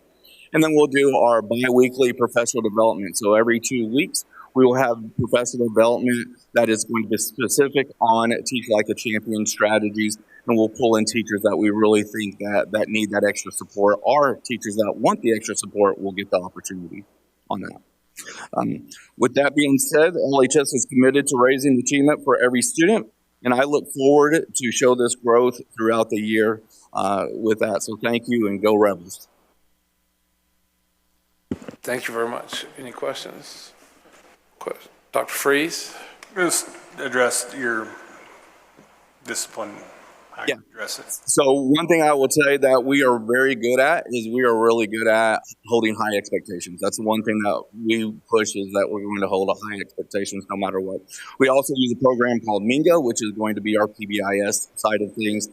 So positive behavior intervention system that we use with our students to give them points. And every 6 weeks we open up a store where they can get Rebel gear and they have that. The other thing that's really helped us out, I think, right now it's looking like is I will say that EBAP has really made a difference because I don't speak Spanish, so it doesn't help out whenever I go talk to those students. She has that relationship with them, and we call her the grandmother of those students. So, Thank you very much. Anything else? Thank you very much. Have a good year. Excited for it. Good evening. My name is Melanie Hall, and I am proud to begin my second year as principal of Midland Freshman. Today, I'm here to present an overview of the 25-26 Campus Improvement Plan.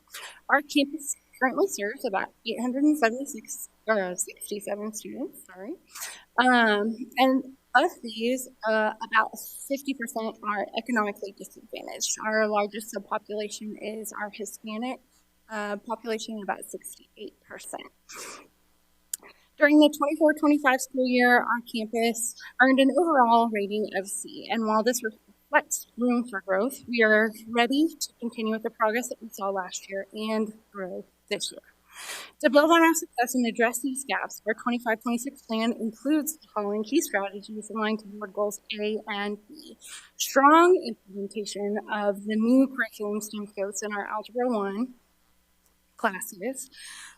Teacher training on our new growth trackers to better monitor and respond to student progress in real time. And these actions are embedded in our campus improvement plan through strategic student scheduling with our TIA designated teachers and protected PLC time for data reflection and data disaggregation.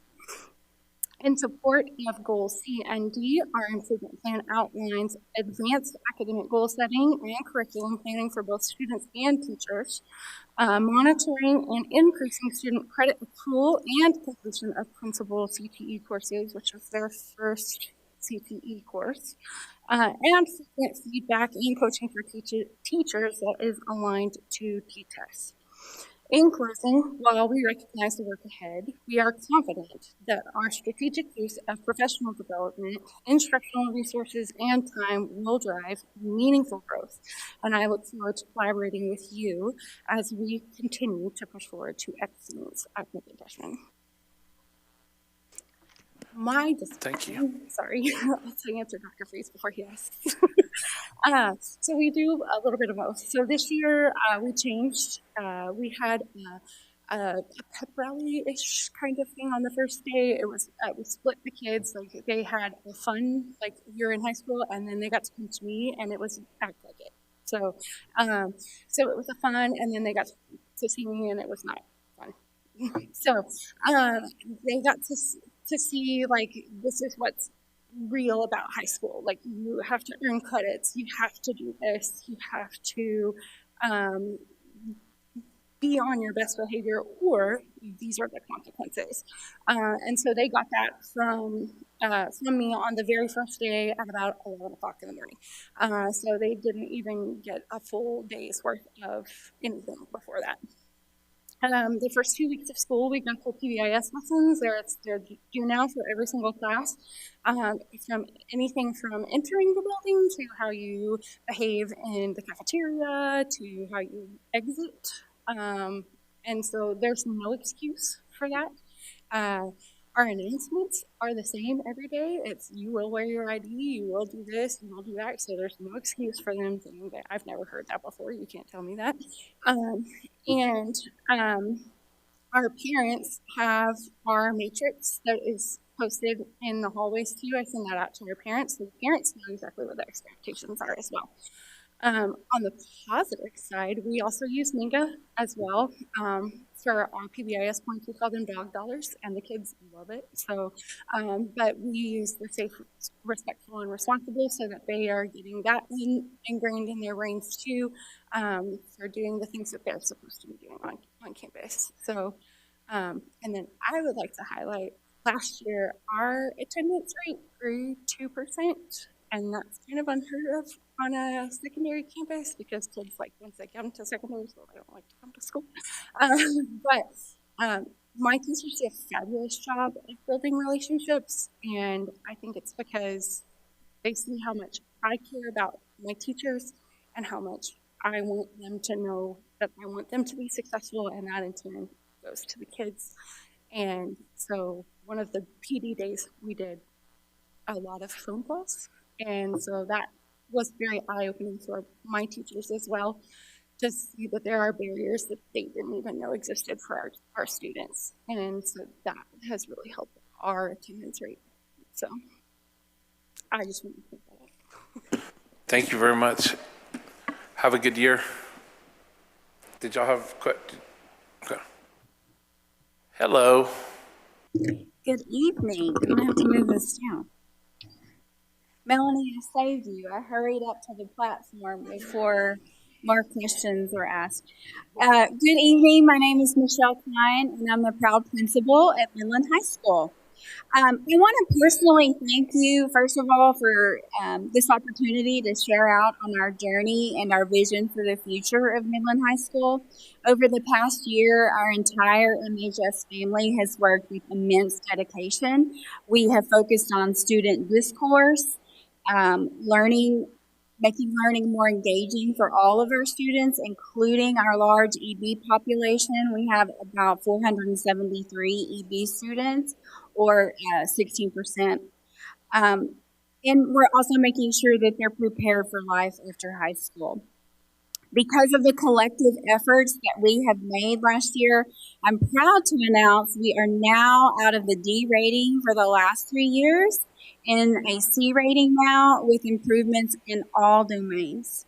And so this is more than just a letter grade to me and to our campus. It's a testament to the hard work that our staff has done, as well as our students. Looking ahead, I'm confident that our campus improvement plan is going to continue to guide us and lead our work, because we are focused and motivated to strive for that B rating this upcoming year. So looking at goals A and B, our top priority is ensuring that every single student, where all means all, gets an excellent education. And so we're starting with our teachers. We're empowering them to be even better, which will improve goals A and B. So first of all, we're deepening our lessons this year. Teachers are taking the time to truly own their lessons, making sure that they deeply understand the content and standards before they even step foot into the room. There is no more flying by the seat of our pants lessons. This preparation allows them to be more dynamic and effective. Also, we are striving to improve our teacher clarity. And what I mean by that is using lesson targets for our students so that when they enter the classroom, they know exactly what they are supposed to be learning and what that's going to look like when they have mastered that learning. That has shown in research that improves student engagement and ownership of the learning. Looking at our next goals for C and D, goal C is focused on college and career readiness, and we are already showing results. We improved 10 points in this domain last year, and we're committed to building on that momentum. We're using Edgenuity prep courses for our TSI, ACT, SAT. We are utilizing night school as well as Saturday school. Just as importantly, we are tracking CCMR readiness for each and every single student in grades 10, 11, and 12. For goal D, our focus is empowering our incredible teaching staff. This year, every teacher is going to receive one-on-one coaching based on their specific needs. Just as kids have specific needs, so do our teachers. So our administrators and teacher leaders will be conducting 150 culture walks all together each week. We are going to celebrate strengths and weaknesses, what I like to call opportunities for growth. So through that work, as well as our instructional rounds that we host in the fall and the spring, we'll continue to sharpen those skills so that every kid gets the best opportunity possible. And Dr. Freeze, to answer your question, I took some notes here. I want to second on what Ms. Ring said.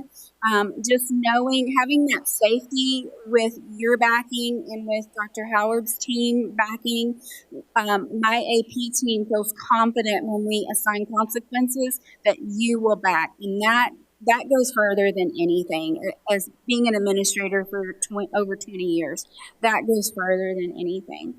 But I will say we have a strong discipline matrix in place. This year we've made it visible for both students and parents. We want them to know we teach all, we have equity among all of our students, and we have high expectations for everyone. And we reinforce this and issue consequences. This year, we have also become more strategic with where our duty locations are for teachers as well as administration. And so by being more visible on campus in those strategic locations that revolve around campus, we're already seeing a difference in behaviors in the hallways. We also have a focus on procedures in the classroom, minute-by-minute procedures that we've practiced all during the summer. And so we know from research that when they practice those procedures, they have a feeling of safety and belonging in the classroom, and so disruptive behaviors are on the decline. And this year we are also offering through Class Dojo, we're awarding points in Class Dojo that you also graciously provided for us this year. And we have a PBIS store that they get to trade in those points each 6 weeks to get dog swag.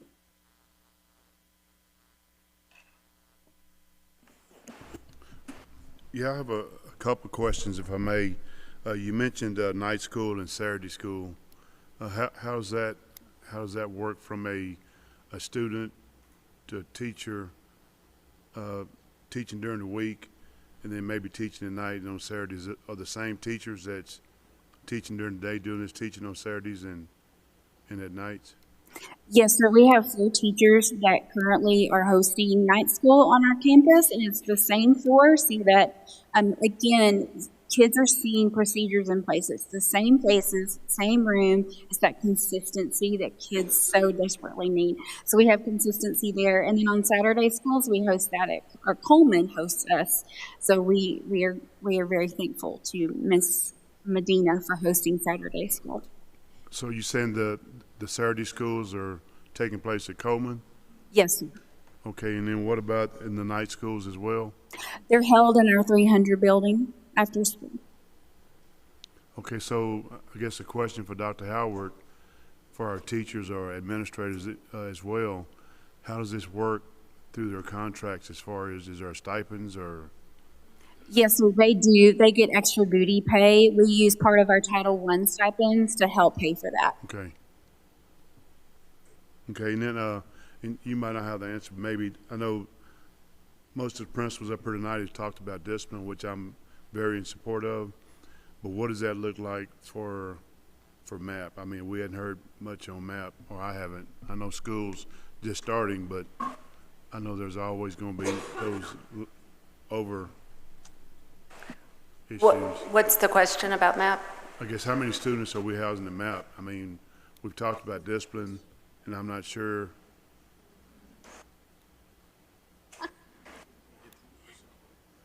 So last year, if I remember right, we started with about 50. 80, I want Yeah. to say. I'm not sure what the number is. The good thing is we don't know, which is a better indicator of it's going better. Yes. As far as MAP, anytime there's misbehavior at MAP or aggressive behaviors, we recommend for expulsion. And at that point, they go up to an expulsion committee to decide if they get expelled with services or to the streets. So with the new 89th legislative session, they gave us a little bit more, or another tool to use. So our team has put virtual learning in place. So with some students that cannot be expelled to the streets, we're going to utilize virtual learning for some of the students that can't seem to behave appropriately in the school setting. So Mr. Mr. Villarreal, how many did you start with? Benjamin Viera. Yes, to answer your question right now, currently we have 83 students at MAP. How many? 83. That's what we started with for the school year. So that was a rollover from Now, keep in mind, they serve students of a population of about 15,000, so 83 out of 15,000. And then that's ranging from seventh grade all the way up to 12th grade. Yeah. Our high end last year, if I remember correctly, they were present on any given day with about 120 to 140. And that was from 7th to 12th grade. Okay, thank you. Yes, sir. I've got a question for you. What can we do as a board from a board governance level to help you at MAP for these kids? Because I feel as though most of them we can save. They're just a different cat. And I just want to know, and I probably was a MAP student, so it's close to my heart. I know that we can, given the right opportunities, things can change. So what can we do as a board to focus on to help you at MAP to give these kids a path to get it together? On the spot, 30 seconds. On the spot, 30 seconds. I'm just giving you a hard time. No. I've talked to Ms. Powell about this several times, and I've even mentioned to Dr. Howard, Mr. Steele. The biggest thing I can tell you this, with the students that we serve, some just make simple mistakes to some serious crimes that they've committed. The biggest thing I can say, y'all can help, and I'm going to go back to they were talking about talking to the judges. That's the biggest thing, consequences. Because right now, a lot of the students do not fear the law, I'll be honest with you. And so when you go into the judges, I know the judicial system and juvenile detention and juvenile law, there's a lot of stipulations and a lot of gray area, a lot of red tape that you have to deal with. But that's the biggest thing, is going to them and letting them know that, hey, we mean business. That's the biggest thing. Okay, thank you. Could you repeat that for the media? The students do not fear the law here? Is that what I heard? Retract that statement. No, no. A lot of times they know it's not until they hit 17 that it becomes real. I'll be honest with you. And we have had meetings with juvenile justice and probation officers because there was a time where if a student was suspended, they were locked up. You know, if they were suspended on a Friday, they were locked up until Monday, till they could return to school. That hasn't been the case across the board, and so we've had multiple meetings and, you know, just asking for that support, because if they're not afraid of that, there's not much at school that we can do that's more severe than the criminal justice system.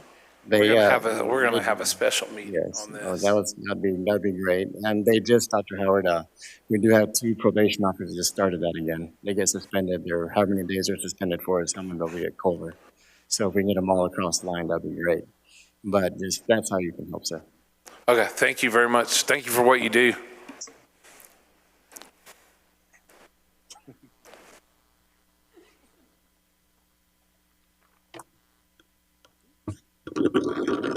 Hello, this will go.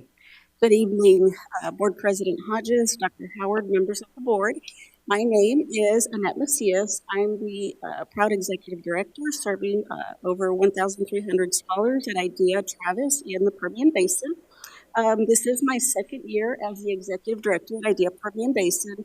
We do have 2 principals at IDEA. We have an academy principal, Ileana Bonilla, who serves pre-K through 5th grade. And we also have Lydia Maya, who is serving our college prep scholars, 6th grade through 11th grade.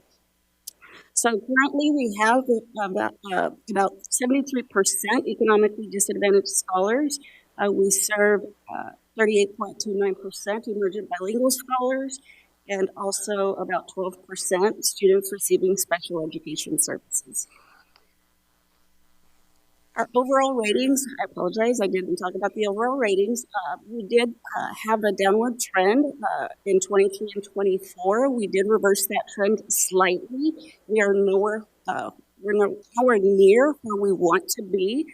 Our vision at IDEA overall is college for all, and to make that available to all of our scholars.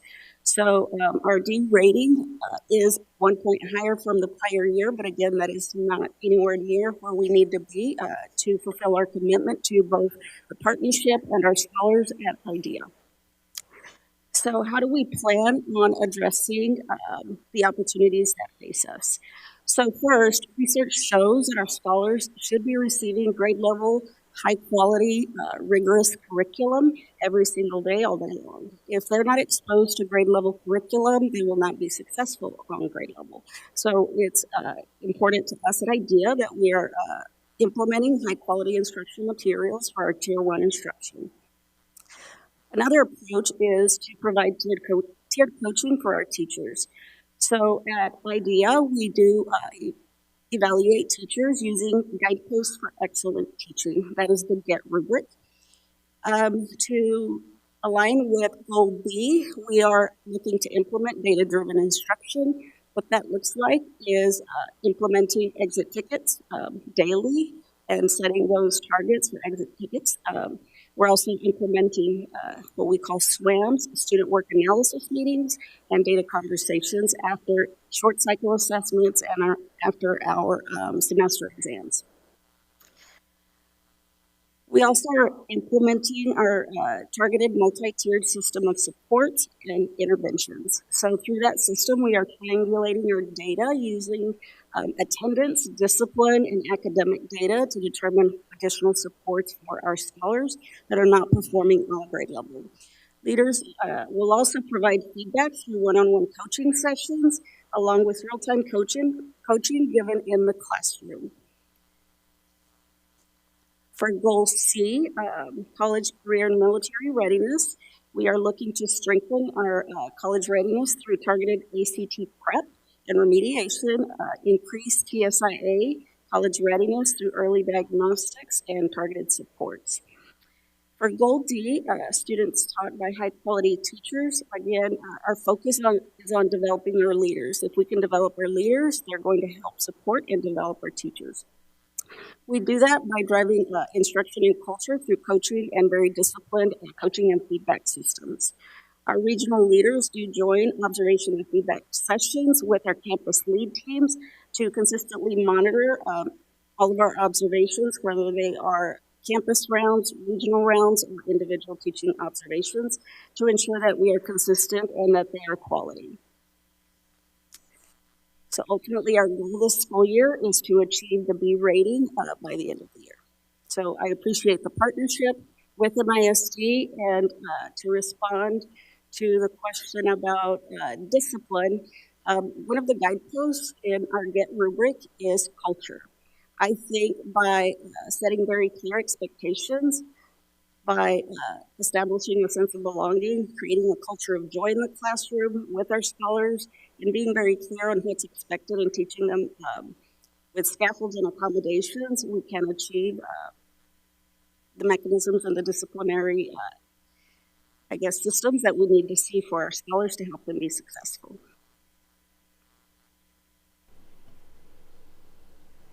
I have a couple questions. What,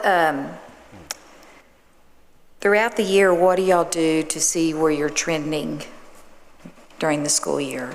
Academically, Mm-hmm. we do give unit assessments and inter-module assessments for the STAR tested grade levels for our lower grades. We give DIBELS, the DIBELS assessment. We give a beginning of the year, middle of the year, and end of the year assessment. We also administer our RENSTAR test, which is in math and in reading. Do you do the MAP, NWEA MAP, or not? No. I don't know how much we can ask from a charter in 1882, I guess you should call it, but with 3 Ds in a row, I'd kind of like to see some beginning, middle, and into their data so that we know where it's trending for this year. I believe it's the expectation that anytime we do report outs, it would include all of our campuses. Is that correct? We do share the RENSTAR data beginning, middle, and end. Yes, based off the board reporting calendar you guys approved, the district-based assessments, iReady data, anything like that encompasses all campuses, all schools in the district. We were already getting that? We were not getting it, Okay. but now that we have the board reporting calendar, that way it's built, it'll report out. Okay, thank you. As long as they give the assessments that we give. Mr. Hodges? I I guess was- a go couple ahead. questions. So from what grade levels, is it from first grade to what grade that y'all are servicing students? Pre-kindergarten through 11th grade, So pre-K through 11th. through 11th? Mhm. So how many of these 1379 are actually high school? We have roughly 120 in 6th, 7th, and 8th, and about, I'm going to say closer to 60 or 70. I have to do the math in my head. Sorry, 60, 180. I'm going to say about 450. I don't have it with me. So 450 from the 9th to the 11th grade? 6 through 8 is 360. So we have about 480 and 6 through 11. 480, 6th through 11th? Yes. Okay. And this is the last year that they're scheduled to serve high school, so it'll just be through 8th grade after this year, correct? Correct. So those 480 students will come back to MISD or wherever they choose to Just go? the 9th through 12th graders. They either come to us or they, I mean, it will be their choice what they do. But the contract stipulated that. Okay. Thank you. You're welcome. Thank you. Thank you. Have a good year.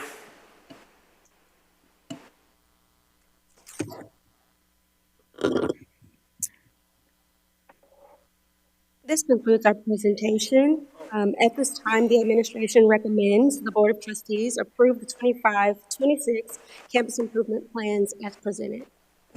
And also, I would like to note that you have the plan as well as the campus goals for every campus that did that. Before we get a motion on it, I just want to say thank you to everyone that put in the work to do this, to Dr. Howard's administration, her team, to all campus leadership, the teachers. Thank y'all for being here. I know it's late. I know y'all are tired of hearing us talk and go through this. It's very important from a board governance perspective to be able to see the principals and the campus leadership come in here. We want y'all to be successful. We want these kids to be successful. I cannot tell you truly, truly, truly thank y'all so much for all the work. I know that it is problematic and it's difficult and it's late. The good news is it only happens once a year. So, but thank y'all very, very much. And I think y'all all did a fantastic job, and I cannot tell you thank you enough. And y'all are the campus leaders. So when y'all are getting this data from your teachers, remember, this is all important, but don't beat them down on all the data, because this is a change, and everybody's got to get used to it. And I just thank y'all so much for putting in the work. Thank y'all very, very much. It's very important to our kids. Anyway, do we have a motion? I move we accept the recommendation as presented. You can talk. Do we have a second? It's been motioned and seconded. Dr. Freeze? I think it's also, I just want to reiterate, I think it's really helpful for the community to hear from you all too. Not only us, but it's good for the community to hear all these different plans, and it gives them, confidence in you all as leaders. And anyway, thank you so much. It has been moved and seconded. Let this board vote on agenda item 9, action item C, discussion of and request for approval of 2025-2026 campus improvement plans in accordance with board policy BQ local. All those in favor, raise your right hand. This unanimous motion passes. Moving on to the next agenda item, action item 9D, discussion of and request for approval of CSP number 25-02, 2023, bond package number 4, middle school group A, Goddard Junior High, middle and freshman high school renovations improvements, Park Hill. Let's wait just a second. Let the teacher or the principals leave real quick, if you don't mind.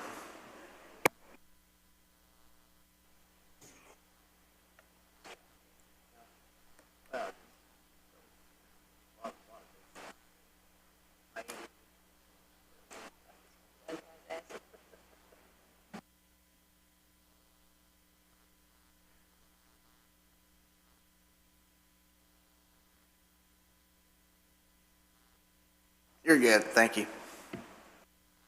Dr. Howard, President Hodges, board members, we are pleased to bring to you a recommendation tonight for the results of CSP number 25-02, Package 4, Middle School Group A, Goddard Junior High and Midland Freshman High School. You have in your packet the complete results of the two vendors. We advertised in mid-June, twice as required, and we opened the proposals at the end of June. We had two vendors, but we had sent out over 1,000 invitations. This is not a surprise considering the amount of work going on in the state at the moment.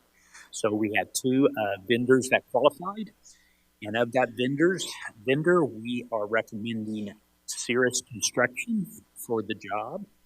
The good news is we had an original budget of $61,017,585, and the total GMP with alternates came in at $58,376,000 even, and that's a total of $2,641,585 under our budget that was established for the bond.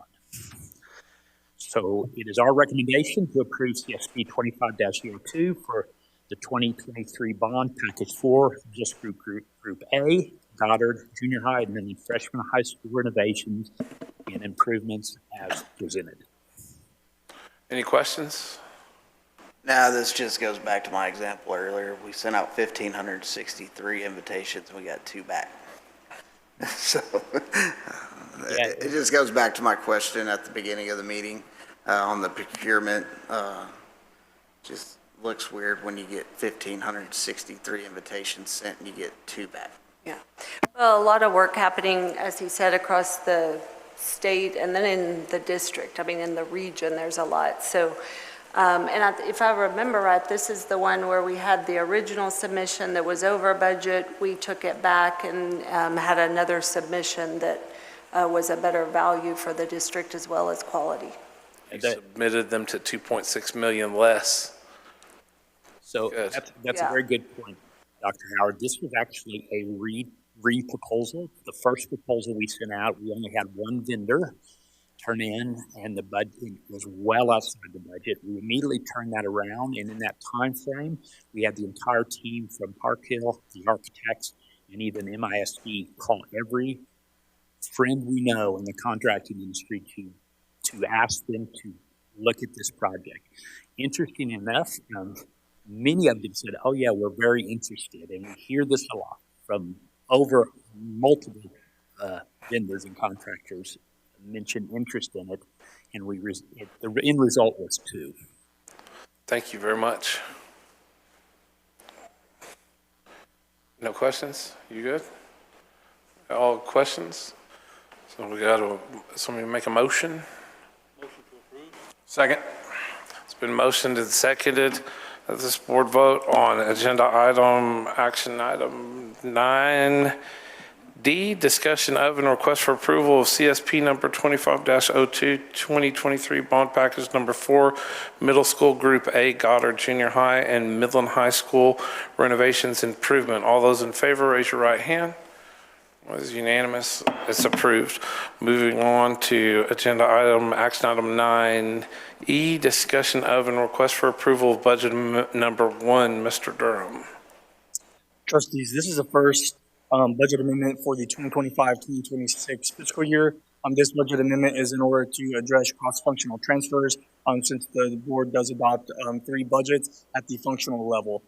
As Dr. Howard mentioned earlier this evening, the district will come back to the board in October with a large budget amendment that is going to true up the revenues and the expenditures based on actuals rather than just projections. At that time, we are hoping that there are more students that show up, but we'll continue to update the board. But nonetheless, budget amendment number 1 is only cross-functional transfers, and the administration recommends the Board of Trustees approve as presented.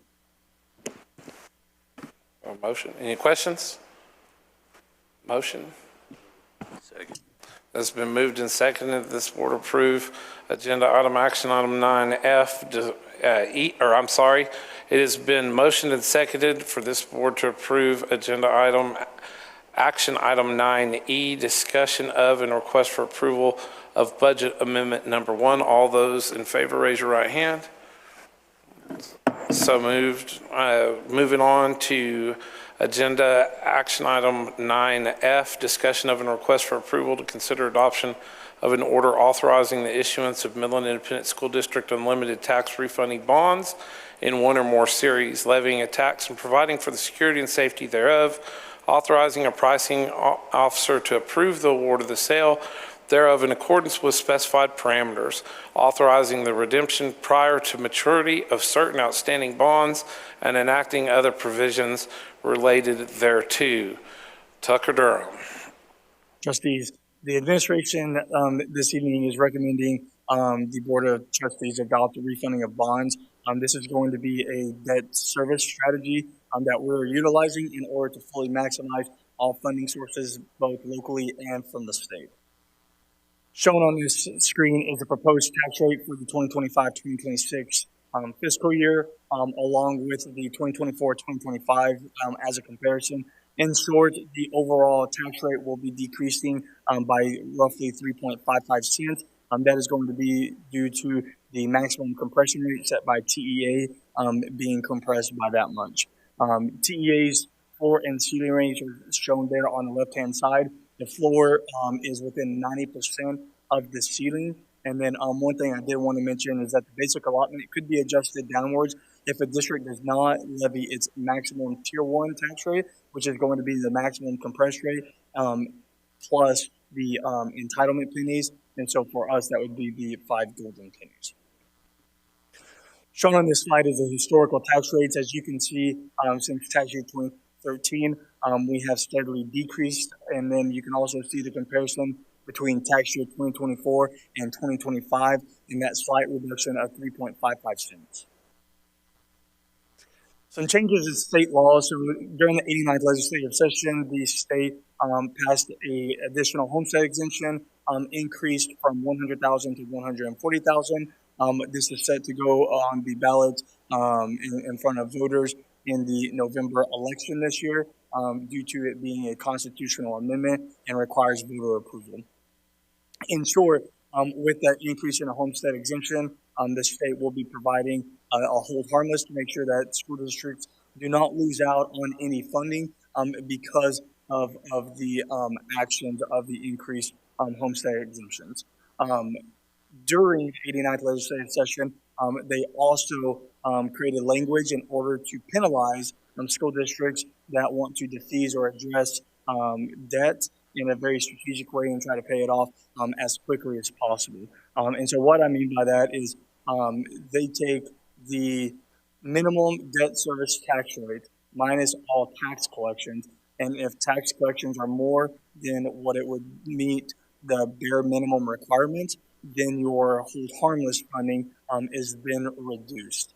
And so I will show you an option, actually 3 different scenarios here in just a few minutes. One other thing I wanted to also mention is Senate Bill 1453. This goes into effect January 1st of 2026, and it will require school districts to state the minimum and the targeted tax rate starting for the 2026-27 fiscal year. However, we're using this as an opportunity to bring this and implement it 1 year before that requirement. So in analysis, are going to show these assumptions. Scenario 1 is going to show a reduced INS tax rate to calculate the bare minimum tax obligations. Scenario 2 is going to show a maintained INS tax rate of 21 cents and allow the district to defease bonds in fiscal year 2026, very similar to what we have previous done in years. And this is what we just completed in the middle part of this month. And then scenario 3 is going to be maintaining the INS tax rate at the 21 cents. However, rather than defeasing the bonds, it's going to be issuing the refunding of bonds for targeted tax rate. And so you can see some of the variables in there, the net taxable values, tax collections at 98%, estimated INS tax levy, the scheduled debt service, along with the targeted tax rate. I know this is a lot of information for you.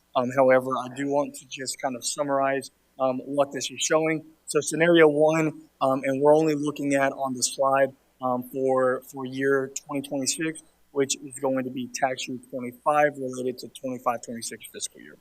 And so this is going to show the bare minimum INS tax rate of right at 14.134 cents. However, this does not show any surplus in order to strategically defease or address our outstanding debt obligations. And you can see there on the very left-hand side, the net debt, I apologize, the net debt service cost of approximately $1.53 million,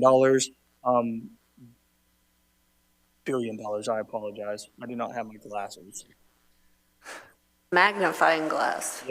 Yes, absolutely. However, one of the biggest things on scenario one that scenario two does not show is receiving that Asahi money, which is that hold harmless provision. Scenario two and scenario three are going to show the overall tax rates at the current 21 cents. However, just two different strategies.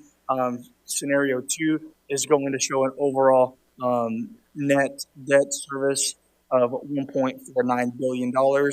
You can see the interest savings of approximately $38 million. However, you can see that you do not receive any of the Asahi money. Scenario three is going to show an overall net debt service of approximately $1.48 billion. And you can see on the bottom right-hand corner that this is going to have a savings of approximately $44.5 million. Plus, we also are able to receive the Asahi money. And so this is what I mean by being able to fully maximize our funding both at the local and the state level, not leaving anything on the table. At the end of the day, scenario two, scenario three addresses us still being very strategic and very aggressive paying down debt. That is one reason why the district was upgraded to a AAA Moody's rating earlier this year, and we are only one of 6 school districts that currently have that rating. This is the calendar comparison that I just wanted to provide. So if we were to move forward with scenario two, which would be the defeasance, then the board will take action on the defeasance order next month, and then thereafter we'll adopt a tax rate. However, the recommendation that the administration has this evening is going to be adopting scenario three. This would be requiring the board to approve the perimeter refunding. At this board meeting, we'll work on pricing and awarding the bonds, and then at the next month's meeting, the board will then adopt a tax rate. And at this time, the administration recommends the Board of Trustees adopt an order authorizing the issuance of Midland Independent School Districts and limited tax refunding bonds as presented. Any questions? I got it. So in scenario three, we pay the least. Is that correct? That is correct, yes. All right. So one of my favorite economists, the late, great Milton Friedman, said, keep your eye on one thing and one thing only. How much government is spending, because that's the true tax. So with that in mind, I think option three is the best. It's the least spending. Whatever you spend, you're going to have to pay in debt, inflation, or tax. And I think once you spend it, the best way to deal with it is to pay it off as soon as possible. Well, I just have a quick question on it, on the mechanics of it. So, way to go, you and your team, finding a loophole around this, to the strategy, shall we say. This is being recorded. Don't let Austin in on this. So that's where I'm going with this is, so we're protected for this entire biennium, right? If we do this, we're good to go. That is correct.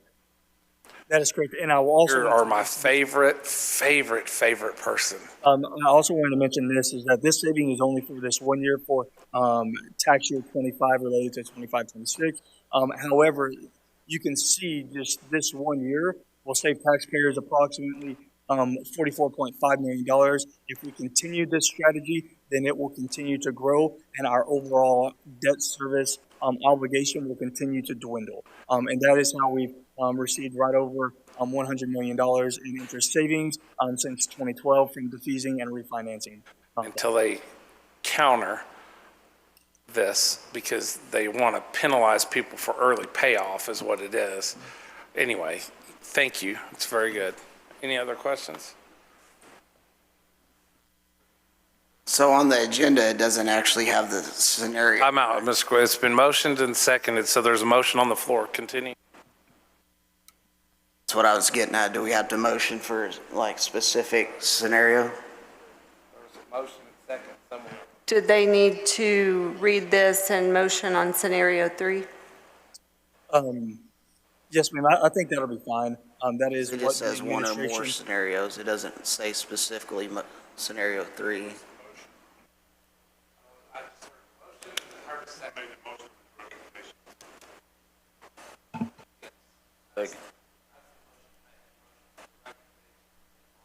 Which is scenario 3? Yes, sir, that is correct.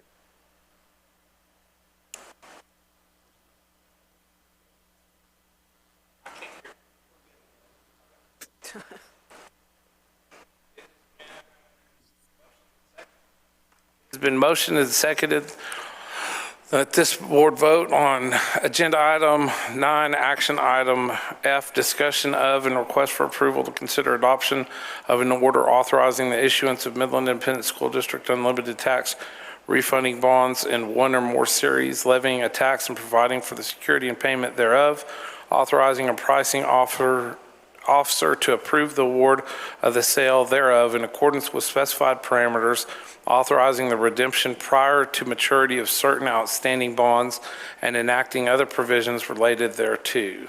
All those in favor, raise your right hand. It's unanimous. So moved. Moving on to agenda item 9, action item G, discussion of and request for approval of capital improvement development agreements between Midland Independent School District and City of Midland, Texas. Park Hill, how are you? I will be presenting this one tonight along with the remaining of the agenda, and I will try to make it as short and sweet as possible. So I appreciate it, trustees. Just a little background on this. The district has been working on a developers agreement related to both of our new high schools with the City of Midland, along with our outside counsel through probably over the last 4 to 6 months. We've had multiple meetings, and so I do believe that the agreed upon agreements for both of the locations are in the best interest of the district. These two agreements outline responsibilities for infrastructure improvements, including roadways and utility expansions necessary for the development of the two new high schools. Under the agreement, Midland ISD will serve as the developer, providing design documentation, bid oversight, and construction management of all infrastructure improvements.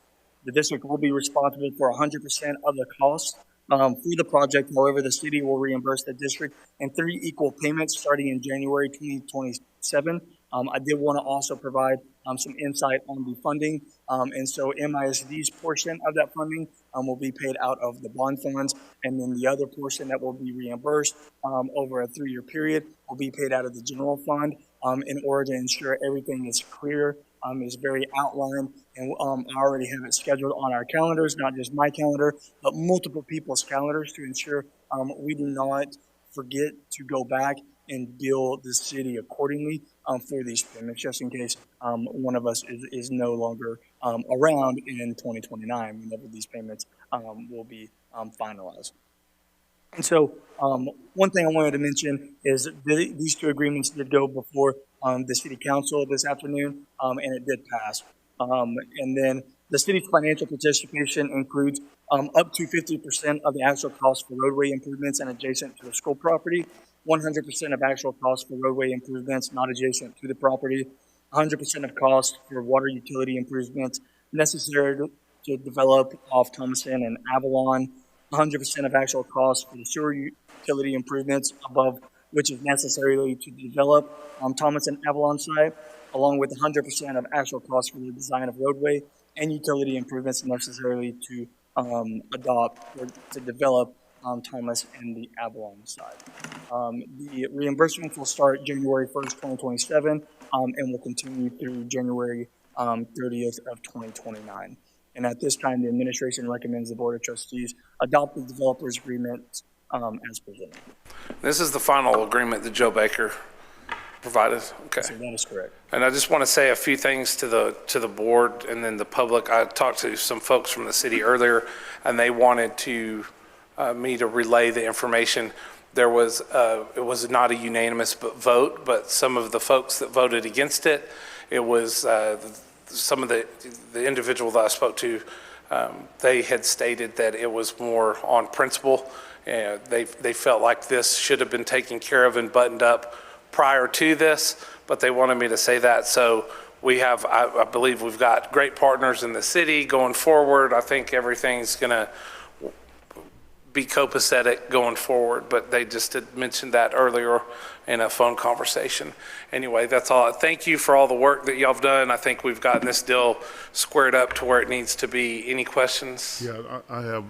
Is there anywhere noted, Mr. Durham, that you said that, I guess, the reimbursement phase will be back or be January of 2027?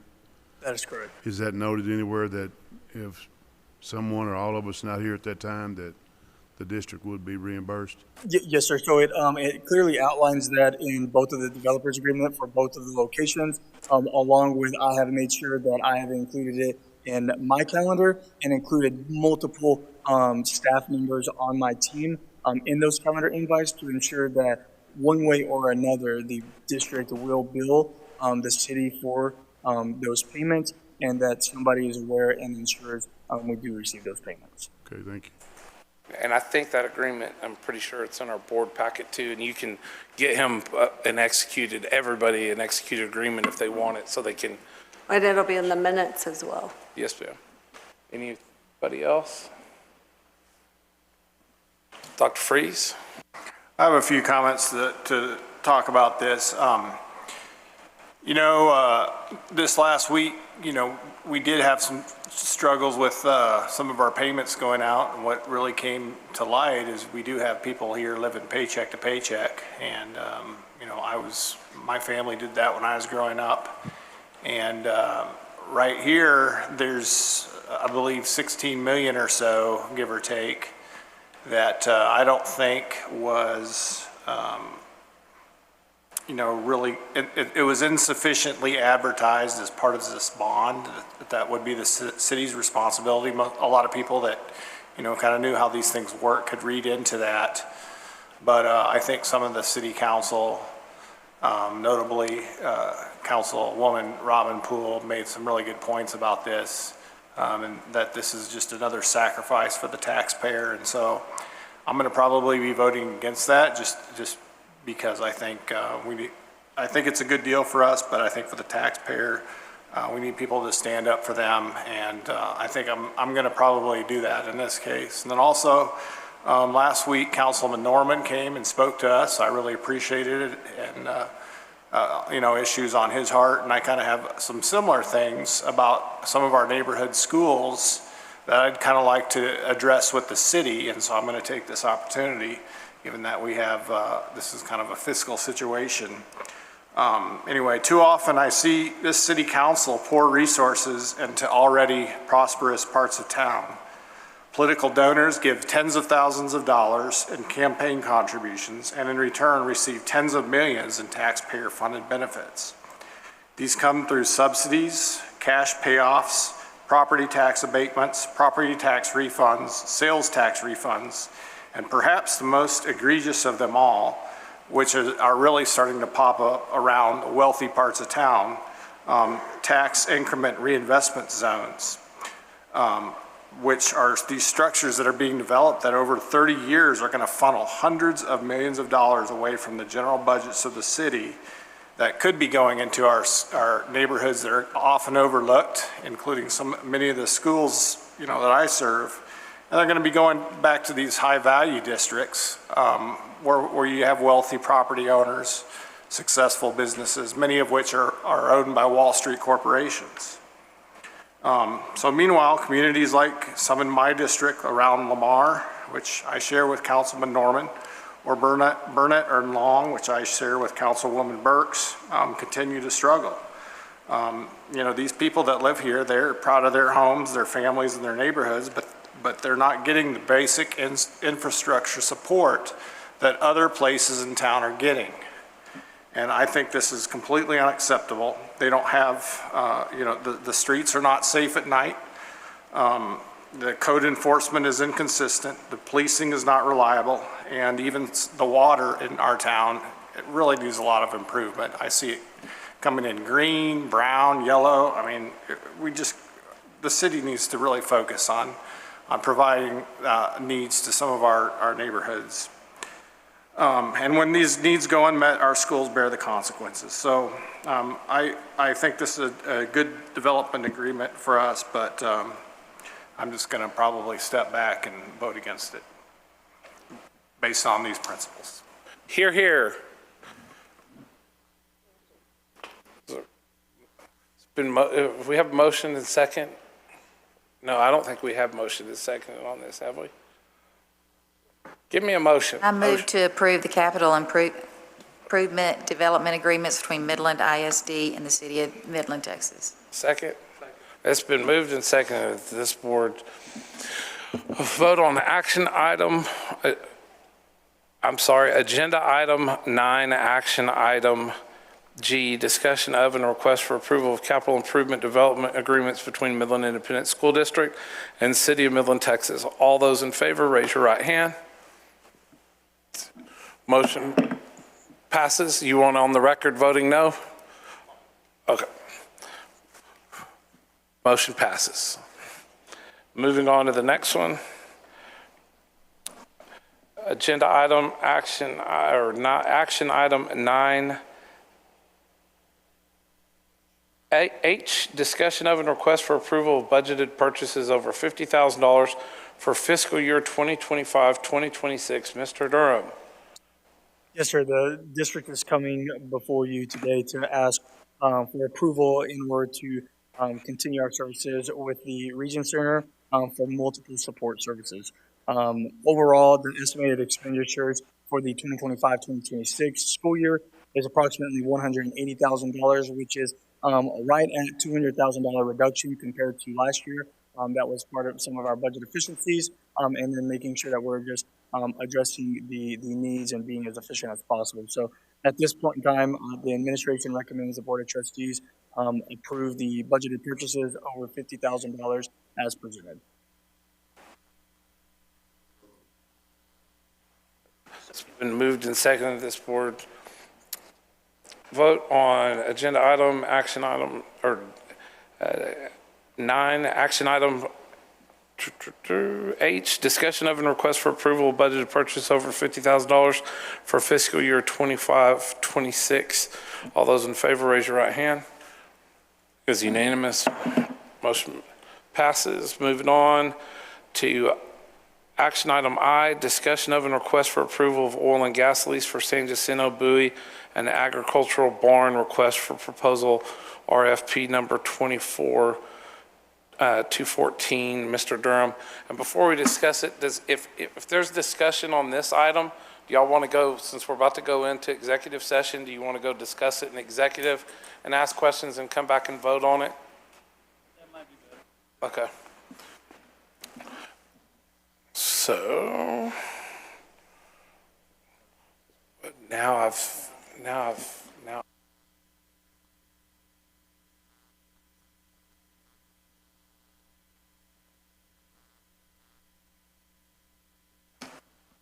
so I moved to.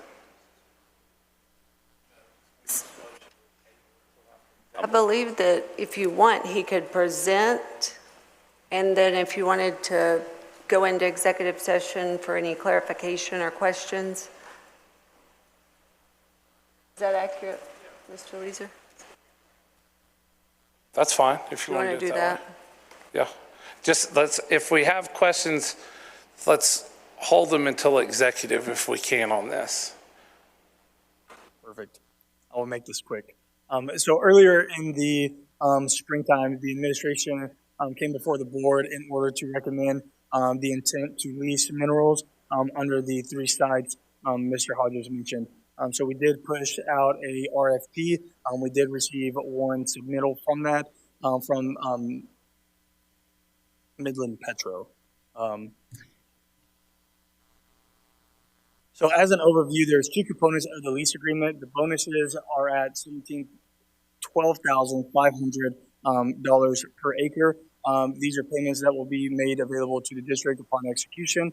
Along with the district will retain 25% of all royalties, which is in line with state law. So you can see there's three different columns indicating the amounts for Bowie Fine Arts, San Jacinto Junior High, and the Ag Barn. One thing that I do want to make sure that is very clear is the San Jacinto Junior High is contingent on the drilling located at Midland College. While we will receive the bonus payment of the 96, right at $97,000, the royalties are going to be based on the drilling located at that site. So you can see that the overall bonus payments come out to approximately $275,000, while the anticipated royalties is right at $9.9 million, which is going to be over a 20-year lifespan. However, the district will receive approximately 50% of those royalties within the first 24 months of production. There's actually some mineral interest and royalties already due to the district that have been sitting in an escrow account. And so at this time, the administration recommends the Board of Trustees approve the lease of minerals owned by the district for mineral development as presented. A motion So, to table. hold on, because I'm thinking if we're going into closed session now that we moved it, I don't even think we can just vote, go into closed session, talk about it, come back, and vote on it without doing anything. We essentially just go into closed session right now. Where's Mike at?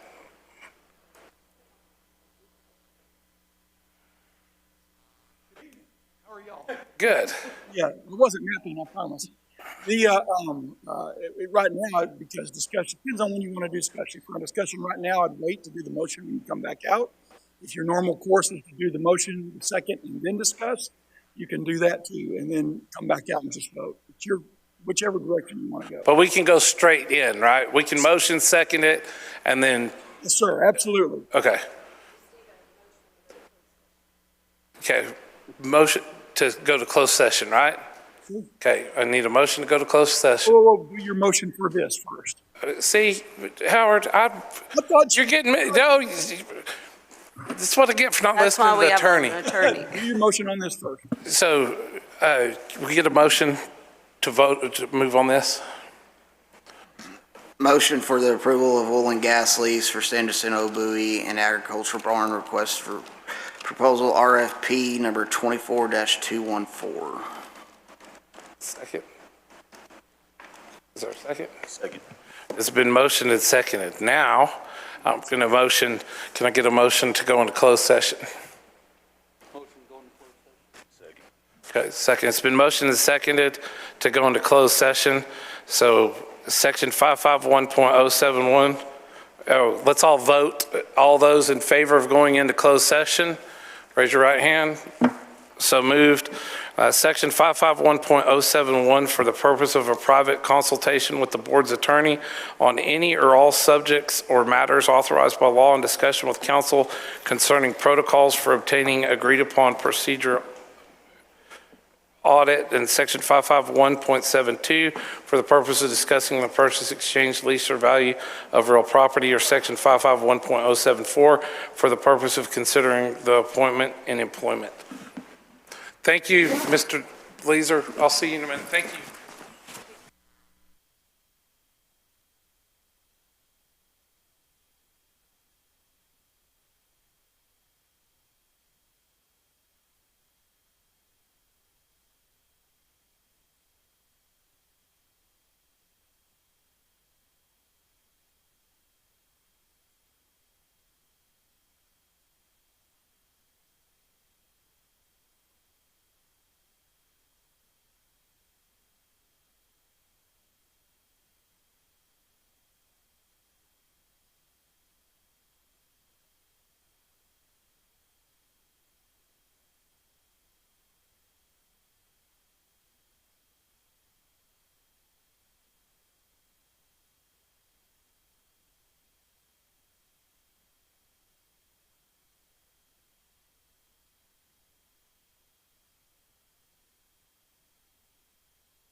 The time is